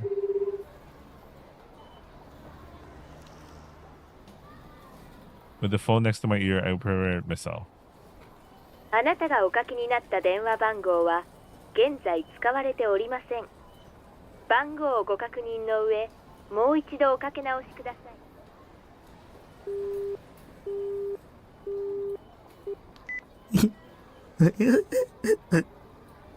No one would prove I was me.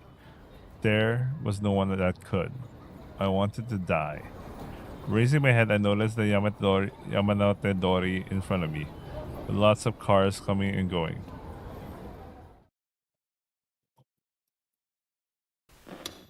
Maybe it was for the best that I died. There was no value in faking being alive. I was worthless. Even if a monster did try and live in this world, they'll just end up being persecuted. I had neither hopes nor dreams. My existence itself was repulsive to people. I wanted to be freed from all of this. If I died, I'll be free. After all, there'll be no more need to think. There'll be nothing more to suffer from. There'll be no more to laugh at me. There'll be no one to betray me. I wanted nothingness.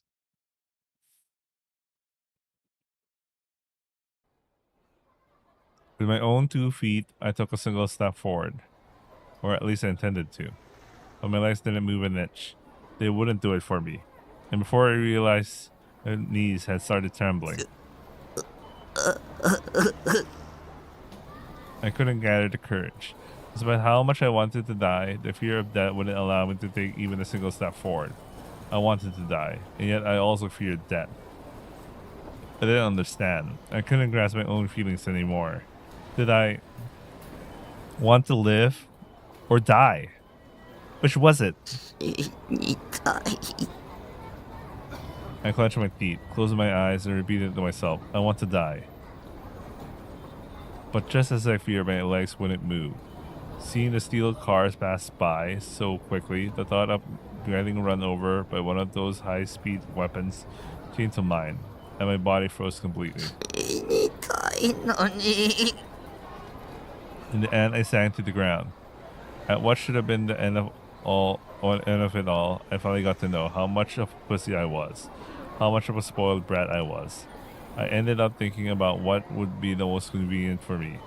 If I can't move from here, what if the car skids from the road and runs into me on the sidewalk? How nice it would be if some act of God like that had me die.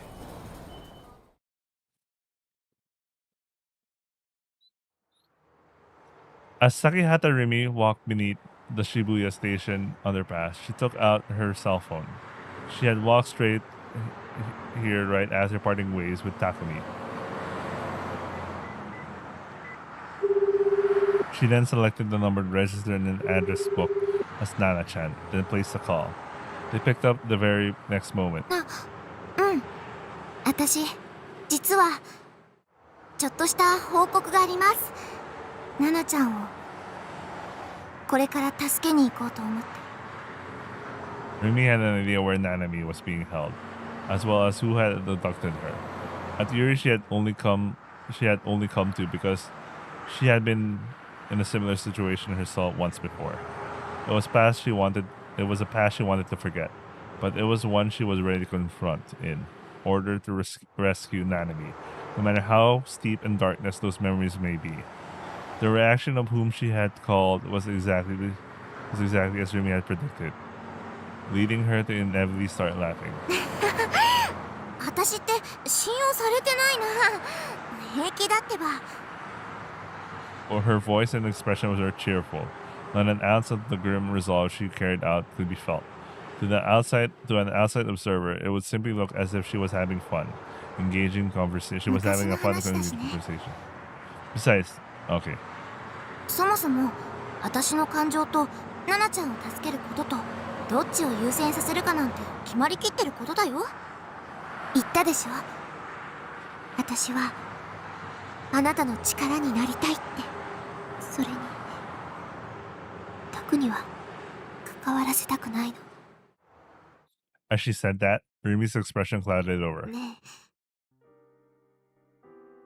ちょっとだけ語っちゃっていいかな。タクにね、いろいろひどいこと言っちゃったんだ。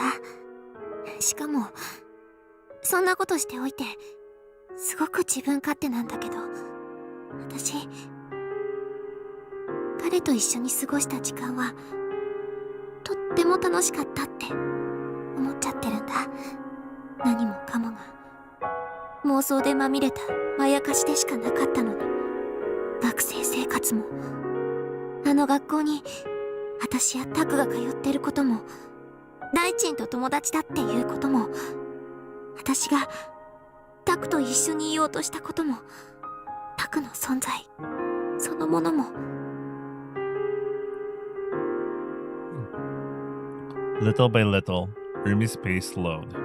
Multiple strangers passed her by. タクってどうしようもないくらい情けなくて、どうしようもないくらい弱くて、きっと普通の女だったら見向きもしないような男の子なんだよ。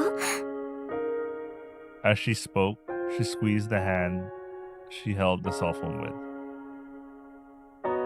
なのに私の心には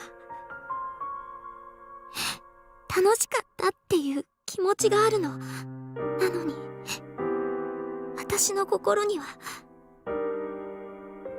もっと一緒にいたかったっていう気持ちがあるの。この気持ちって何なのかな。 Looking up, she saw the neon-lit night sky. No stars were in sight. For a ephemeral moment, Rumi stood beneath it. A slight smile rose to her face when she received a response. さてと、そろそろ切るね。本当に大丈夫だって。あなたは何も心配しないで。私が全部決着をつけてくるから。ね、匠。 Yeah, she was talking to the real Takumi.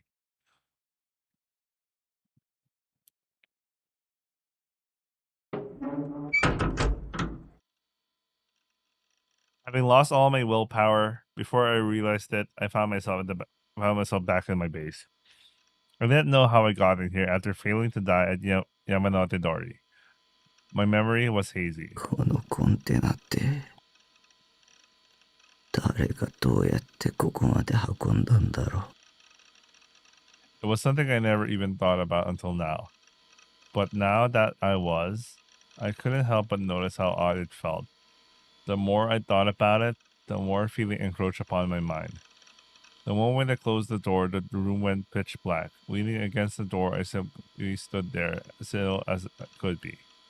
Inside the quiet room, all that could be heard was the sound of my shallow breathing and the hum of the fan inside my PC.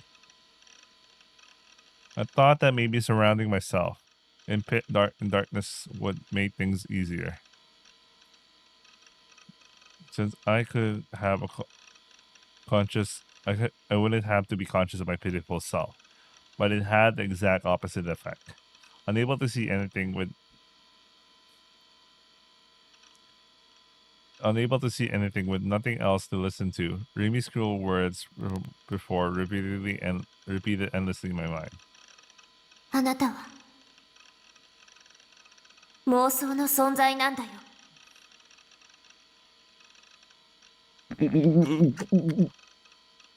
My own moans disgusted me more than ever before. I even felt nauseous. I was already a disgusting freak even before all this, but if my very existence itself was warped, I was already beyond saving. I wanted to disappear completely. As I tripped over the trash scattered across the floor, I stumbled my way to the end of the room. I turned the lights on, scaring away the dark. I then grabbed the Seiratan figure, post-awakening version, that just so happened to enter my line of sight and sat down in my chair. I brought her close to my chest. She was really small, and was really hard, too. She didn't breathe, nor did she speak. She didn't have the warmth that a treaty girl would have.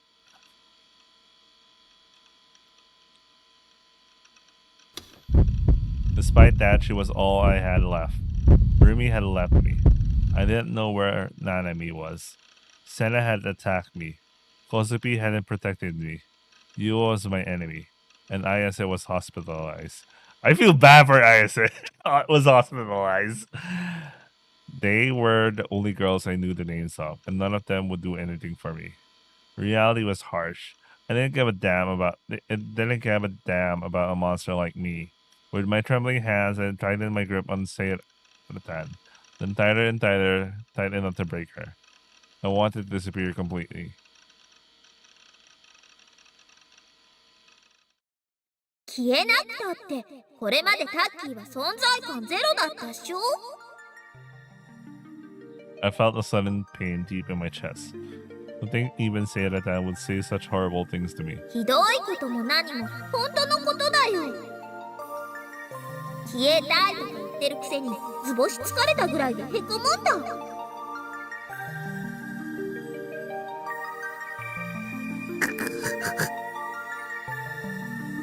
タッキーはさ、この1ヶ月ぐらい調子に乗ってたよね。周りの人たち、特に女子だよね。可愛い子たちとリア充みたく話すようになっちゃって。それまではさ、友達なんて一人もいなくて引きこもってたのに。でも逆に考えればまたその頃みたいな生活に戻るってだけなんさ。 Go back? そう、戻る。誰とも会っちゃダメ。誰も信じちゃダメ。本物なのか偽物なのかとかどうでもいい。そんなの誰にも証明できないし。タッキーは私だけ見てればいいんさ。前はそれだけで十分幸せだったっしょ。そう感じなくなっちゃったのはタッキーに近づいてきたあの女子たちのせいだよ。あんなアバズレビッチどもとはさ、会わない方がいいって絶対。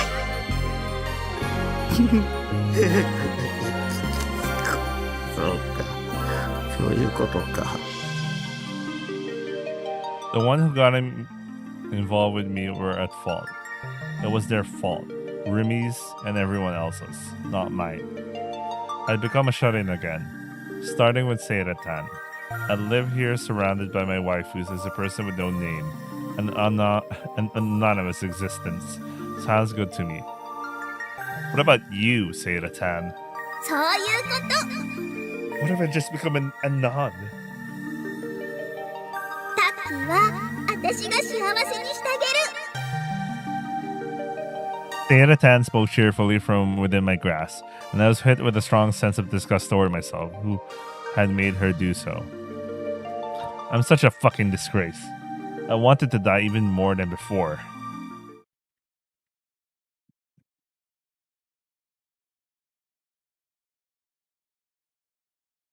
It's 1:30. I'm actually I'm really tired, but I think we're close to a really good scene, so I'll try to finish this good scene. Then I'll end stream. I want to rest now. Human presence quickly faded from the hospital cloaked in night. Perhaps after taking in all the life and death during the day, it took this time to regain balance. At this time, the hospital housed neither the scent of life nor the scent of death. Only a quiet emptiness reigned. Ban Yasuji chuckled to himself as he realized the odd nature of his thoughts. Despite the minor self-inflammation, it did indeed feel especially quiet tonight. It was not yet time for the lights to be on, leaving the corridor steep in darkness. There was not even a single sign of any nurses. Immediately after stepping foot into the lobby, Ban was hit with a very bad feeling. There was no logical reasoning behind it. It was simply what one might call a detective's gut. My gut is usually right for the most part.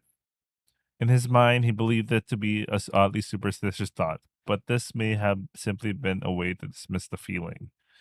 While the taxi had driven him to the hospital, Ban had attempted to call Sua's phone numerous times, but each and every one of them had failed, which only served to demonstrate his junior Kohai's precarious situation all the more clearly.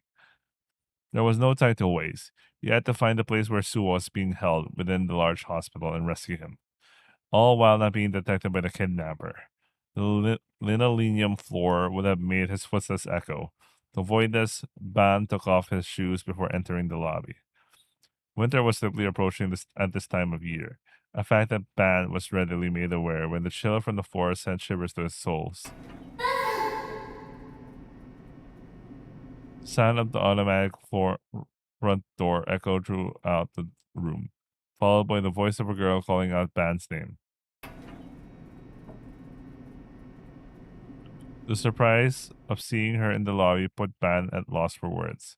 He hurried toward her in a panic. Beyond her glasses, her eyes threw anxious glances at her surroundings. なんでついてきたんだ。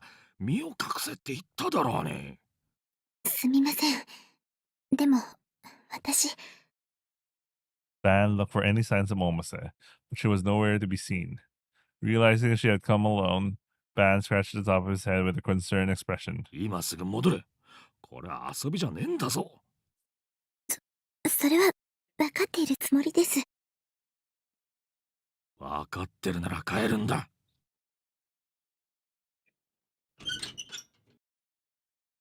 Right as they spoke, a creaking sound came from the hallway across the lobby. In the very center of this empty, dark hallway, slowly, an empty wheelchair made its way toward Ban and Yua. Then, at the nearly same exact time, someone could be heard running up the stairs. とにかくユアちゃんは帰れ。いいな。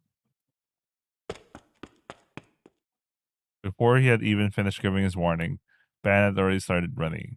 He followed the footsteps up the stairs without waiting for Yua's answer. Given his typical languid demeanor, the speed at which Ban moved was like nothing anyone could have ever imagined.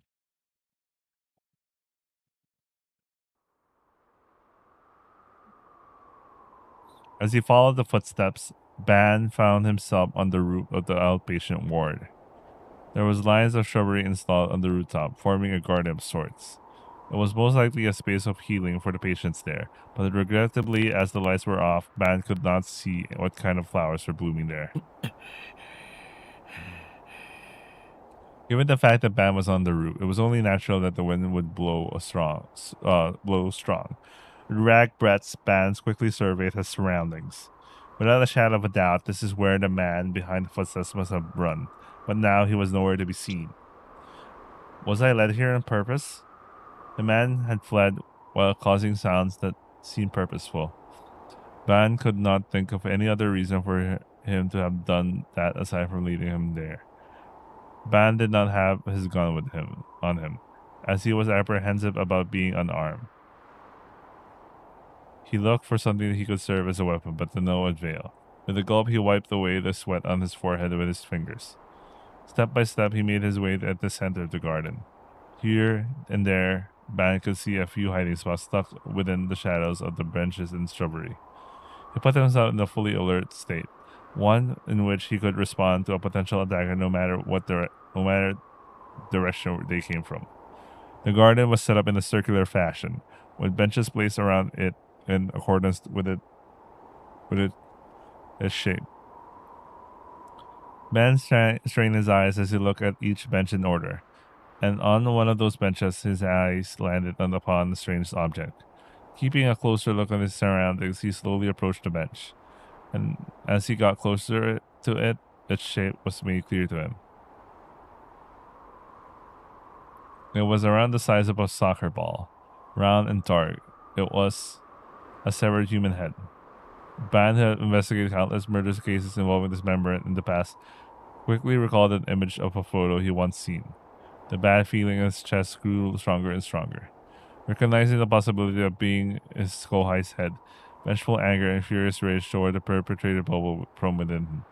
Ban gripped his teeth and drew even closer to the bench. The object did not move a single inch. The wind of the night continued to blow. Then Ban heard a gunshot. He froze in response to the sudden sound. Normally, the detective would duck and investigate the direction the sound had come from, but he was unable to do even that. No. In actuality, there was no need for him to do that anymore. Feeling a burning heat in his chest, Ban touched it with his hand. A slippery sensation. Something was flowing out of his body, accompanied by this very particular smell of blood. Only a short moment following the gunshot did Ban's mind begin to register pain within him. He had been shot. The moment he realized this, all strength in his legs,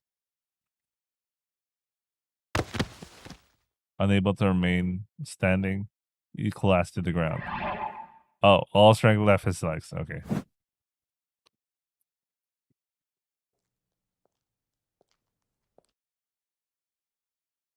The footsteps from earlier were approaching him. As his vision grew blurry, he desperately looked up at the person drawing near.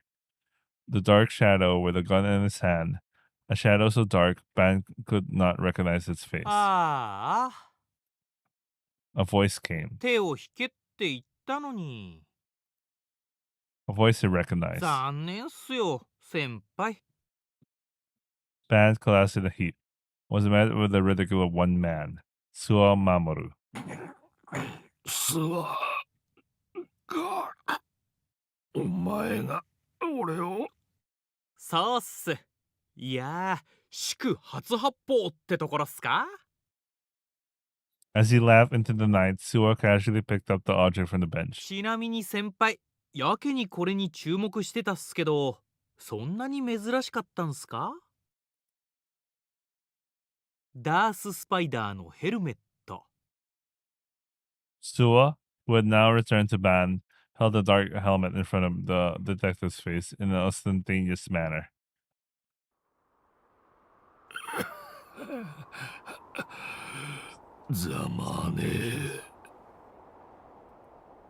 As Ban laughed, his vision grew blurry and blurrier. Both his arms and legs felt cold, extremely cold. His chest hurt, but not just from the physical pain. He also felt the intense gaze upon him, but he had no more strength to conclude whether it was Suo's or someone else's. Knowing that his life would last only a few more minutes, Ban forced his growling heavy body to face upward.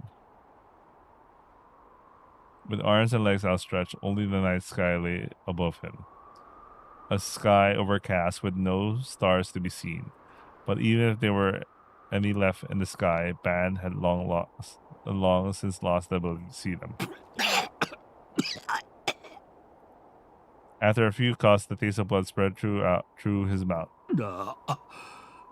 そうお前はバカだまだガキでどうしようもないくらいのバカなデカだだが俺はお前のこと結構勝手だ自分は先輩が鬱陶しくてしょうがなかったっすよ。まあ気持ちはわかる。Ban's breathing grew increasingly shallow. Only a faint wheezing sound could be heard leaking from his throat. Before long, he would be unable to perceive anything anymore. 何者なんだお前 With his consciousness fading in and out, Ban spoke one final question. In response, Suo pointed the muzzle at Ban and gave his reply. 魔法使いっす。バカが。 Before either of them could realize it, the wind had stopped blowing. The darkness had quickly turned into a place of serenity, and within it, two figures remained frozen still. But that too remained only for a ephemeral moment. Suo's fingers, now curled around the trigger, slowly moved inward. 先輩に信仰の救いあれ。 Damn. Rip Band?